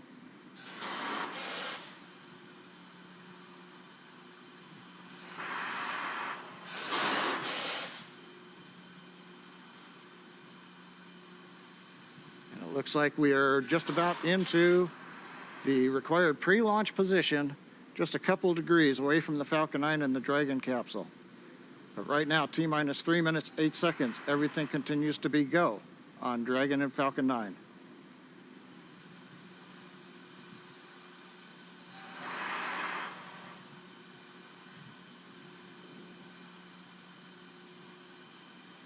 Currently standing. Dragon is in terminal count. And Dragon is in terminal count, and we are standing by to hear that stage 1 liquid oxygen loading is complete. Stage 1 LOX load is complete. And there we have it, and stage 2 should finish shortly after at about 2 minutes prior to liftoff. So now the last major event is finished liquid oxygen loading on stage 2. It wraps up at about T-minus 2 minutes. Then at about T-minus a minute and a half, we have to drain back and vent down the liquid line that goes up the strongback alongside the Falcon 9. If you see a large white cloud about midway down around the rocket, that's normal. That's, again, just the gaseous oxygen hitting the warm, moist Florida air.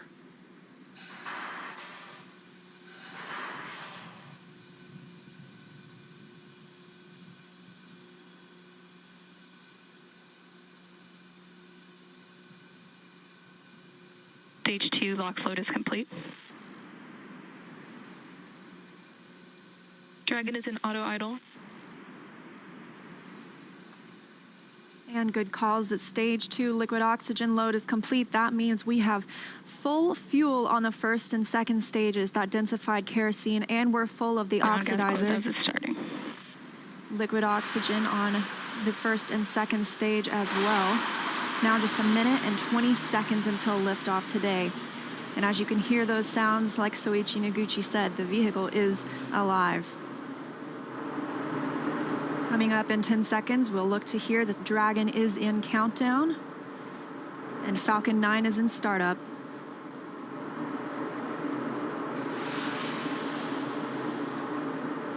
Dragon is at countdown. FTS is armed. Falcon 9 is in startup and is now controlling.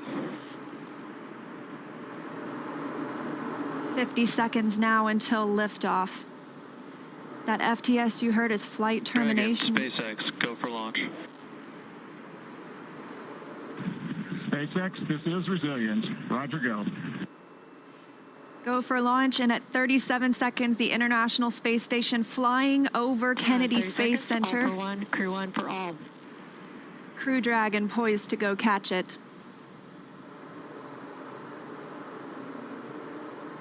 "20 seconds till liftoff.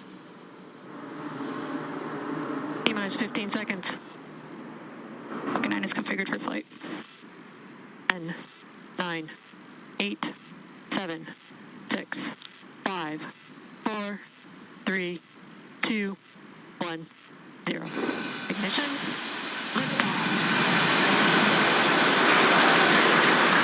And resilience rises. Not even gravity contains humanity when we explore as one for all.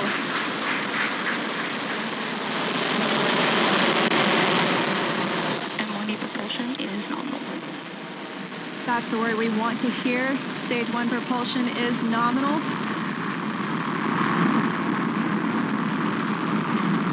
That's 30 seconds into this historic mission, flying crew on board Dragon and Falcon 9. Stage 1 is preparing to throttle down. This is in preparation for max Q, which is maximum aerodynamic pressure. Stage 1, throttle down. There's that call out for throttle down. Power and telemetry continue to be nominal for the vehicle, now traveling at 262 meters per second. Falcon 9 is supersonic. There's that call out. The Falcon 9 is supersonic, and we will be passing through max Q here shortly, the largest structural load during ascent. Max Q. There's that call out. That Falcon has passed through max Q. One Bravo.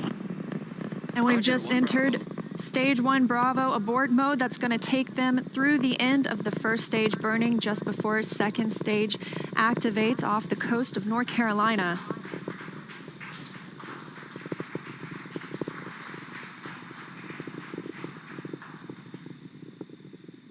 T+1 minute and 40 seconds into flight. Dragon and Falcon 9 traveling 709 meters per second. That call that MVAC chill is underway, the Merlin vacuum engine.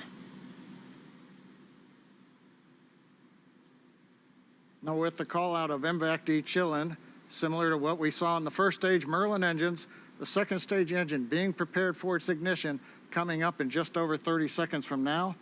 We're a half a minute away from 3 quick events in rapid succession. We're going to get main engine cut off. The 9 Merlin engines will throttle down and then shut down. We're going to get stage separation. Stage 1, throttle down. And then ignition of the second stage engine. We've begun the throttle down in preparation for stage separation.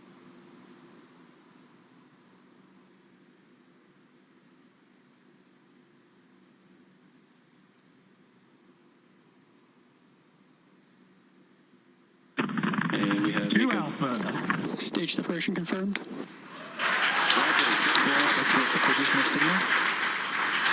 And you see that stage separation has confirmed. There goes that MVAC engine. Stage 2. Crew-1 is now on their way to the International Space Station.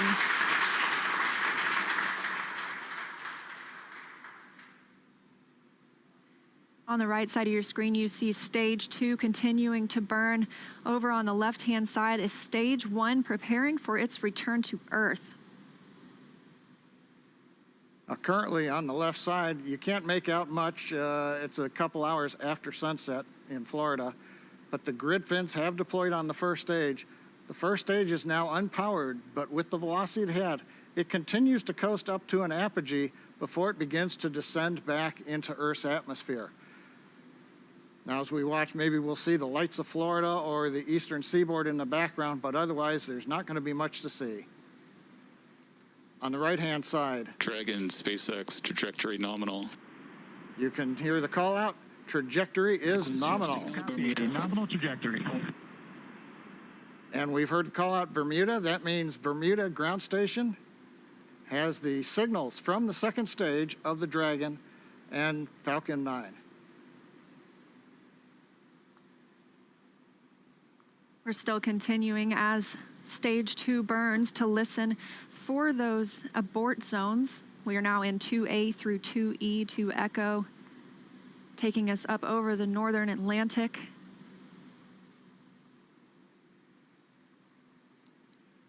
Right now you can see the second stage engine glowing with the standard red that we have come to see over all these missions. Indicates everything's looking good. Power on the MVAC-D engine continues to run at 220,000 pounds of thrust in the vacuum of outer space. Dragon SpaceX trajectory nominal. And trajectory nominal. Copy, nominal trajectory. And we hear the reply from the crew acknowledging we have a nominal trajectory. Dragon made it to the Falcon 9 second stage, heading into the low Earth orbit, where Dragon will then separate and begin its trip the rest of the way to the space station.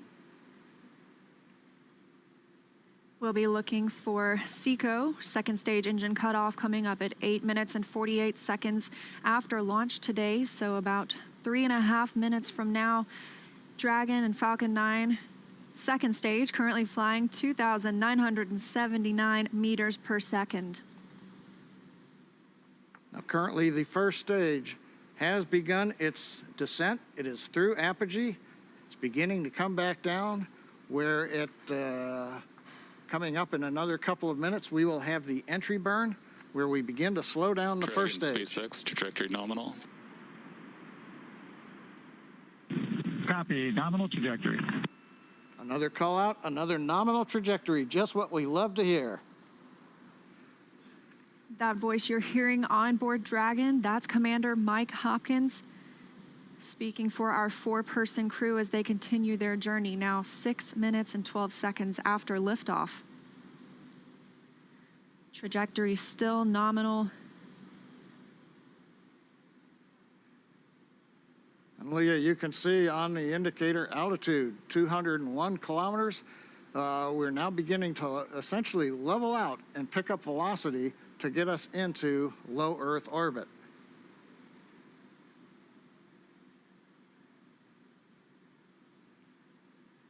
We're a little under 1 minute from the ignition for the entry burn on first stage. And we're about 2 minutes away. Dragon SpaceX trajectory nominal. Copy, nominal trajectory. Great news, now 7 minutes after launch. Second stage engine continues to burn, everything looking good. And we'll see that continue to burn for another 1 minute and about 38 seconds. Right now on stage 2, the crew's getting about a little more than 2.5 G's of acceleration. First stage preparing to ignite for the entry burn. Stage 2 FTS has saved.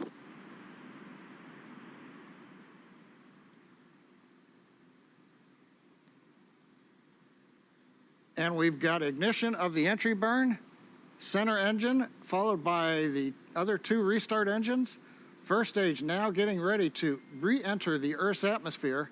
This is about a 29-second burn, and it's designed to slow the vehicle way down.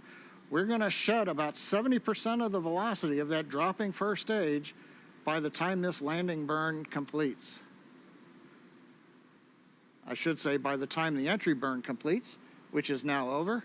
First stage on target for the drone ship in the Atlantic Ocean. Meanwhile, we're watching second stage getting close to getting into orbit. That's right. We've got about 30 Stage seconds 2 more. internal guidance. And now just about 20 seconds more of stage 2 continuing to burn until we see second stage engine cut off, or SECO. We'll coast for a few minutes afterward to allow the rates in motion to... Roger, there- Shannon. There's that call for Shannon. That's Shannon, Ireland, an abort zone, but it looks like we continue smoothly to orbit today.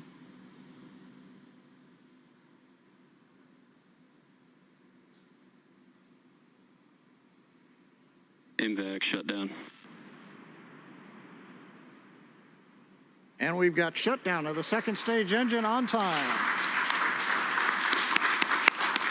Dragon SpaceX, nominal orbit insertion. Launch escape system is disarmed. And SpaceX copies. And Leah, the words we like to hear: a nominal orbit insertion.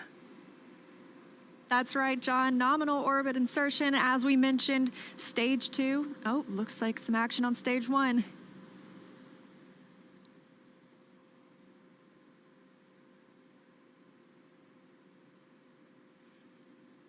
And I believe we've had a touchdown on the drone ship. We've got stage 1 has touched down on the drone ship in the Atlantic Ocean.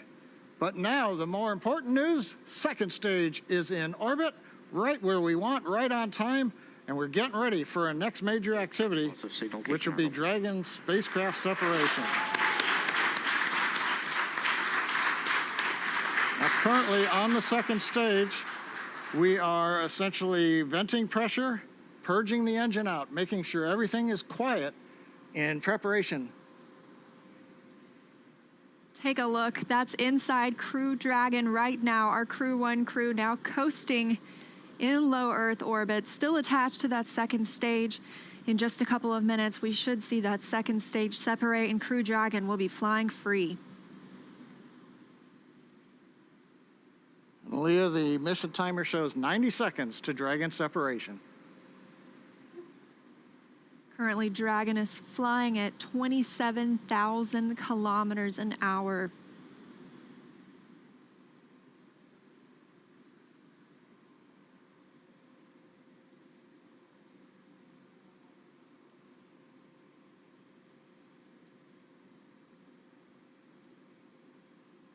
And we're T plus 11 minutes since liftoff today, waiting on that second stage separation. But as you can see, our astronauts from left to right, Shannon Walker, Victor Glover, Mike Hopkins, and Soichi Noguchi, now on their way to the International Space Station. First trip to space for Victor Glover. Acquisition of signal in Newfoundland. And that call out, acquisition of signal in Newfoundland. That means the Newfoundland ground station is now receiving telemetry from Dragon. This view inside Mission Control Hawthorne. Teams continuing to monitor the vehicle, now traveling at almost 27,000 kilometers an hour.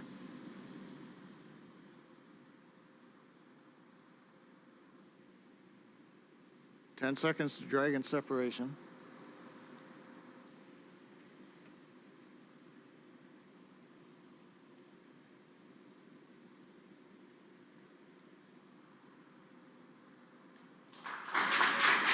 Dragon separation confirmed.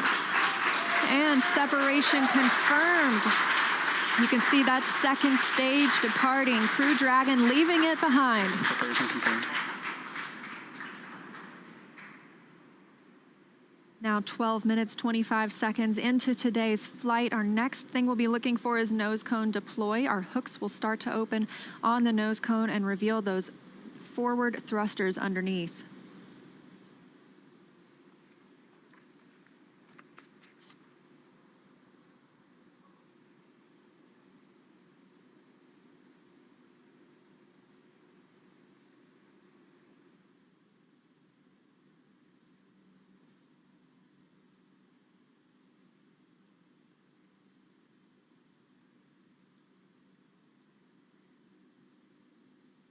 13 minutes into today's mission, the view on the right-hand side of your screen coming from Crew Dragon. We had that short look at the second stage as it departed. That second stage will burn up upon re-entry into Earth's atmosphere.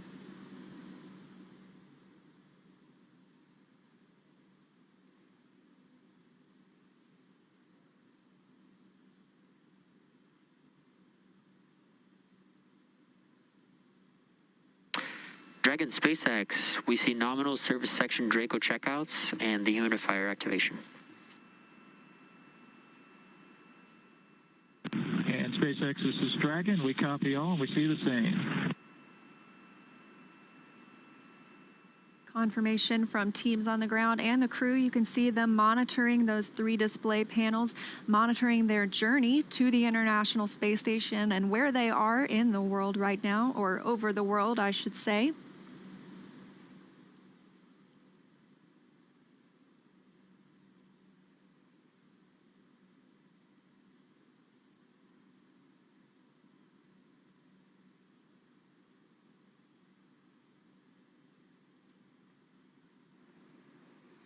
Well, we're in 14 minutes, 25 seconds since it was a great liftoff.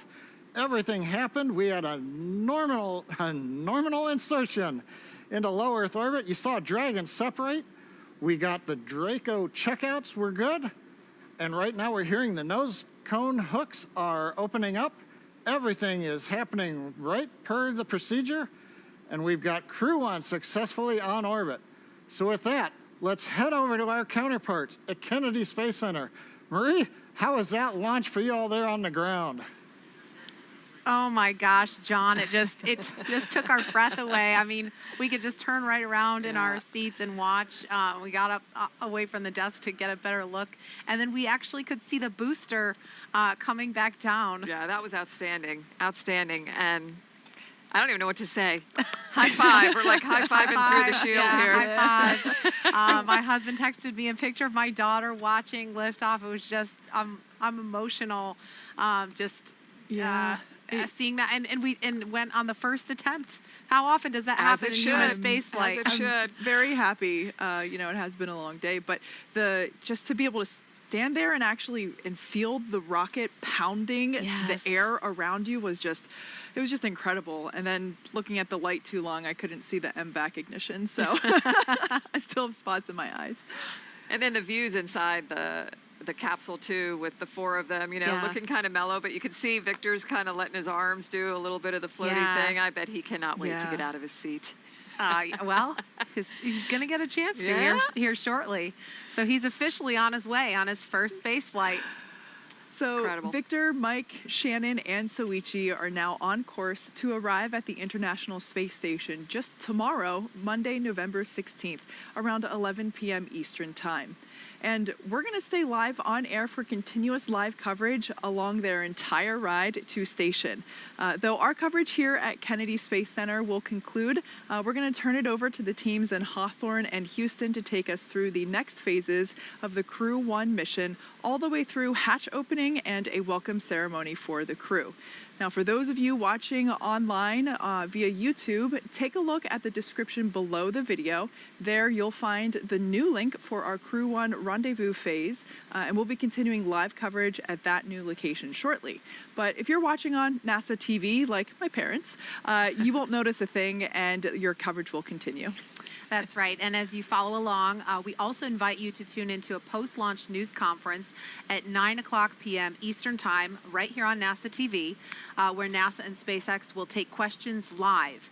And in addition to NASA TV, of course, you can always follow along on Twitter at @NASA and nasa.gov for continuous mission updates. We thank you all so much for watching. To all of our commentators, Nicole, special thanks to you My for being pleasure, here. ladies. Let's do it again. Oh, please, yes. Well, we'd love to have you back. Here now are some highlights from the incredible journey that's just begun. Here's our first live look inside the suit-up room. Crew Dragon Commander Mike Hopkins was born in Lebanon, Missouri. Pilot Victor Glover is a native of Pomona, California. And mission specialist Shannon Walker is from Houston, Texas. Mission specialist Soichi Noguchi is from Yokohama, Kananagawa, Japan. And here they come, walking down the hall. Everyone's looking quite peppy there. Yeah, so cool. They're looking for people. They're looking for the people that have helped them all along the way, too, and wanting to make eye contact. Here they come, the Crew-1 astronauts now beginning their journey to the launch pad ahead of this historic mission to the International Space Station. This is Core on countdown 1 for timeline. The crew is departing for the pad on schedule. This is chase car, so you can be along with the crew every step of the way. It's kind of like the pre-flight, right? The walk around your vehicle before you get in and fly. I love this shot. Yeah. You know, when this was being designed, it was definitely a forward-thinking design. And you can see on your screen the crew beginning the ingress process already. They are checking to make sure the suits are ready. They're helping them connect the umbilicals. They're buckling them in. And Dragon SpaceX hatch is closed. 5, 4, 3, 2, 1, 0. Ignition.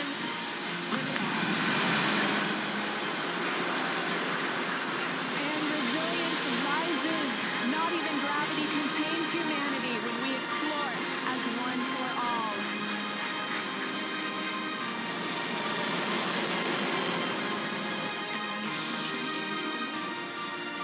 That's the word we want to hear. Stay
Good morning. It's Friday, August 7th, and you're looking at a live view of Falcon 9 as it awaits its 1:12 a.m. Eastern launch time from Pad 39A at Kennedy Space Center in Florida. This will be the first mission from this pad since we launched Bob and Doug to the International Space Station over 2 months ago. Hello from SpaceX headquarters in Hawthorne, California.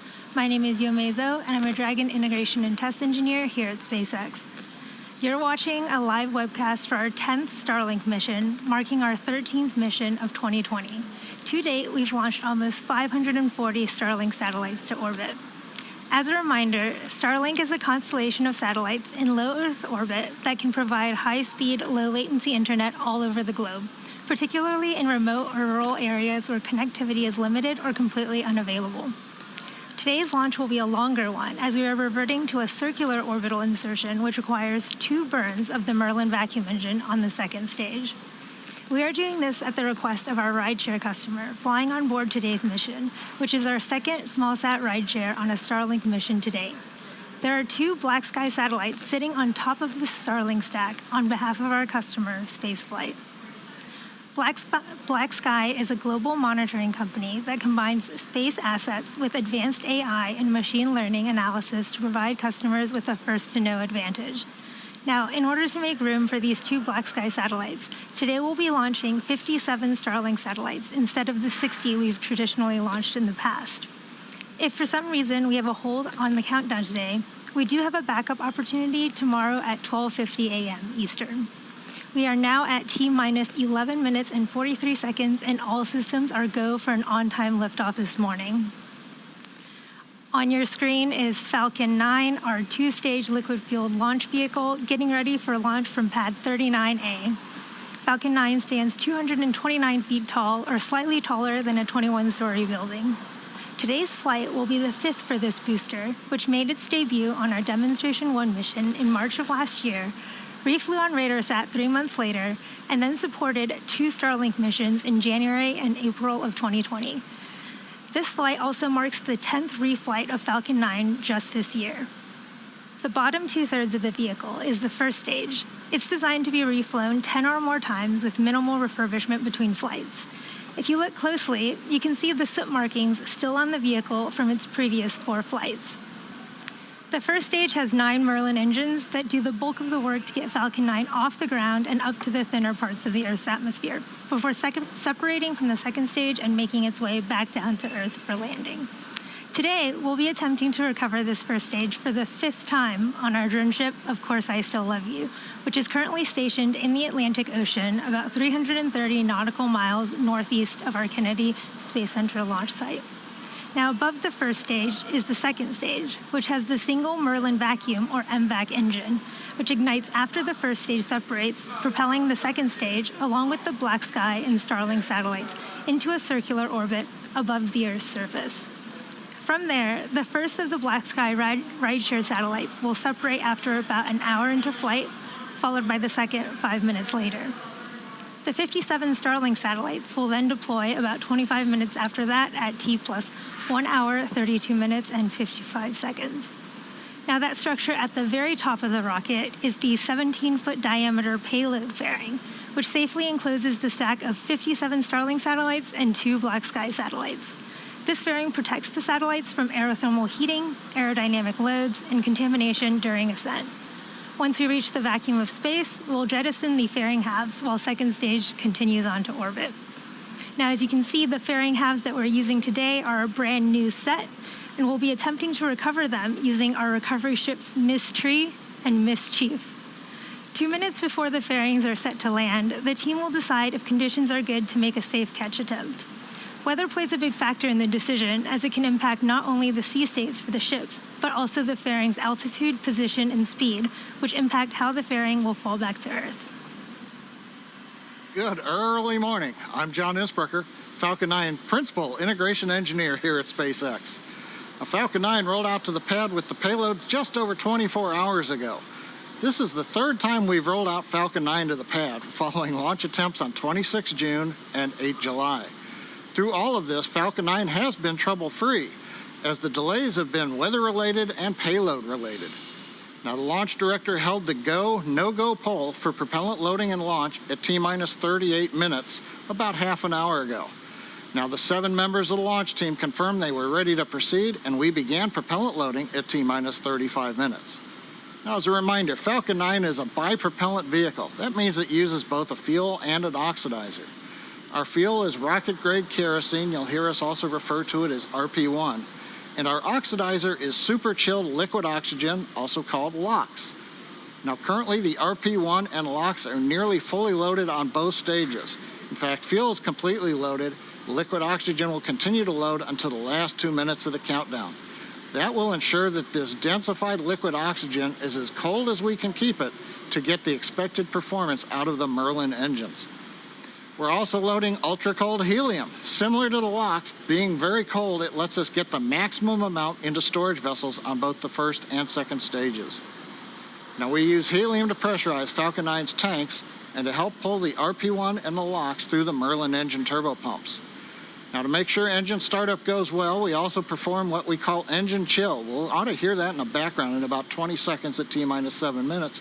We begin flowing a small amount of that super chilled LOX into the Merlin engine turbopumps.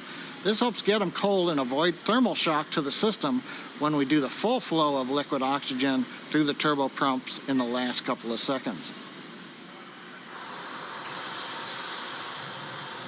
Stage 1 engine chill has started. And there we've got the confirmation. Stage 1 engine chill has started. In your picture, there's a white structure next to the Falcon 9. That's the strong back portion of the transporter rector. This strong back portion provides the liquids, the gases, electrical connections to the second stage, as well as an air conditioning line up to the payload fairing. Now, in about 2 minutes, that strong back will retract slightly from the rocket, about 2 degrees. Then at T0, hydraulics will pull the strong back farther away from the Falcon 9 as it lifts off.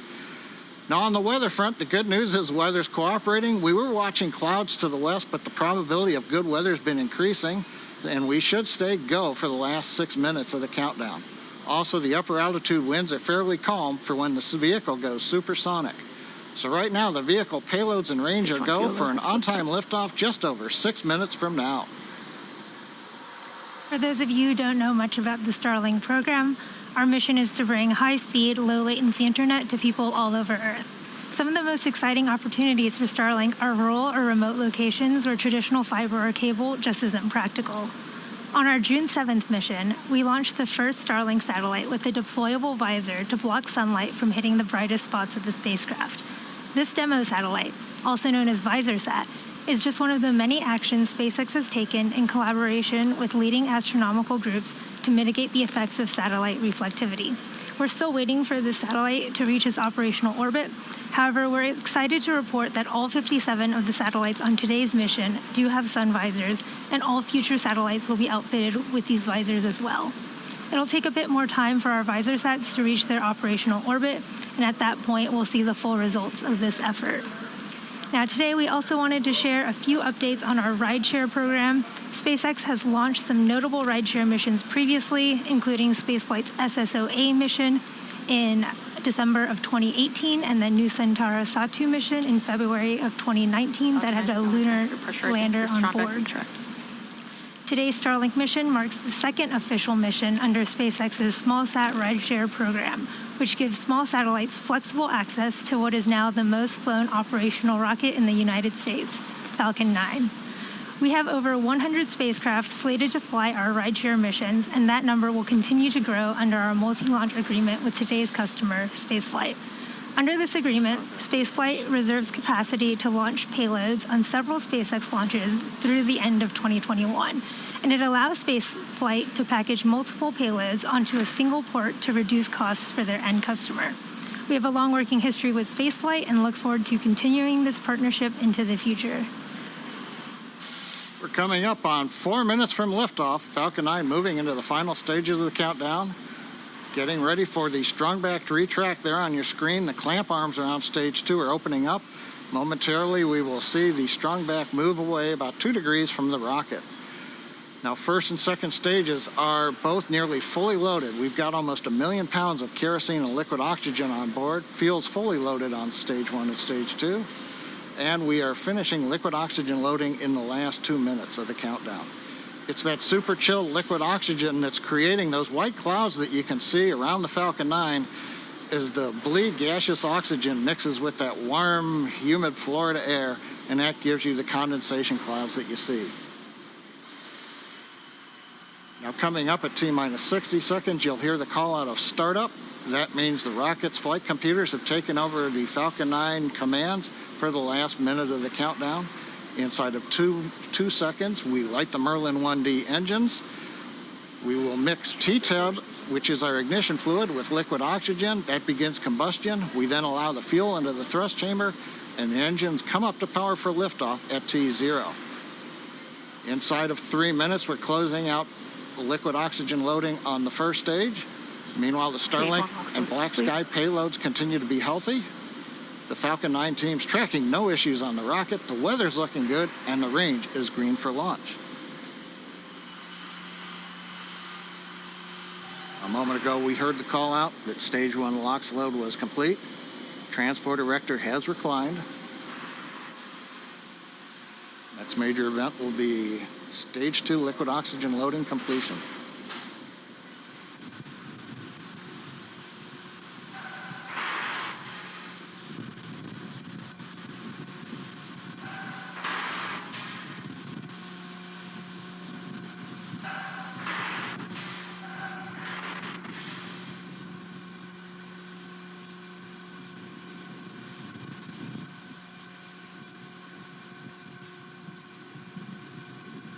Stage 2 LOX load is complete. We've got Stage 2 liquid oxygen loading complete. That means all propellants are fully loaded on the Falcon 9 first and second stages. The chill-in announcement was telling us that we've had enough time with the liquid oxygen running through the Merlin 1D turbopumps to get them down to the necessary temperatures to go into the ignition sequence. Currently, you can see a large white cloud coming off of the strongback. That's normal. At this stage, we are now, having fully loaded all the propellants, we're bleeding back the liquid oxygen in the fuel out of the system so that we're getting a little bit of venting overboard, and that gives you the large white plume, again, as that warm, humid Florida air mixes with the cold gaseous oxygen to give you the clouds. Falcon 9 is in startup.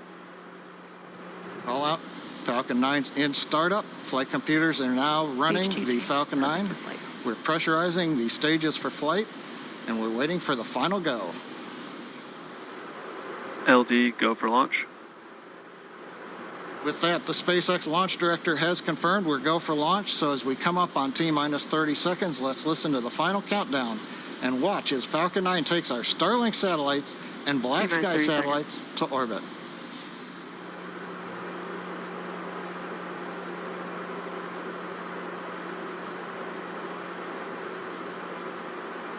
Stage 1 tanks pressing for flight. T-minus 15 seconds. 10, 9, 8, 7, 6, 5, 4, 3, 2, 1, 0. Ignition. And liftoff.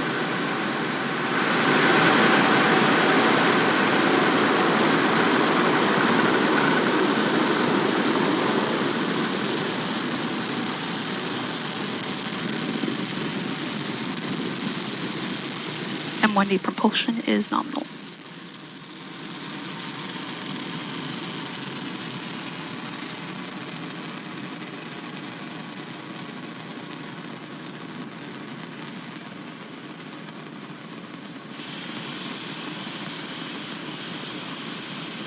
T plus 40 seconds since the launch of Falcon 9. Propulsion is confirmed. Merlin's look nominal. Power and telemetry are confirmed nominal from the avionics engineer. We're throttling down right now on the Merlin 1D engines. Preparing for supersonic and max Q. Mach 1. Got the call out for Mach 1. We have throttled the Merlins back up to full power. Next event will be maximum dynamic pressure. And there we are. We're going through the thickest portion of the atmosphere at the highest speeds. Now, as we continue to accelerate Falcon 9, the air density gets thinner and the loads on the vehicle decrease. A minute 30 seconds, trajectory continues to look good.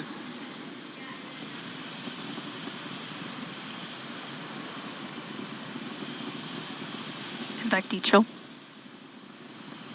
That dechill indicates we're now beginning to bleed a little bit of liquid oxygen through the upper stage engine turbo pump to get it ready for ignition, coming up in just about 40 seconds from now.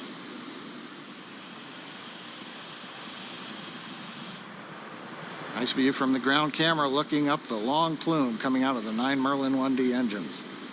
Now, major event coming up will be main engine cutoff coming up at just after 2.5 minutes, called MECO. We shut off all the 9 engines. We'll separate the first stage from the second stage, and we will ignite the second stage engine called SES-1, the second stage engine start number 1.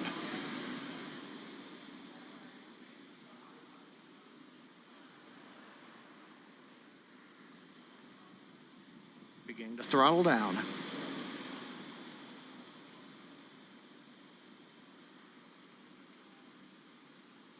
MECO. Stage separation confirmed.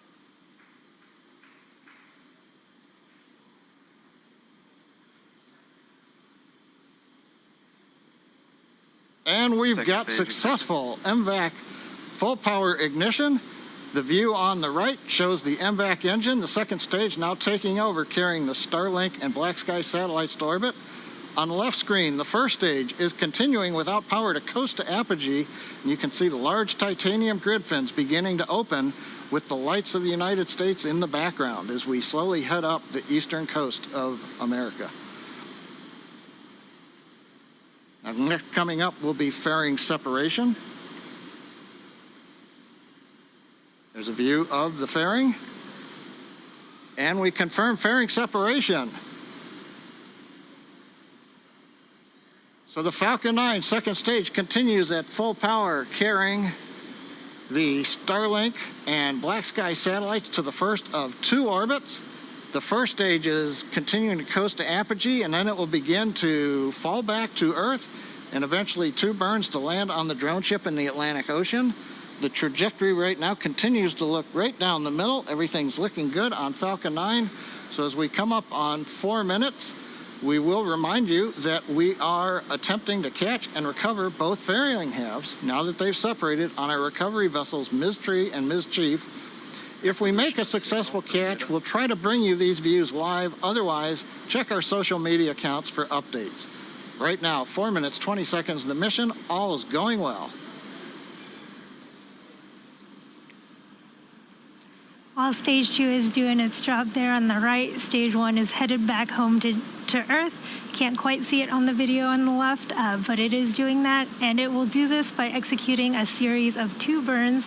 The first burn is the entry burn, where 3 of the 9 M1D engines will light up and slow the stage down as it re-enters the upper part of the Earth's atmosphere.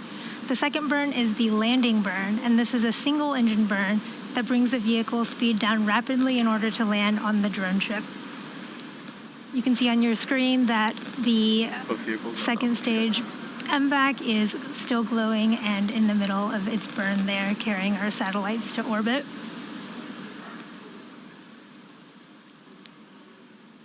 So stage 1 entry burn is going to start in just over a minute here at T plus 6 minutes and 21 seconds. Stage 1 is currently navigating home to Earth using both its grid fins, and that small spurt of light that you saw was a nitrogen burst from the attitude control system, which is nitrogen gas that helps to orient and guide the first stage as it heads home.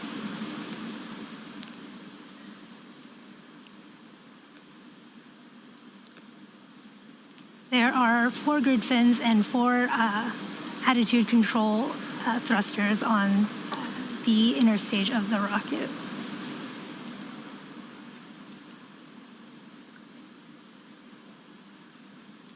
In just about 20 seconds here, we will hear the call out for the start of the stage 1 entry burn. This burn will last 20 seconds. Again, it's a 3-engine burn that will slow the first stage down as it enters the upper parts of the Earth's atmosphere.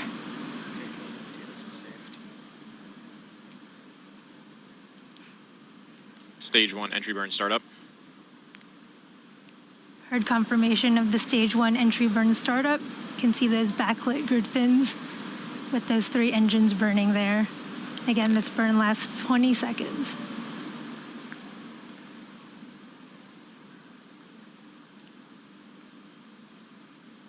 Stage 1 entry burn shutdown. We've had confirmation of successful stage 1 entry burn, and we're about a minute away from our landing burn. The landing burn will start at T plus 8 minutes, and it is also about 20 seconds long.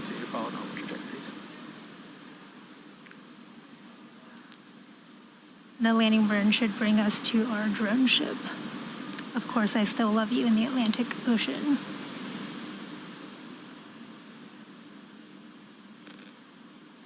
So we have briefly lost that first stage view, but we should get it back when we get closer to the drone ship. We're about 30 seconds out from the stage 1 landing burn. Again, this is a single engine burn. It's the engine right in the middle. Stage 1 is transonic right now.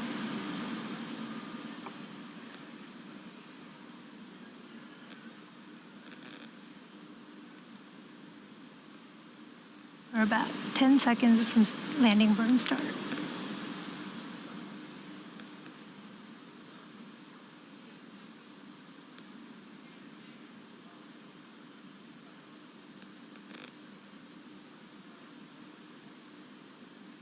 Stage 1 landing burn.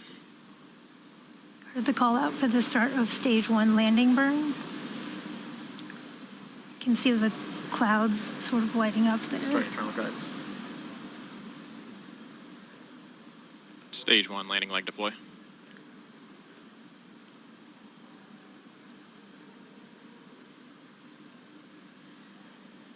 Wow, look at that stage 1 sitting on our drone ship. Of course, I still love you.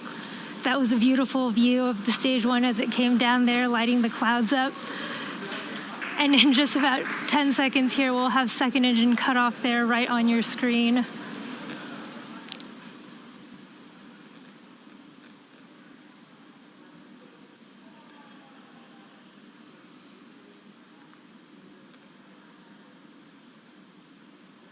Seco. We've had confirmation of second engine cutoff, and we're waiting for confirmation of good orbit out of this first burn here.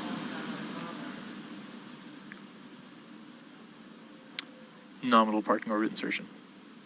We're in a nominal orbit, and now we're about to enter a coast phase. So we're going to take a quick break, but we're going to leave you with an animation that shows you where we are in the coast. We'll be back at about T plus 46 minutes and 30 seconds for a second stage relight.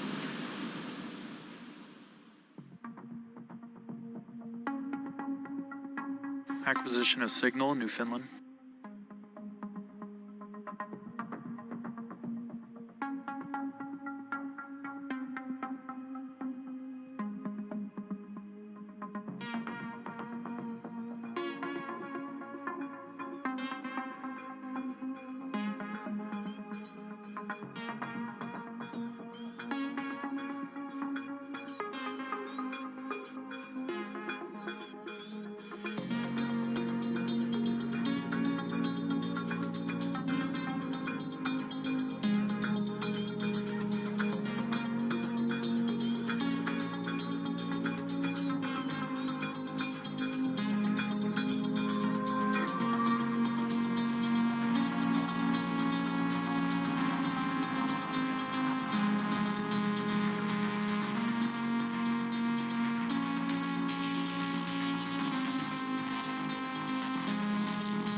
Expected loss of signal, Bermuda.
Acquisition of signal, Goonhilly.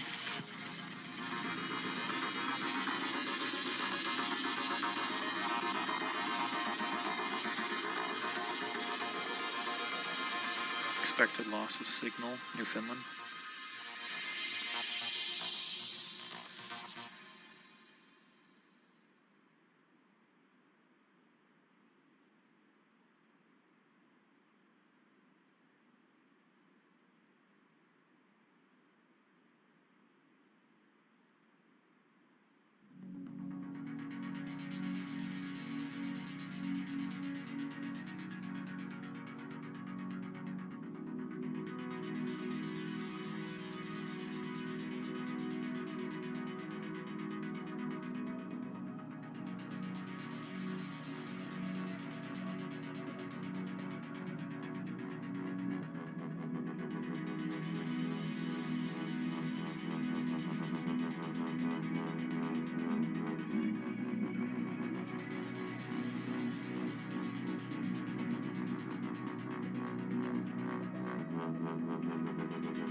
Expected loss of signal, Goonhilly.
Acquisition of signal. Diego Garcia.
Welcome back to the live webcast of Starlink 9.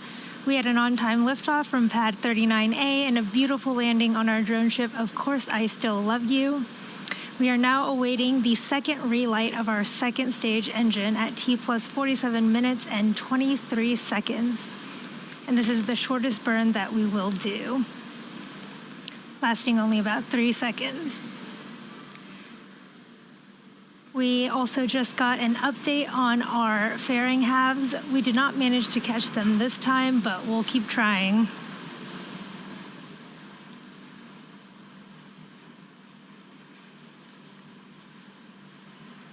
We're just about 10 seconds out from second engine startup 2, and this is the shortest burn that we'll do. It is the second of 2 burns, and it will put us in the proper orbits to deploy the Black Sky satellites and Starlink satellites.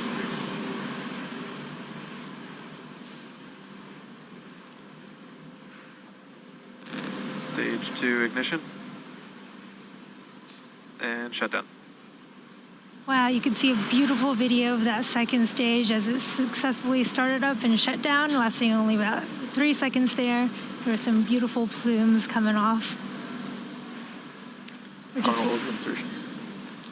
You heard the call out. We have nominal orbital insertion, and now that we are in a good orbit, we'll be coasting again for the next 15 minutes or so. And we'll be back at about T plus 1 hour for the first of 2 payload deploys of the Black Sky satellites for our rideshare customer. See you in a bit.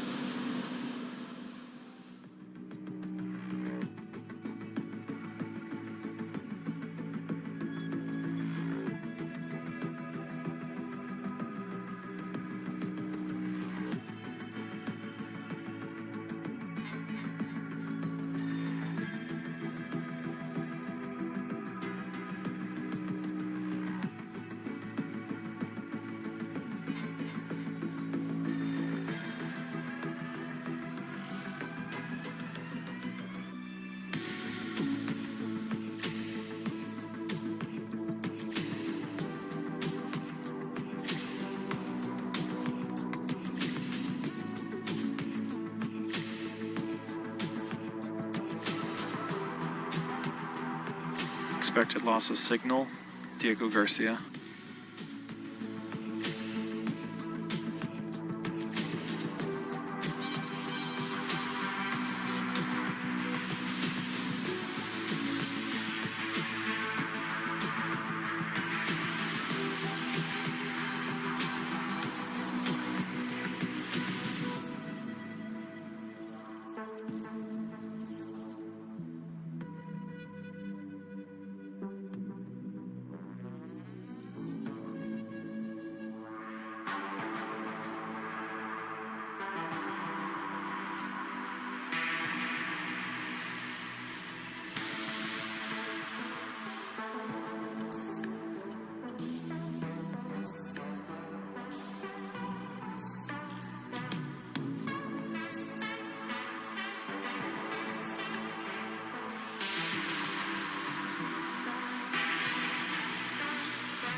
acquisition of signal, Tasmania.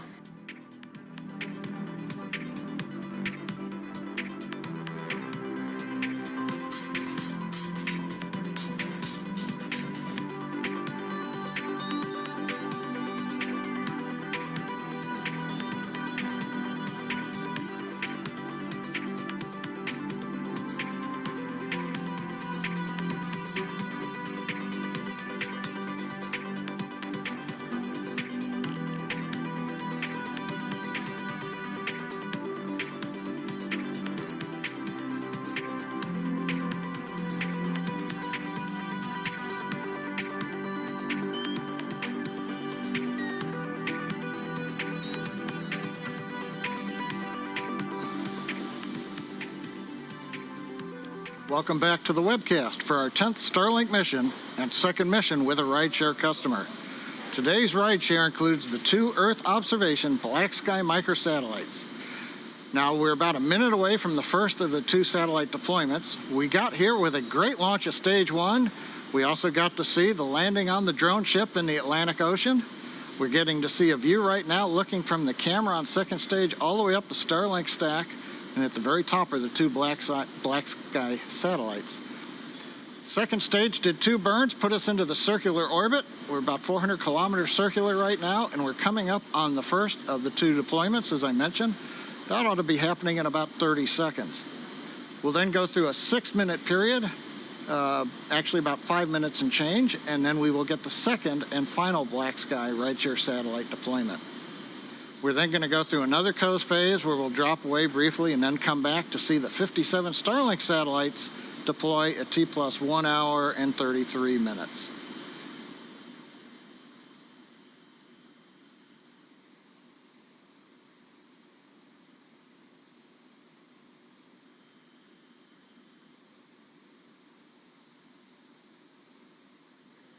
Global 7, deploy confirmed.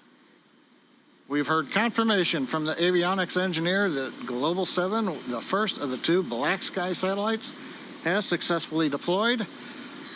We're waiting to see if it might come into the field of view of the camera. This camera is mounted on what we call the payload attach fitting. It's a somewhat conical structure on the front of the second stage, and that's what the Starlink satellites are mounted on top of. That's the stack of satellites you see in the picture. And then at the very top are the 2 Black Sky satellites. And I think we're starting to get a view there. And right into the sunshine, or sun glare. Not sure yet if that's a reflection or... But I think we got a short view of it there, and then it's overpowered the field of view a little bit. The camera's still working, though, so that's good. Now, as a reminder, way at the top of the stack, that's where the 2 satellites are. The second satellite will be separating in just over 4 minutes from now. Currently, as you can see on the map, the Falcon 9 second stage with the 57 Starlinks and 1 more Black Sky satellite. We're passing south of Australia, kind of halfway between Australia and the Antarctica continent. We're getting telemetry video down through the Tasmania ground station.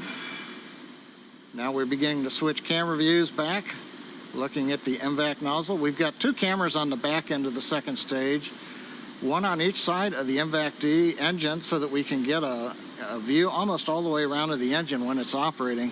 Brings you those views as we head into space where the nozzle's glowing red hot. Right now you can see there's that white crystalline looking structure at the end of the tube. That is solid oxygen. So in the vacuum of space, that densified liquid oxygen we use when it actually comes out, that's a drain tube that helps vent some of it overboard. It'll actually freeze into a solid. So just think about that. That's oxygen that you breathe in solid form. It's actually fairly fluffy. It's not a very hard crystal, and you'll see them pop off if you watched our webcast before, or we may see one come off a little bit later. Now, currently I mentioned we're getting data through Tasmania. If you recall earlier, Yomei talked about to accommodate Black Sky, we went down to 57 Starlink satellites. Now, we had to do that because typically when we're flying Starlink, we go into an elliptical orbit after one burn, and then we separate the satellites, and their ion thrusters will lift them to the final orbit. But for the spaceflight customer with the Black Sky satellites, we needed to get to a circular orbit. So that required 2 burns, the second of which you saw just a little while ago when we got to apogee. That circularized the orbit, but in order to do that, that took more propellant out of the vehicle, so you couldn't carry quite as much mass. So we traded off 3 of the Starlinks, so we're at 57 Starlinks on the stack. Again, another view there looking back on the MVAC-D engine. That's the solid oxygen out on the overboard drain line that you can see in that one camera view. Now, currently, second stage is fairly passive. We deployed the first of the 2 satellites. We don't do any maneuvering. We're just holding it there. What we essentially are doing is occasionally we're letting a little bit of pressure out the back end of the vehicle. We want to make sure that when it's time to deploy the second satellite in about a minute and a half, that we aren't maneuvering the second stage. You know, this is kind of, you can do a couple of things with the second stage for satellite deployment. One is you can go into an idle mode. That's where you're not commanding any of the attitude control thrusters. You're not opening any vent valves. You want the stage to be passive so that when the satellite separates, there's not the chance the second stage may be rotating or slewing a little bit. The other way that we'll see a little bit later with the Starlinks is you can spin the stage. That'll give a little bit of gyroscopic stability or rigidity to the satellites as they come off of the stack. So for the Black Sky satellites right now, we're getting ready for the second deployment, and we're just leaving the second stage in an idle mode where it's not maneuvering and giving good conditions for the deployment. The Black Sky satellites themselves are each held on to the very top of the stack with what they call a light band. That opens up with a motor, and then springs slowly push away the satellites, as you saw with the first one, moving away slowly. Expect to come to the next deploy in about 20 seconds. We're going to listen in for the avionics engineer confirmation.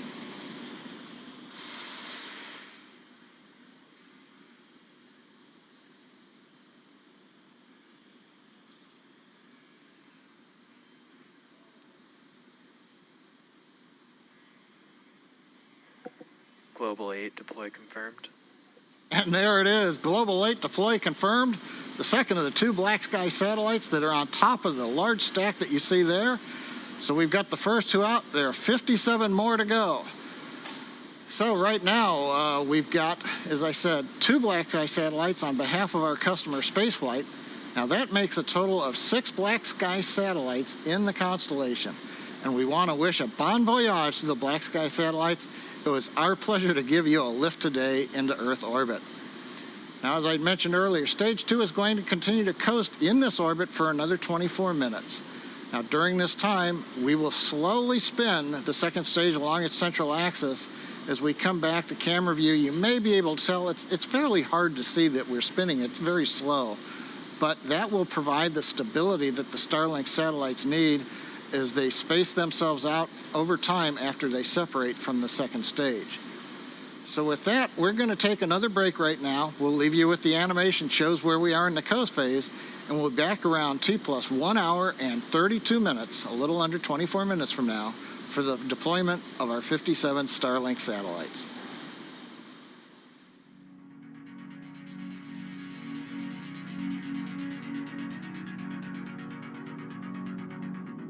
Expected loss of signal, Tasmania.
spin.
Hello, welcome back again to the webcast for Starlink 9. Just before we went on break, we saw the successful deployment of the 2 Black Sky satellites, which were ride-sharing with Starlink. The mission manager has confirmed that Black Sky has successfully acquired signal from both Global 7 and Global 8. Acquisition of signal, Vandenberg. We are less than a minute away from the deployment of our 57 Starlink satellites. You can see them appearing on and off on your screen here as we get signal from our ground stations. Deployment for these satellites will start at about T+1 hour, 33 minutes, and 8 seconds.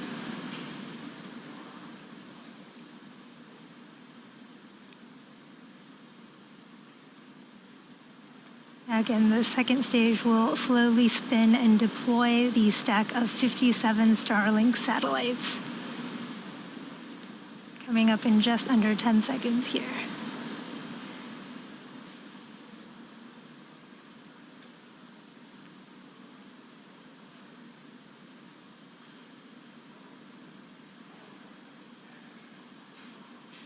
Starlink tension rod separation confirmed.